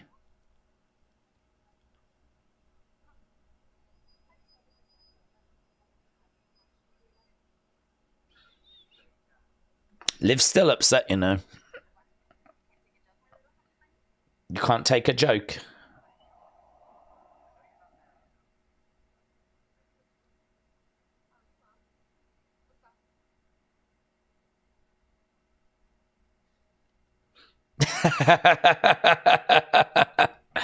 Carlito comes in and tries to take his opportunity, grabs a hold of Raquel and just get off me.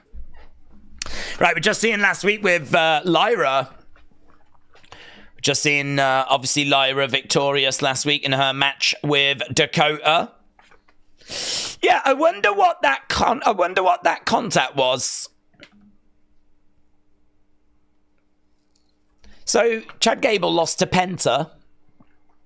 He wants to improve Lucha Libre. What number is Dominic going to give him? Because it ain't going to be Rey, and it ain't going to be Dragon Lee, and it ain't going to be Penta. Santos Escobar? Could it be Santos Escobar? What heel luchas have we got that he could give him? It'll be a heel, wouldn't it? Unless it's a new person that's coming in. John Kane said Nia is the only woman that could break the unbreakable table. Let's effing go. I want to see it smash. That's a good point, actually. That commentary table just refuses to break now. That's a good point. J.M. Beer said the PC will see you now, Miss Baker. Penta, Pete Dunne next. Penta, Pete Dunne. Michael Cole says we're gonna. Who? Oh, Martin Luther King. Is it Martin Luther King Day or something? But 2 weeks, no Liv match on Raw. Triple fraud continues to fail, Liv, said Jamie. Triple fraud. Yes, said Dr. Luke Slider. Got you. Nathan said, I wasn't expecting much from this Raw, but it has been pretty fun. Anime said, Daze, did JBL debut on commentary with Michael Cole? He was on commentary, yes. He was on commentary. Daze, halftime song. We can't do halftime song because we don't know when the halftime is. No, we no longer know how long the show is. So when is halftime? I just don't know anymore. I just don't know. There are a bunch of people that are really good wrestlers that haven't put it all together, that have not got a push, says AB. Opulus Travel said, I'm going to get hate for this. Well, why change the habit of a lifetime, bud? I'm going to get hate for this, but I'm going to say it anyway. Oh, I don't want to read out. I don't want to be... Oh, we'll do wrestling, but...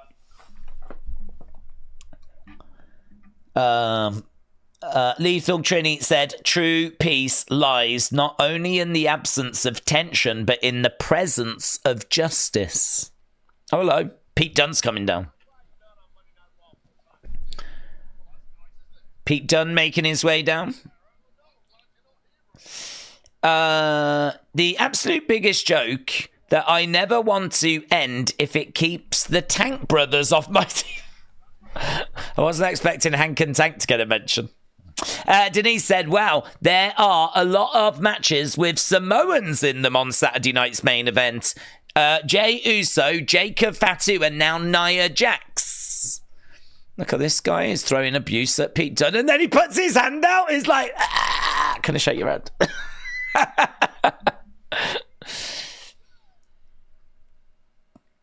What's he saying to him there? Look, Pete Dunne comes down. There's another guy that's got says something to Pete Dunne. Pete Dunne slowly making his way down as the crowd are berating him.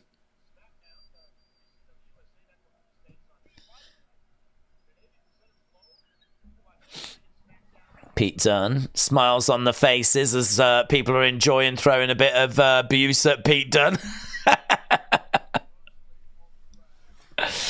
Pete Dunne about to get into the ring then. He'll be taking on Penta next.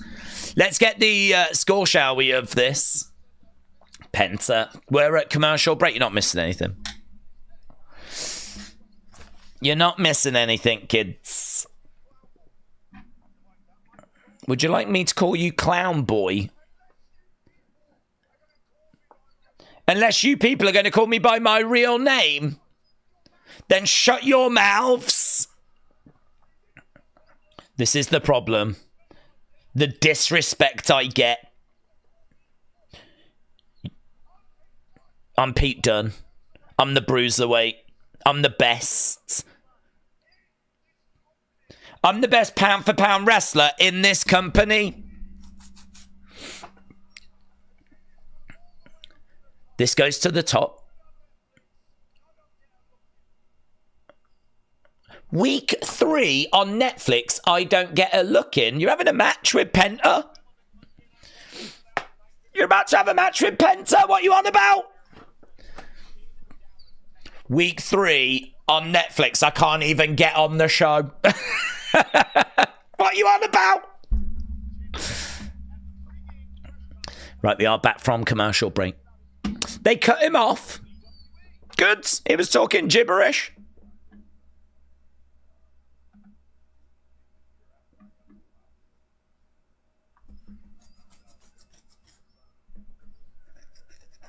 Who's this Marcus Freeman?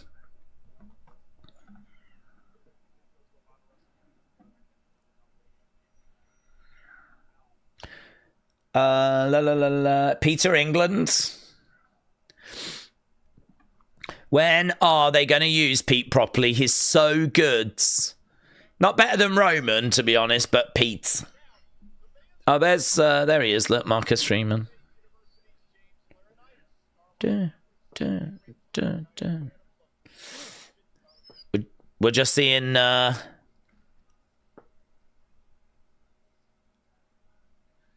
WrestleMania.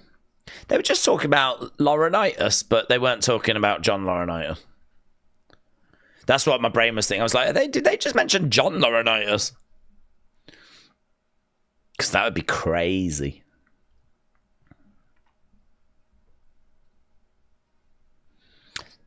Okay, there's Seth. Seth backstage. Here's Sami. Just want to tell you, I appreciated our talk. It got through. It got through. I appreciated it. It got through.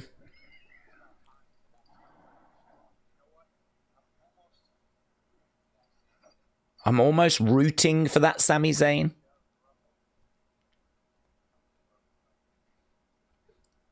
When it comes to the Rumble, I will throw you over the top rope. Not if I don't throw you out first. Come on, Sami. I'd love for Sami to win the Rumble. Sami wins, goes on to face Gunther. Ooh! Did you see who was in the background? Oh, God! Carrion's gonna stop Sami, isn't he? Oh, God, no! Oh, Carrion! I feel like this is a personal vendetta against me. First of all, he goes after Wyatt Six. Now he's going after Sami. Oh, my God. It'll be Linda McMahon after this. He'll go after Linda. Oh, here's me getting excited about Sami, and then in the background is Smiley McGurn face. Zero miedo. Here is the military building Pentagon. Oh, God, I'm so sad now.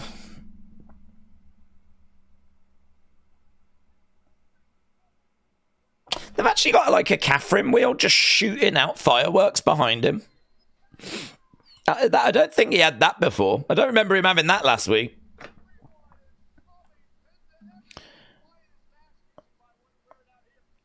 You should buy one of his masks and wear it out here, says Michael Cole to Wade Barrett as Penta is jumping into the ring.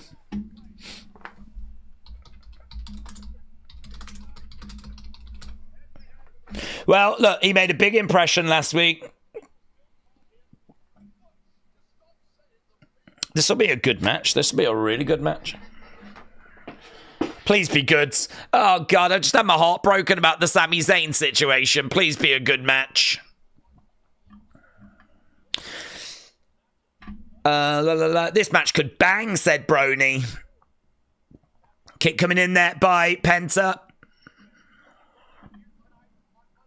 Another big chop coming in by Pete Dunne. Forearm strike there by Penta.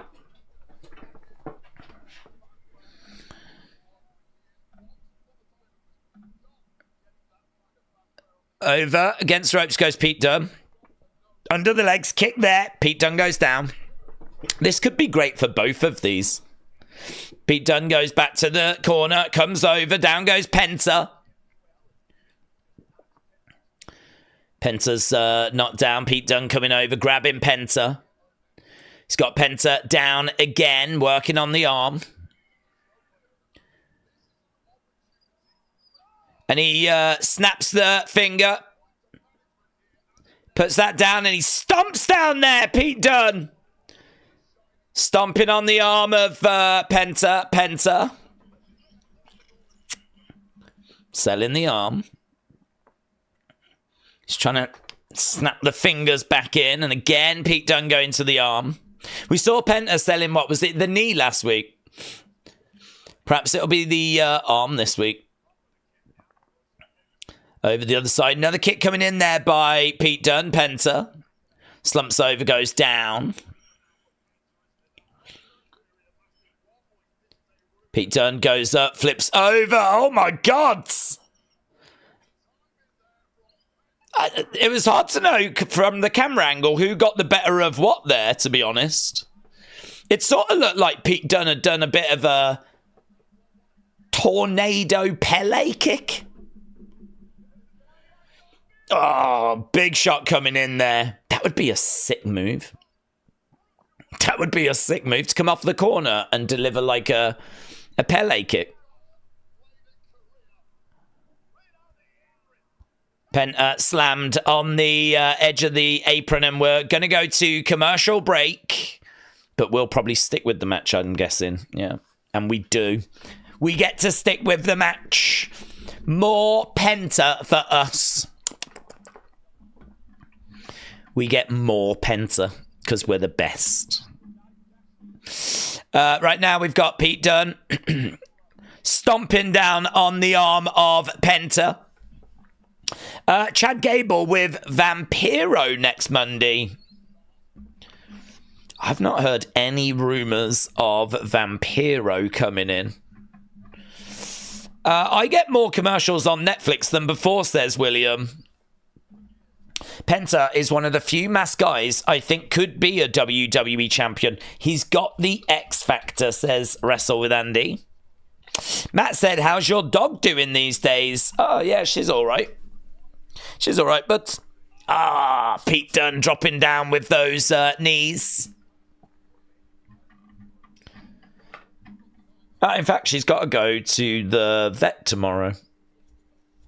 Nothing serious. She's just getting, like, a checkup. Again, we got a forearm strike there by Penta. And again, forearm strikes coming in by Penta. Over against the ropes. Kick coming in by Penta. Charging over, clothesline. Penta goes down.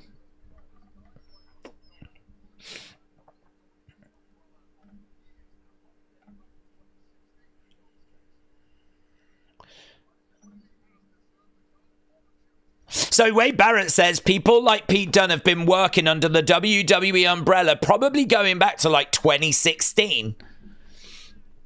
He just tried to tie the mask to the ropes, but it's become undone. It was a good idea, though. He got the mask and he tied it against the ropes. These two have known each other for a long time. I actually went to a show in Wolverhampton. I can't even tell you the year. I want to say like 2018. And the main event was British Strong Style against Young Bucks and Kenny Omega. But also on that card was Penta. I can't even remember who he was wrestling. But I know they faced each other before as well. Quite a few times, I believe. Stomping down. Would love for someone to have a finisher that has a springboard Pele kick, says Opulus Travels. It would be sick. Daze, I hope your dog is doing well, said Amin. She is. She's doing all right. You have just reminded me, though, that I was told earlier that I'm not allowed to give her any bones or anything tonight. Normally she has a little biscuit thing at night. I'm not allowed to give her one because she's got to go and have like this checkup tomorrow. So it's a good job that you reminded me of that, actually.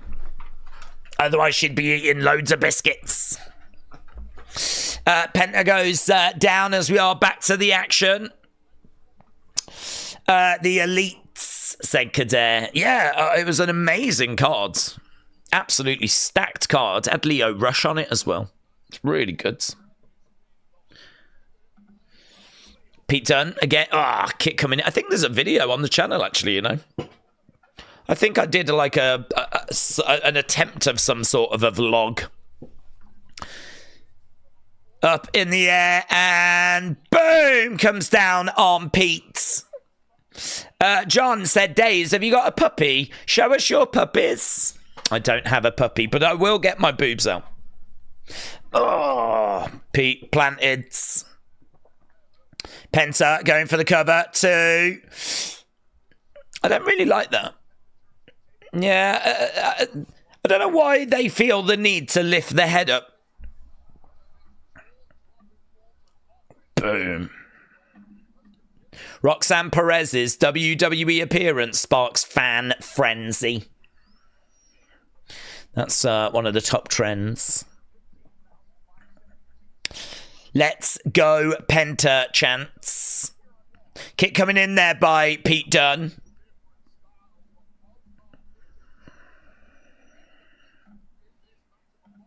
Another kick coming in there by Penta. Michael said we need a toy hunt. The Mexican Destroyer by Penta as Pete Dunne rolls out the ring.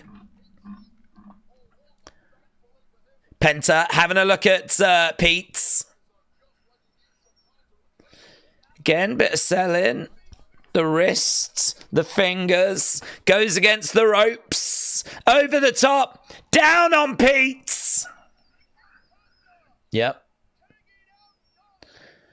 Comes down on Pete Dunne. He kind of landed hard there, you know. Ooh. Let's have a look. Did he land on his hand there? He goes up over the top. Yeah, he might have actually landed a bit on his arm. It's Pete Dunne that's back in the ring first, but Penta's getting back up, getting back into the ring. Crowd are definitely invested in this. Charges over, looking for another destroyer. No joy, Pete Dunne. Vertebreaker. Oh! 1, 2. Oh! Jeez. Kick out by Penta. I'm trying to think if that move was banned. I mean, there's no way we would allowing that move under Vince. Pete Dunne. Right now, on his knees, throwing in a forearm strike. Everything Daze wanted, said Beast Mode. Yeah. No complaints from me in this match. Selling, hard hitting. Yeah, it's great. He's followed it up with another great match. Cierro Miedo. Goes down looking for a triangle. Yeah, he's got a triangle in. Pete Dunne with a triangle. Penta trying to pick him up, looking for across his knee. Oh my God, that was brutal. Brutal. Shots coming into the side of the body. The sacrifice. So this is where he pulls back on the arm. The sacrifice. Penta now on his feet. Looking to put Pete Dunne away. Picks him up. My God. 2, 3. It's another fantastic performance from Penta. This time, putting Pete Dunne, the bruiserweight, away. That was really good. That was really good. Oh, look at that. Modified backbreaker. And his finishing move as well. Look at this. So good. It's honestly got me thinking about, like... It's honestly got me thinking about singles matches of him in AEW, and I don't recall loads. I just recall Lucha Bros matches where it was just move. 2 matches, and both of them have been excellent. I am now a fully signed up Penta fan. I'm in the fan club.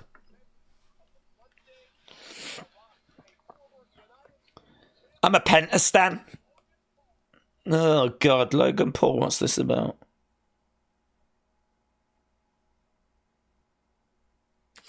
It must suck to be a Logan Paul hater. It does, actually. It does suck.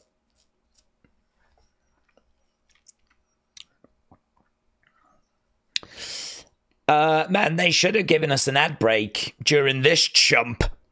Yeah, Netflix, do us a favour. Go to ad break now.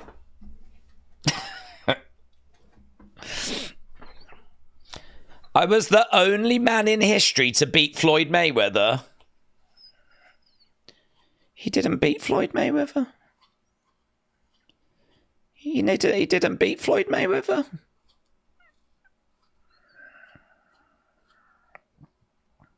This is my life now.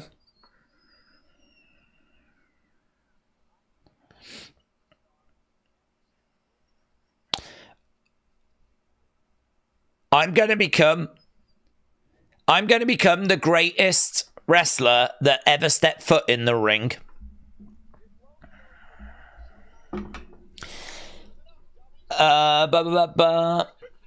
Logan is going to eliminate Cena, said JJB Gaming. Well, there we go. Logan Paul is on the show next week. Get excited. Okay, we got the War Raiders taking on Dominic and JD. That's next week. But Logan Mania.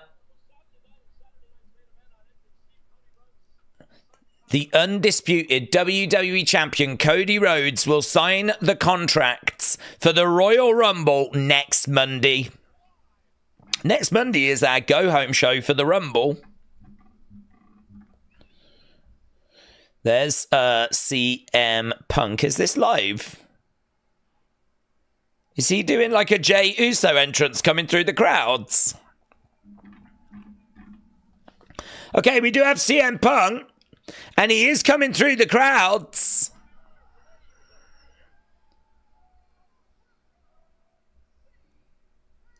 Personality.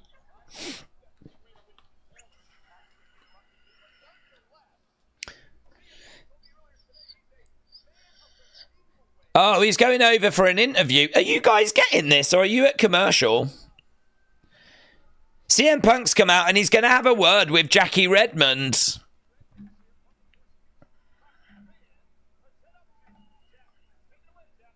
Take it away, Jack.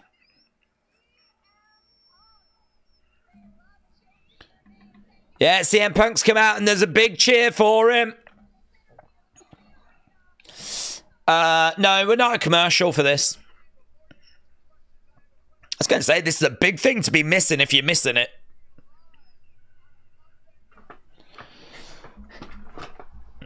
So CM Punk all kind of fired up.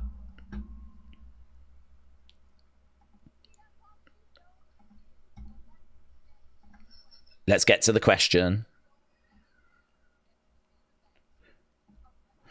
There's only so many ways to get to the main event of WrestleMania.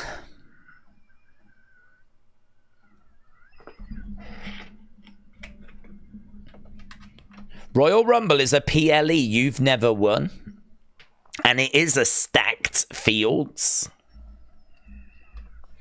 Roman Reigns, John Cena, Seth freaking Rollins.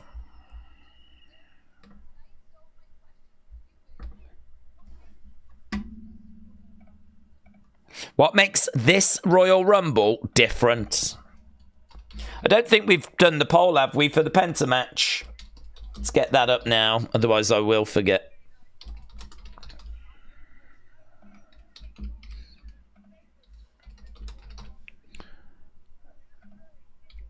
It's a fickle business, this. Lately, I make history.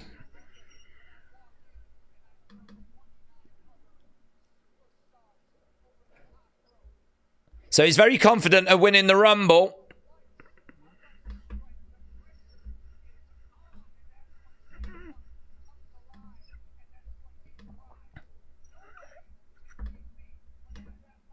Nobody can beat me when I'm at my best.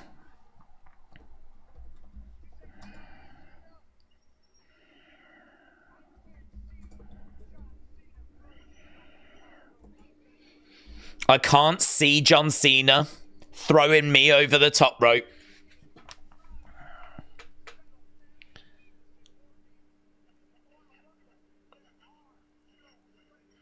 Man, you just can never miss a CM Punk promo, can you? This is so good.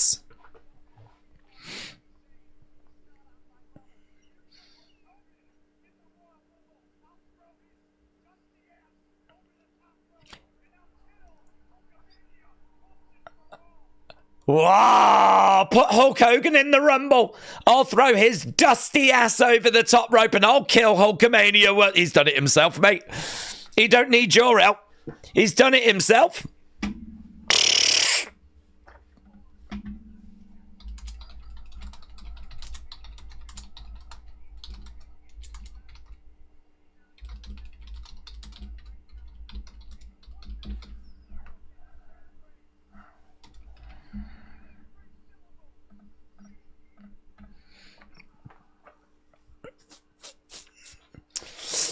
Respect the CM Punk. CM Punk is real for that one. That was really good. I mean, it shows, doesn't it? You don't need like endless amounts of time for promos that just waffle. God, could you imagine my promos? I'd need all 3 hours of Raw. WrestleMania rematch coming up. But yeah, get in. Say what you got to say. Get out.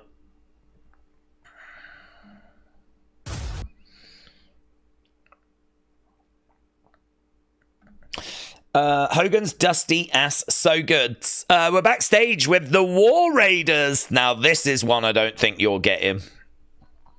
CM Punk calling in a favor in the Rumble. What does that mean? Said Opala. I know you caught the Sami shade. Oh, I caught it. He's not on my level. He was putting everyone on blast.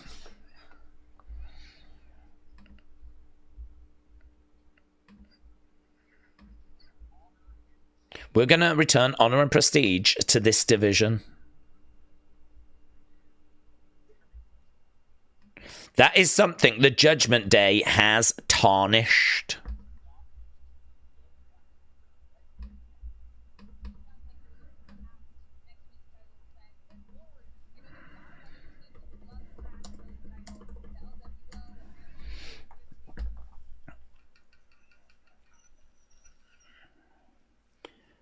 We're not going to look past anyone.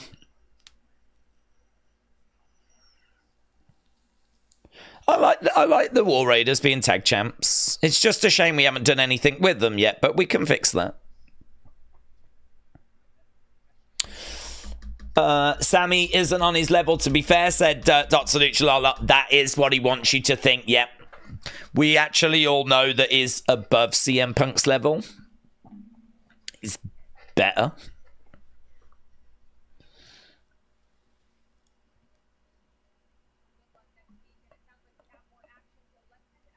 Chamman is wondering if the contact number that Chad has been given could be Malachi Black's, Alistair Black's, but that doesn't really fit, to be honest.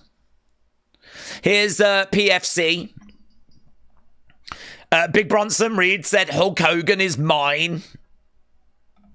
Okay, people are now arguing about who should be the one to put the final nail in Hulkamania.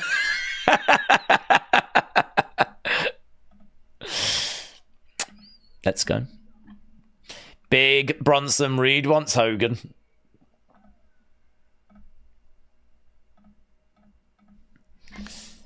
Right, Days with Raw kicking off on Netflix. You would think that Triple H was saving all the good stuff, but these shows are severely lacking hype and excitement. For Mania, they're just rinse and repeat segments.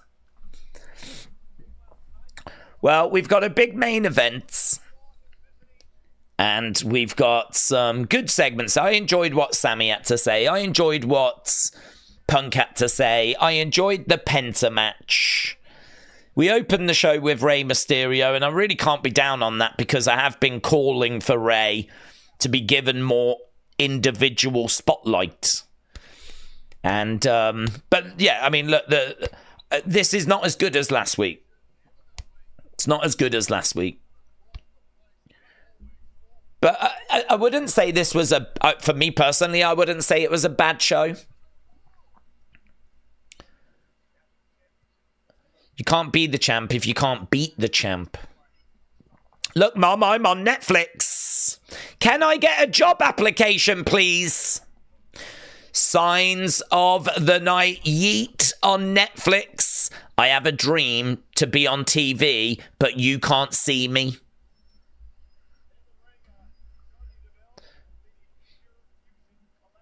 Loads of signs. This sign of the week thing is really getting people to bring even more signs, so it's good.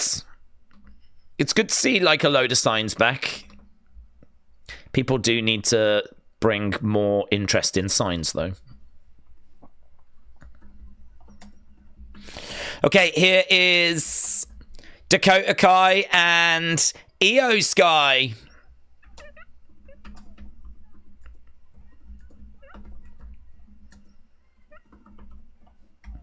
Damage Control making their way down to the ring. They're going to be taking on Pure Fusion Collective. I think after this, we'll probably be going to our main event. I'm expecting this show to end in about just over half an hour.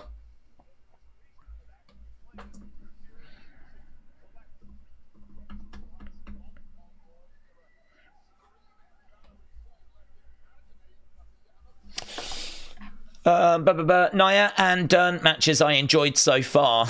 Dakota and Io, at least, thank God, said Alex. Amin said we've got 2 title matches tomorrow. Ober against Eddie and Tony against Ridge. Yeah, we'll be back tomorrow for NXT. See what they can serve up for us. Roxanne actually earlier on X sent a message out saying to Bayley, show up tomorrow if you dare. I think she very much will dare. So I think there's a real good chance we'll get Bayley again tomorrow on NXT.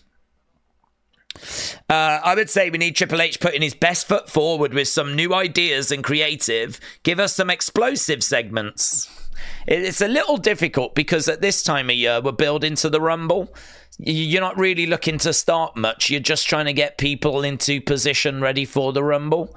So there's a lot of people announcing they're going to be in the Rumble. You've got people kind of interacting about how I'm going to win, like we just saw with Seth and Sami, like we've just heard from CM Punk. Historically, at this time of year, you're not really starting much because the Rumble launches quite a few storylines. Plus, when we're past the Rumble, then we can start digging into some storylines. Oh my God! Did you just see that from Zoe Stark?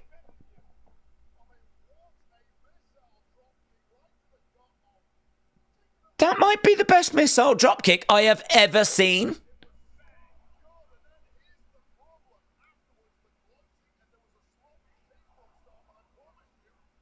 Oh my God.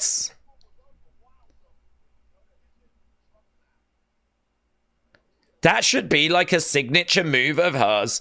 That is, do you know, a missile dropkick is, you know, really good, but it's not a move that takes your breath away.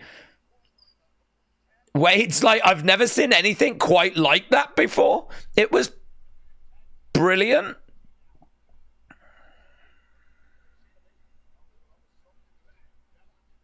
Again, you remember earlier we were talking about how like you do all the flips and it's that final connection. That was just Straight as an arrow. Boom! It was so good.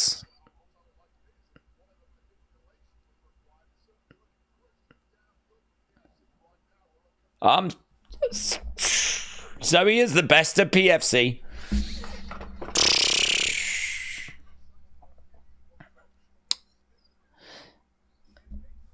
Leg drop there by Shayna.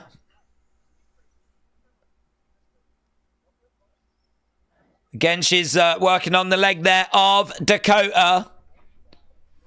God, can't believe it.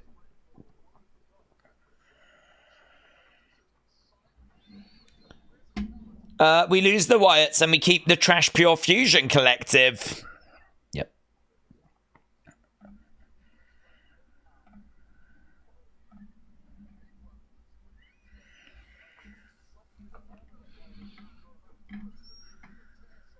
Kicks coming in there by Dakota. Do you remember Slam of the Week? Bring back Move of the Week, said Alex. It's not a bad shout, to be honest, buds. It's not a bad shout. Again, over against the ropes to the outsides. In comes Io. Ah, love the open palms. Oh, and again. Lovely. In the ring comes Shayna. Kick there by Io. Duck underneath. Over against the ropes. Io. Cartwheeling. Grab Shayna. Open palm. Oh, my God. And Zoe sold that like a dream. Open palm strike. Zoe just went flying. Zoe trying to reverse. Io goes through the ropes. Lands on Shayna. Io getting back into the ring. Kick coming in. God, I hope Zoe keeps that move. And don't overuse it. Don't do it every week. Io up top. Oof. Yeah, lovely. Kip up. Io getting the crowd fired up. She's back in the corner. Zoe over the other side. Double knees. John said LGBTQ NWO shirts now on sale. Let's go. Pretty soon we're going to have to go all the way around. Here's Sonya. Oof. She goes down to the outside. Clothesline there by Baszler. Io. Kick there by Zoe. Zoe is grabbing a hold of Io. She's going to look to put her away. Plants her. Done. That might be it. 1, 2. No, kick out.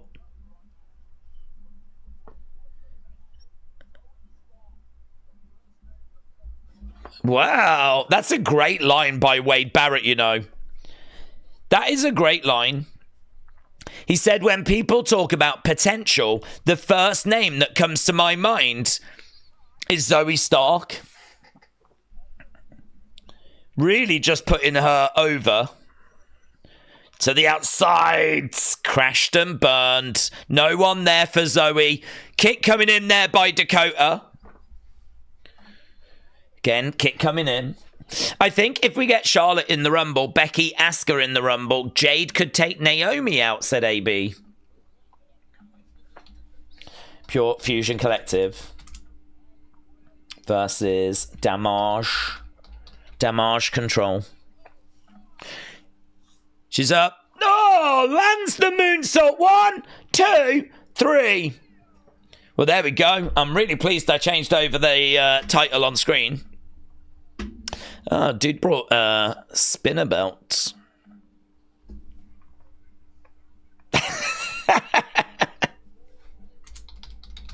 Look what I did.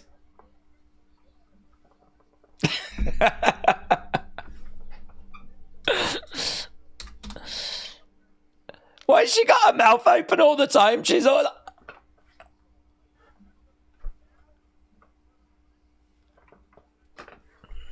Let's go. What happened? Oh, Saturday night coming.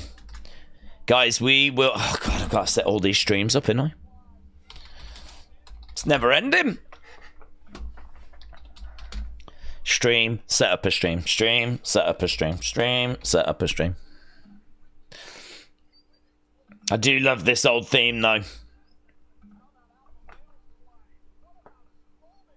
Daze, maybe you would need 5 hours for a promo. I think we all know that is the truth, yes.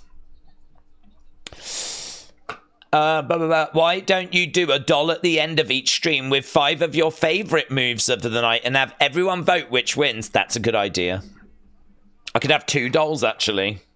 I'd be like, do you remember when Zoe did this? Do you remember when Penta did that?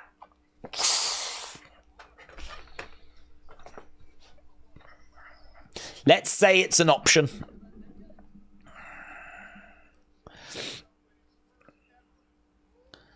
Can Jey win his first ever world championship? Main event coming up next. Main event time, boomers.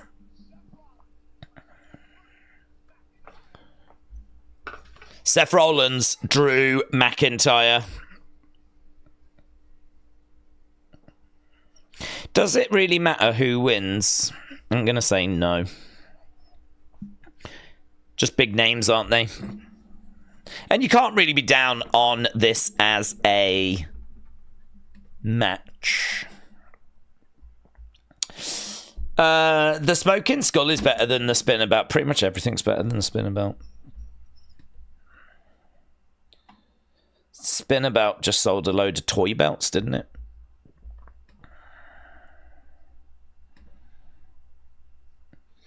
A lot of people wondering if John Cena will bring the Spinabout back. If he did win. Number 17. This match should slap, said K-Dub. This match is going to be a banger, said Dr. Lucha Lala. Nia loses her belt and decides to go to Raw and gets a shot at Rhea's. Isn't she on SmackDown? She can. Just go wherever she wants, says Kelly the Wise Lady. Kelly the Wise Lady, I hope you're well, my friend. If Owen Hari could be WWE champion, Uso shouldn't be. So, Darren, are you saying that if Owen Hart wasn't champ, then Jey Uso shouldn't be champ?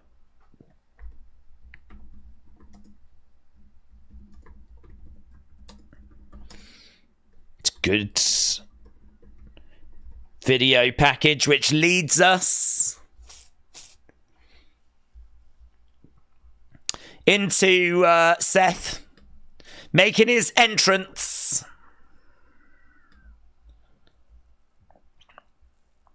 This is like old kind of Seth attire, like he with just a black jacket on. There's no outrageous entrance gear here. Crowd obviously singing his theme as he's making his way down to the ring. Look at that dude drumming along.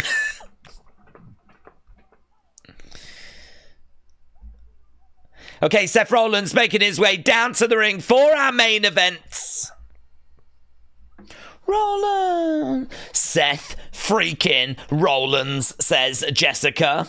The Jimmy J said it should be a good match. Hannah said main event time. Nolan said Daze. Will we see Penta at WrestleMania? I would think so. Who do you think he's going to face at WrestleMania? Or could it just be the Andre the Giant Battle Royal? They don't tend to do that at Mania. They do it on the Go Home show. So I can't say that it will be at WrestleMania that we will get that match. So I certainly hope he's not in that. If he is, they've been doing it on the Go Home. And that is disappointing. Da, da. Okay, Seth Rollins in the ring. About half an hour left of this show, I think. Drew versus Seth. I hope this bangs. I hope everyone's right. He's going over to the Bull Riders. Let's go. Let's go, King. He's gone over to the Ball Riders, pointing out to the crowds. Penta Ultimate Edition will be amazing. Yeah, that is true, actually. That is true. 3 hours, 5 matches is a bit of a bummer, said Crash Dummy. It won't even be 3 hours. It won't even be 3 hours. It'll end up clocking in at about 2.5, I think. Okay, that last match, good rating. He's just puts his hand on the top of the head of the security dude. There was a security guard standing there looking out at the fact. Seth came over, put his hand on top of his head. I don't know why he did him dirty like that, to be honest. Seth in the ring. I've always seen Undertaker as being overrated, said Opulus Travel. Opulus Travels, have you just lost your mind tonight? What's going on? Are you just getting it all out your system? Has it just been like brewing or something?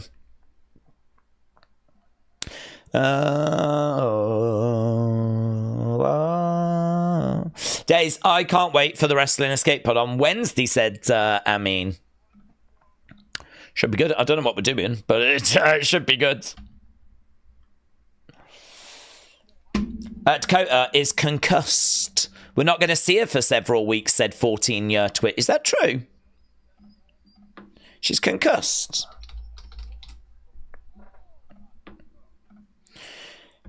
Seth in the ring. Down, down. Love grows where my rosemary goes. What does that mean? Is that like vagina? Glad I don't see what he's saying, says Raven. Undertaker's overrated, said Crash Dummy. Frustrations are better out than festering within, says James. That is true. Still a chance for Hank and Tank, said Brody. Yeah. Rumble. We're waiting for the Rumble. Hank and Tank. Hank and Tank. Let's go closer to the action.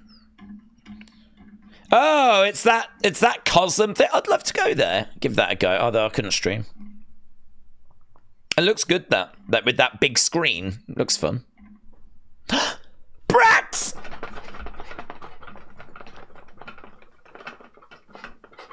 Von Dutch! Come on, Charlie! I'm your number one. On Dutch, and put your hands up. Yeah, she should be there, man. She should be there. After suffer Bad Bunny, why can't we have good musicians? Why can't we have good artists? Von Dutch, and put your hands up. It's so obvious, I'm your number one. I'm your number one. Here's Drew. I feel like that's the longest entrance I've ever had to deal with. Dun, dun, dun. Who said Taker's overrated, said James. Oh, it's kicking off now. Look, Upper, look what you've done. I didn't even read your full comment. And it's kicking off. Bring back the voice actors, said John Kane. Well, don't worry, I will. I've been paid for 3 months. Yeah, that's not a free service, you know. Matt said, bring back Limp Bizkit. Yeah. They didn't really do anything after, though, did they? We had Limp Bizkit at the right time. Yeah. Because what did they do after? I don't remember them doing anything after. Opulus Travel said, read my full... No, because I only read the first sentence and you already had people upset. If I read the full thing, there might be a full-blown riot. I have always seen The Undertaker as being overrated, and he only got over with the crowd because they were fooled easily back when Vince shoved talent down their filthy throats. I don't know what's happened. I don't know what's going on. I don't know what's happening.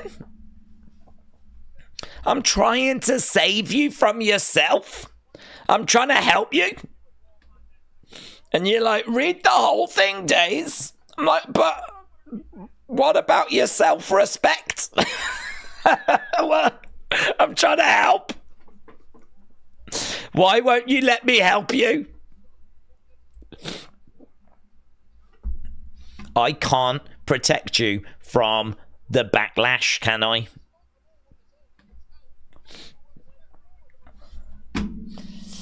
That's security guards. Here's Drew making his way down. R.I.P. Yeah. And do you know what? That is what Undertaker would want, actually. That is what Undertaker would want. What kind of delusional troll? Oh, see. Oh, God.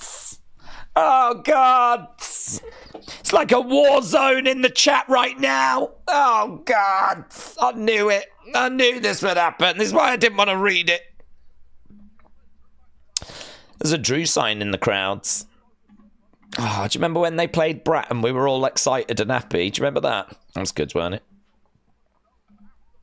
Drew in the ring with Seth. We went 30 minutes for this match to only have 15. I know, man. That is mental. That is mental.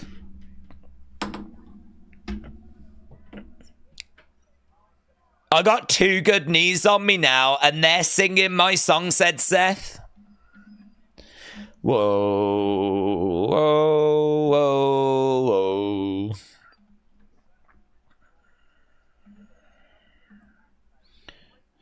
whoa. Taker is greater than all. Taker, taker, taker, said Felix. John Kane said, ban this man and bring the brats. Yes.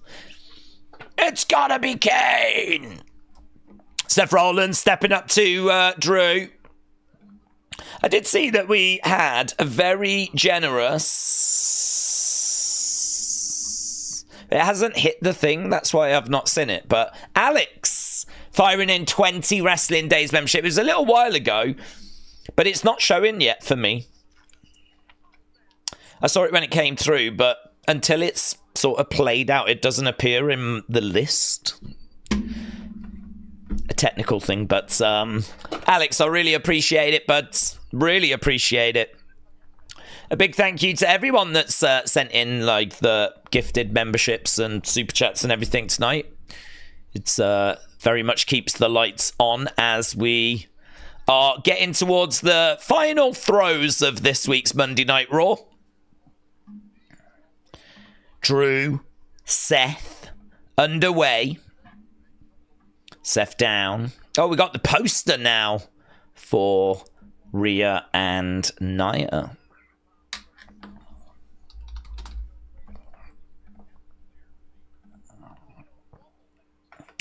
It's official 9 minutes ago. Emma, thank you. Emma, do I follow you? That's a disgrace. I fixed it. I fixed it. Okay, clothesline. Drew goes to the outside. Seth Rollins goes into Drew. Suicide dive. Again, Seth getting back into the ring. Seth going against the ropes. Another suicide dive. Oh my God. He went over the commentary table.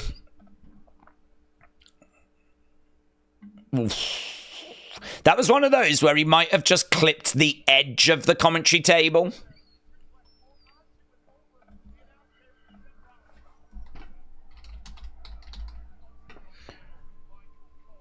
Seth Rollins down. This is definitely the main event, said Felix. Yeah, this is the main event. Oh, this is definitely the main event. I know a main event when I see a main event. And this It's definitely the main event. The fact that they're cutting the show 30 minutes in order to give 30 minutes to Raw Talk is done. I don't think they're even doing that, buds. I don't think we even get Raw Talk anymore. I think SmackDown Lowdown and Raw Talk have done one. I love commercial breaks, said Justin. That's the spirit, kids. That's the spirit. That is the right attitude. If we embrace it, it will be better. Do you know what's overrated? Speaking without cursing, because F cursing makes it better, said Trini. Trini, thank you for your contribution to the stream. Netflix table is Logan Paul. He is the table, said John Kane. I'm posting everything during commercials if you want to see it. Yeah, I've just retweeted a couple of bits from you, Metal Mama. Shoulder up there by Seth. I get to go for snacks during commercials, says Kapat. That is true. It's a good way of looking at it as well. Right now, we got Drew in control. We think we've got about 10 minutes left of this show. Seth down. Drew with his arms out, looking out at the crowds. Seth getting back up to his feet. Nice suplex. No joy. I still can't get over you saying how Raquel is a multiple-time main eventer, says Brony. Yeah, I think she will. Well, I don't know. I don't think I said that she was a multiple main eventer. I think I said she'd be a multiple-time world champion, and I could see her getting into the main event. I mean, it's hard to say she'll be a multiple WrestleMania main event because the women don't get to be in main events that often. So it'd be hard to say that. But multiple-time world champion, definitely. And if we're going to have women in the main event, I can see her being in there, yes. We haven't got going with her. We haven't even started with her. Feels like she's Liv's bodyguards. And so we're just getting her onto TV after that illness that she went through. But she's got that one thing that sets her apart, which is her height, her size. She's got a good size to her. She's strong. They invested her in NXT, called her up. The only reason we haven't done more with her is because of her illness. And yeah, I still stand by that. Multiple-time world champion. Come back to me in 3 years. We'll see where we are. Shot by Drew. Another right hand there by Seth.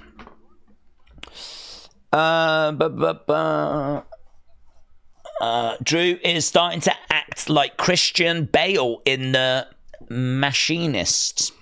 Never seen it. Never heard of it. Don't even think it's a real film. I think everyone is going to hate Liv after she loses the title, said Amin. Raquel is like a female Diesel, said Felix. She's the bodyguard for Liv, and I think we all know that there's going to be a story there. Everyone turns on everyone eventually. So Raquel, Liv, which will then get Raquel, Rhea. We'll do Raquel, Rhea, and we'll do Raquel, Liv, and then once she's up and running, we're off. We're off to the races. What happened to Gable Steveson being the one to dethrone Roman? You thought that would happen a few years ago. I thought he would be a big star. I don't remember saying he'd be the one that would dethrone Roman. But, yeah, I thought he'd be a big star. And they had him as being a big star. I mean, they showed him off at WrestleMania. They showed him off at SummerSlam. They took him down to NXT to get the ball started, get the ball rolling. And then, of course, these allegations emerged. And, if you can tell me there's allegations against Raquel, then I may change my mind about my prediction on her. But we know why Gable Steveson didn't work out. And it wasn't to do with his abilities. He gets caught and looking for... He's got Seth up. Lands on his feet. Oh. Where is our Lyra segment, said Nita Nitro. Didn't they show her earlier in a video package? I think that might be it. I think your video package might be it.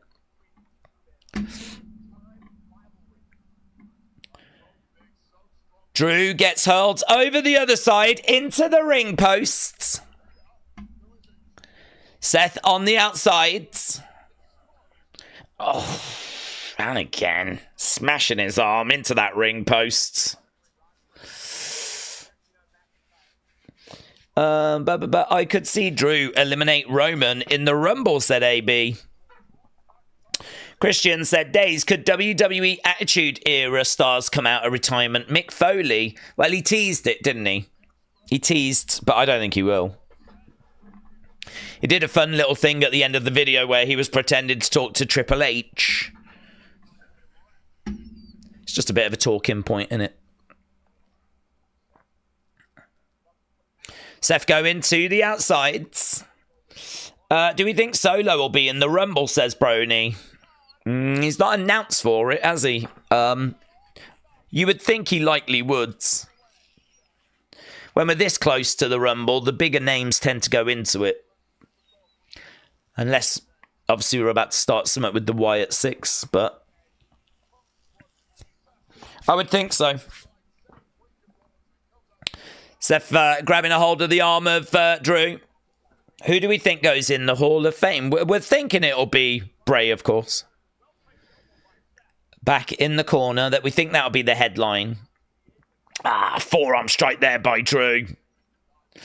I don't get advertising on Netflix. I'm in the States. I love it. WWE is leaving Peacock in 2026. WWE is going to move to Netflix for all of its programming then, said AB. Superplex by Seth. McIntyre plants Seth 1, 2. Oh, just kicks out. Just kicks out.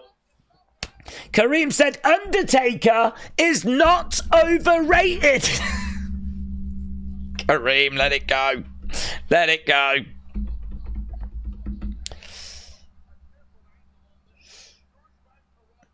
Boo. That was like 2.999. That was crazy, said Felix. Drew, kipping up. Kip up there by Drew. Is that a picture of The Rock that someone's attempted to draw? I just saw a poster in the crowd. It looked a bit like The Rock. Claymore might be coming here. Oh, is that meant to be The Rock? It's one of the worst pictures I've ever seen. It's actually offensive. Bang! Or is it a chicken nugget? Oh my God, guys, we've got to play a new game. Is it The Rock or is it a chicken nugget? This is a brand new, exciting game for us to play. There's a sign in the crowd, and I don't know if it's a nugget, a tendy, or The Rock. I'm a bit serious. Super kick there by Seth. Seth goes round into her. Whoa, looking for her. Lovely. Falcon Arrow. Shoulder up by Drew. It's a chicken nugget. It's a tendy. Do a poll. Is it a nugget? Is it a tendy? Or is it The Rock? Nugget. Some people can't see it now. Because they put it back down again. You've got to keep your eyes peeled in the crowds. Opposite the hard cam. Towards the right-hand side. Is it a nugget? Is it a tendy? Or is it The Rock? It's my favourite game.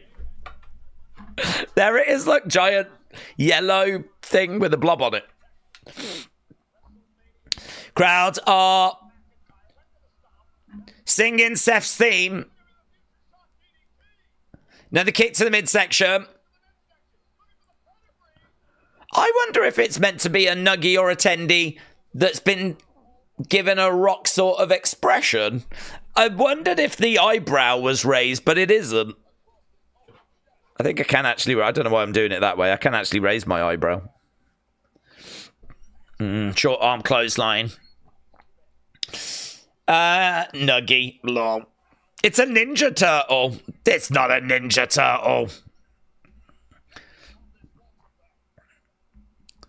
Hold it up again, you cowards. Right now we got Drew going up top. Seth back on his feet.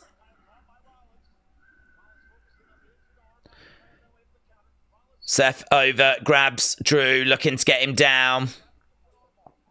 Throwing in some shots. Drew is down. Seth looking for a crossface. Crossface is in.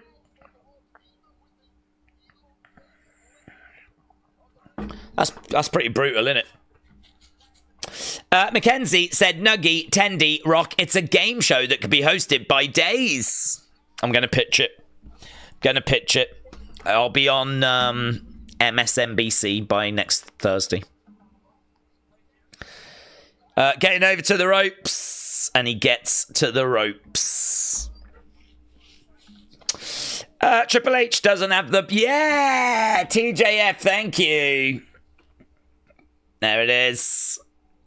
That you can't tell me that the facial features don't look like The Rock. But then shape-wise, it could be a Nuggy or a Tendy. You questioned my integrity! How dare you? Referee's got Ferrari shoes on. Oh my God, that's why he's moving so quickly. He's wearing Ferrari shoes. 1, 2. Oh, shoulder up. Shoulder up. Wide-eyed expression by Drew. Kelly said, I was looking at the mat real close tonight, and it looks like some of the adverts are removable. They aren't embedded into the match. Actually, they all look that way. I could be wrong.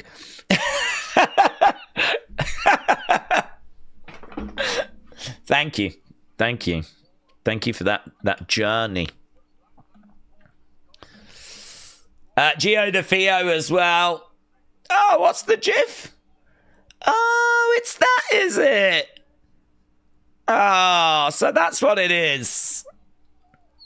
Oh, so it's not The Rock. John Kane said, poll over, it's Defo and Owen Hart Nuggy. It's not, it's this Nuggy that's dancing away. It is. I think the chat was right. I think it is a Nuggy. Nuggy was 57%. Rock did get 23% though. Did get 23%. Oh, I'm disappointed. Okay, Drew is in control. It's a Nuggy, said Porky Pig. I think you're right. I think it's a Nuggy. It's not a Tendy, because Tendys are very thin. It's not a Tendy. Don't make the mistake of thinking it's a Tendy. Seth goes over, looking for the cover. Did he get it? He gets it! Seth gets it! Seth pins Drew, and Drew is attacking Seth after. We want Wyatt's. We want Wyatt's. Drew McIntyre. Yeah, he's very upset. He's very sad. You can tell by his eyes. Shots coming in there by Seth. Oh, Claymore. Claymore connects. Look, he can't believe it. He's trying to go over in his brain. Where did I go wrong? He's humiliated. He's embarrassed. He's a disgrace.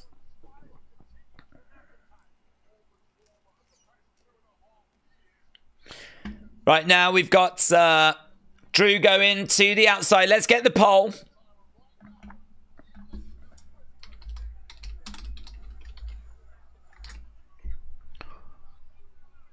Right now, we got Seth up against the ring posts. Drew backing away. Who's going to come and make the save? Someone's going to make the save. Sami. Sami. Sami, Sami, Zayn. Sami, Zayn. Sami, Sami, Zayn. Yes, go on, Sami. He's come to Seth's aid. You okay? I got you. Sami! Sami! Sami! He's never beaten Drew.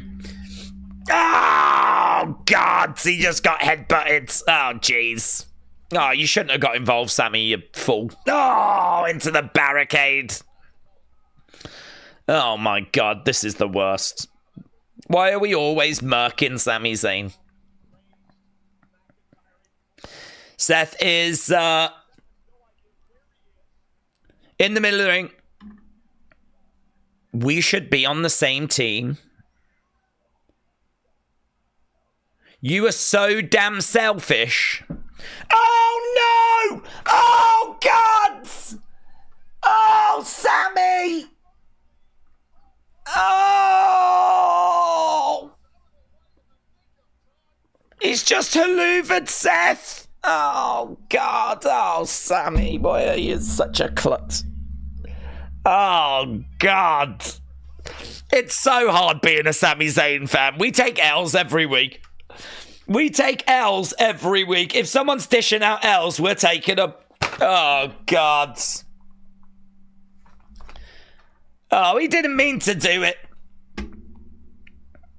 Oh, God. Seth is looking at Sami. That was not for you. Listen. I was not aiming for you. Yeah? Oh, God. He should just pack it up. We should pack it up. I think the best thing to do is to just move on. The best thing to do is to just say, do you know what? Maybe this wrestling thing is not for me. And move on. Oh, God. Sami is very inaccurate with those kids.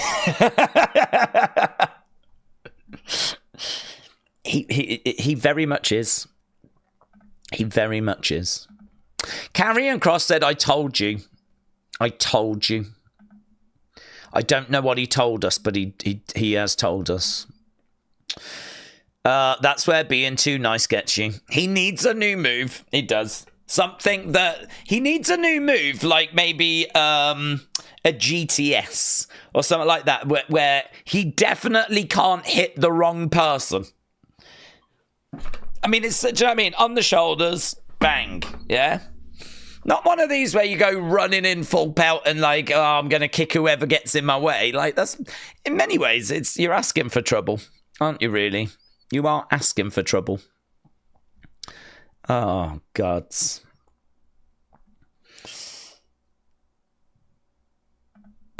You can tell during every segment, Dom wants a shot at something. He's sick of being pushed around.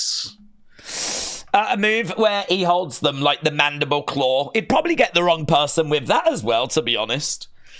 Sami in Zayn. Bloomin' Sami inaccurate. Sami should retire. He's clearly missing the people. Are you seeing Raw Talk? I don't think there is a Raw Talk, but... Oh, God. Opulous Travel said, let's be real. If Undertaker started wrestling now, would his dead man character even get anywhere with the fans and the creative? Do you know, I mean, it would be more of a challenge in this day and age. It would be more of a challenge, what with kayfabe being dead and everything. I mean, I think he was along at the perfect time. You know, we were up and running with TV and pay-per-views. We had kind of just got past the real peak of Hulkamania. And obviously it wouldn't be too many years until Hogan would go and leave a big void, which, you know, Undertaker benefited from. And, yeah, he kind of came along where kayfabe was still being protected. And I don't know. I don't know that he would quite have the same impacts. I think even he has spoken of the challenges of if his character was around now. What with social media and everything, and kayfabe being dead. But I think Bray has shown us that if you really commit to something, you can still connect with people. And you can still make it work. So I would like to think that he would be able to. What did you think about Raw? Boomers. 1 comment per person. Please. I know how when you see my name, you go, oh no. Yeah. And I don't think I'm the only one that does that now. Okay, I've got that request up. Can someone tell me why Raw is advertised for 3 hours, but the show ends at 9:30? Triple H has said that he thinks 2.5 hours is the sweet spot. So that is what he aims for. So mentally, I'm ready for it ending around this time every week now. Right. I'm going to end this poll. Hannah AEW said, Daze, your please is funny. Hannah, thank you. Hannah AEW, appreciate the support. Great, 60%. Right, we're done. I'm going to run away and start working on Unseen and get that done. WrestleLandy said, Daze, what current wrestler would have made the best Hasbro? Penta. I agree with you earlier. Very toyetic. So, yeah, I'm going to run away and work on that. Thanks a lot for joining us. Appreciate the support, and I will see you again next time. Bye for now.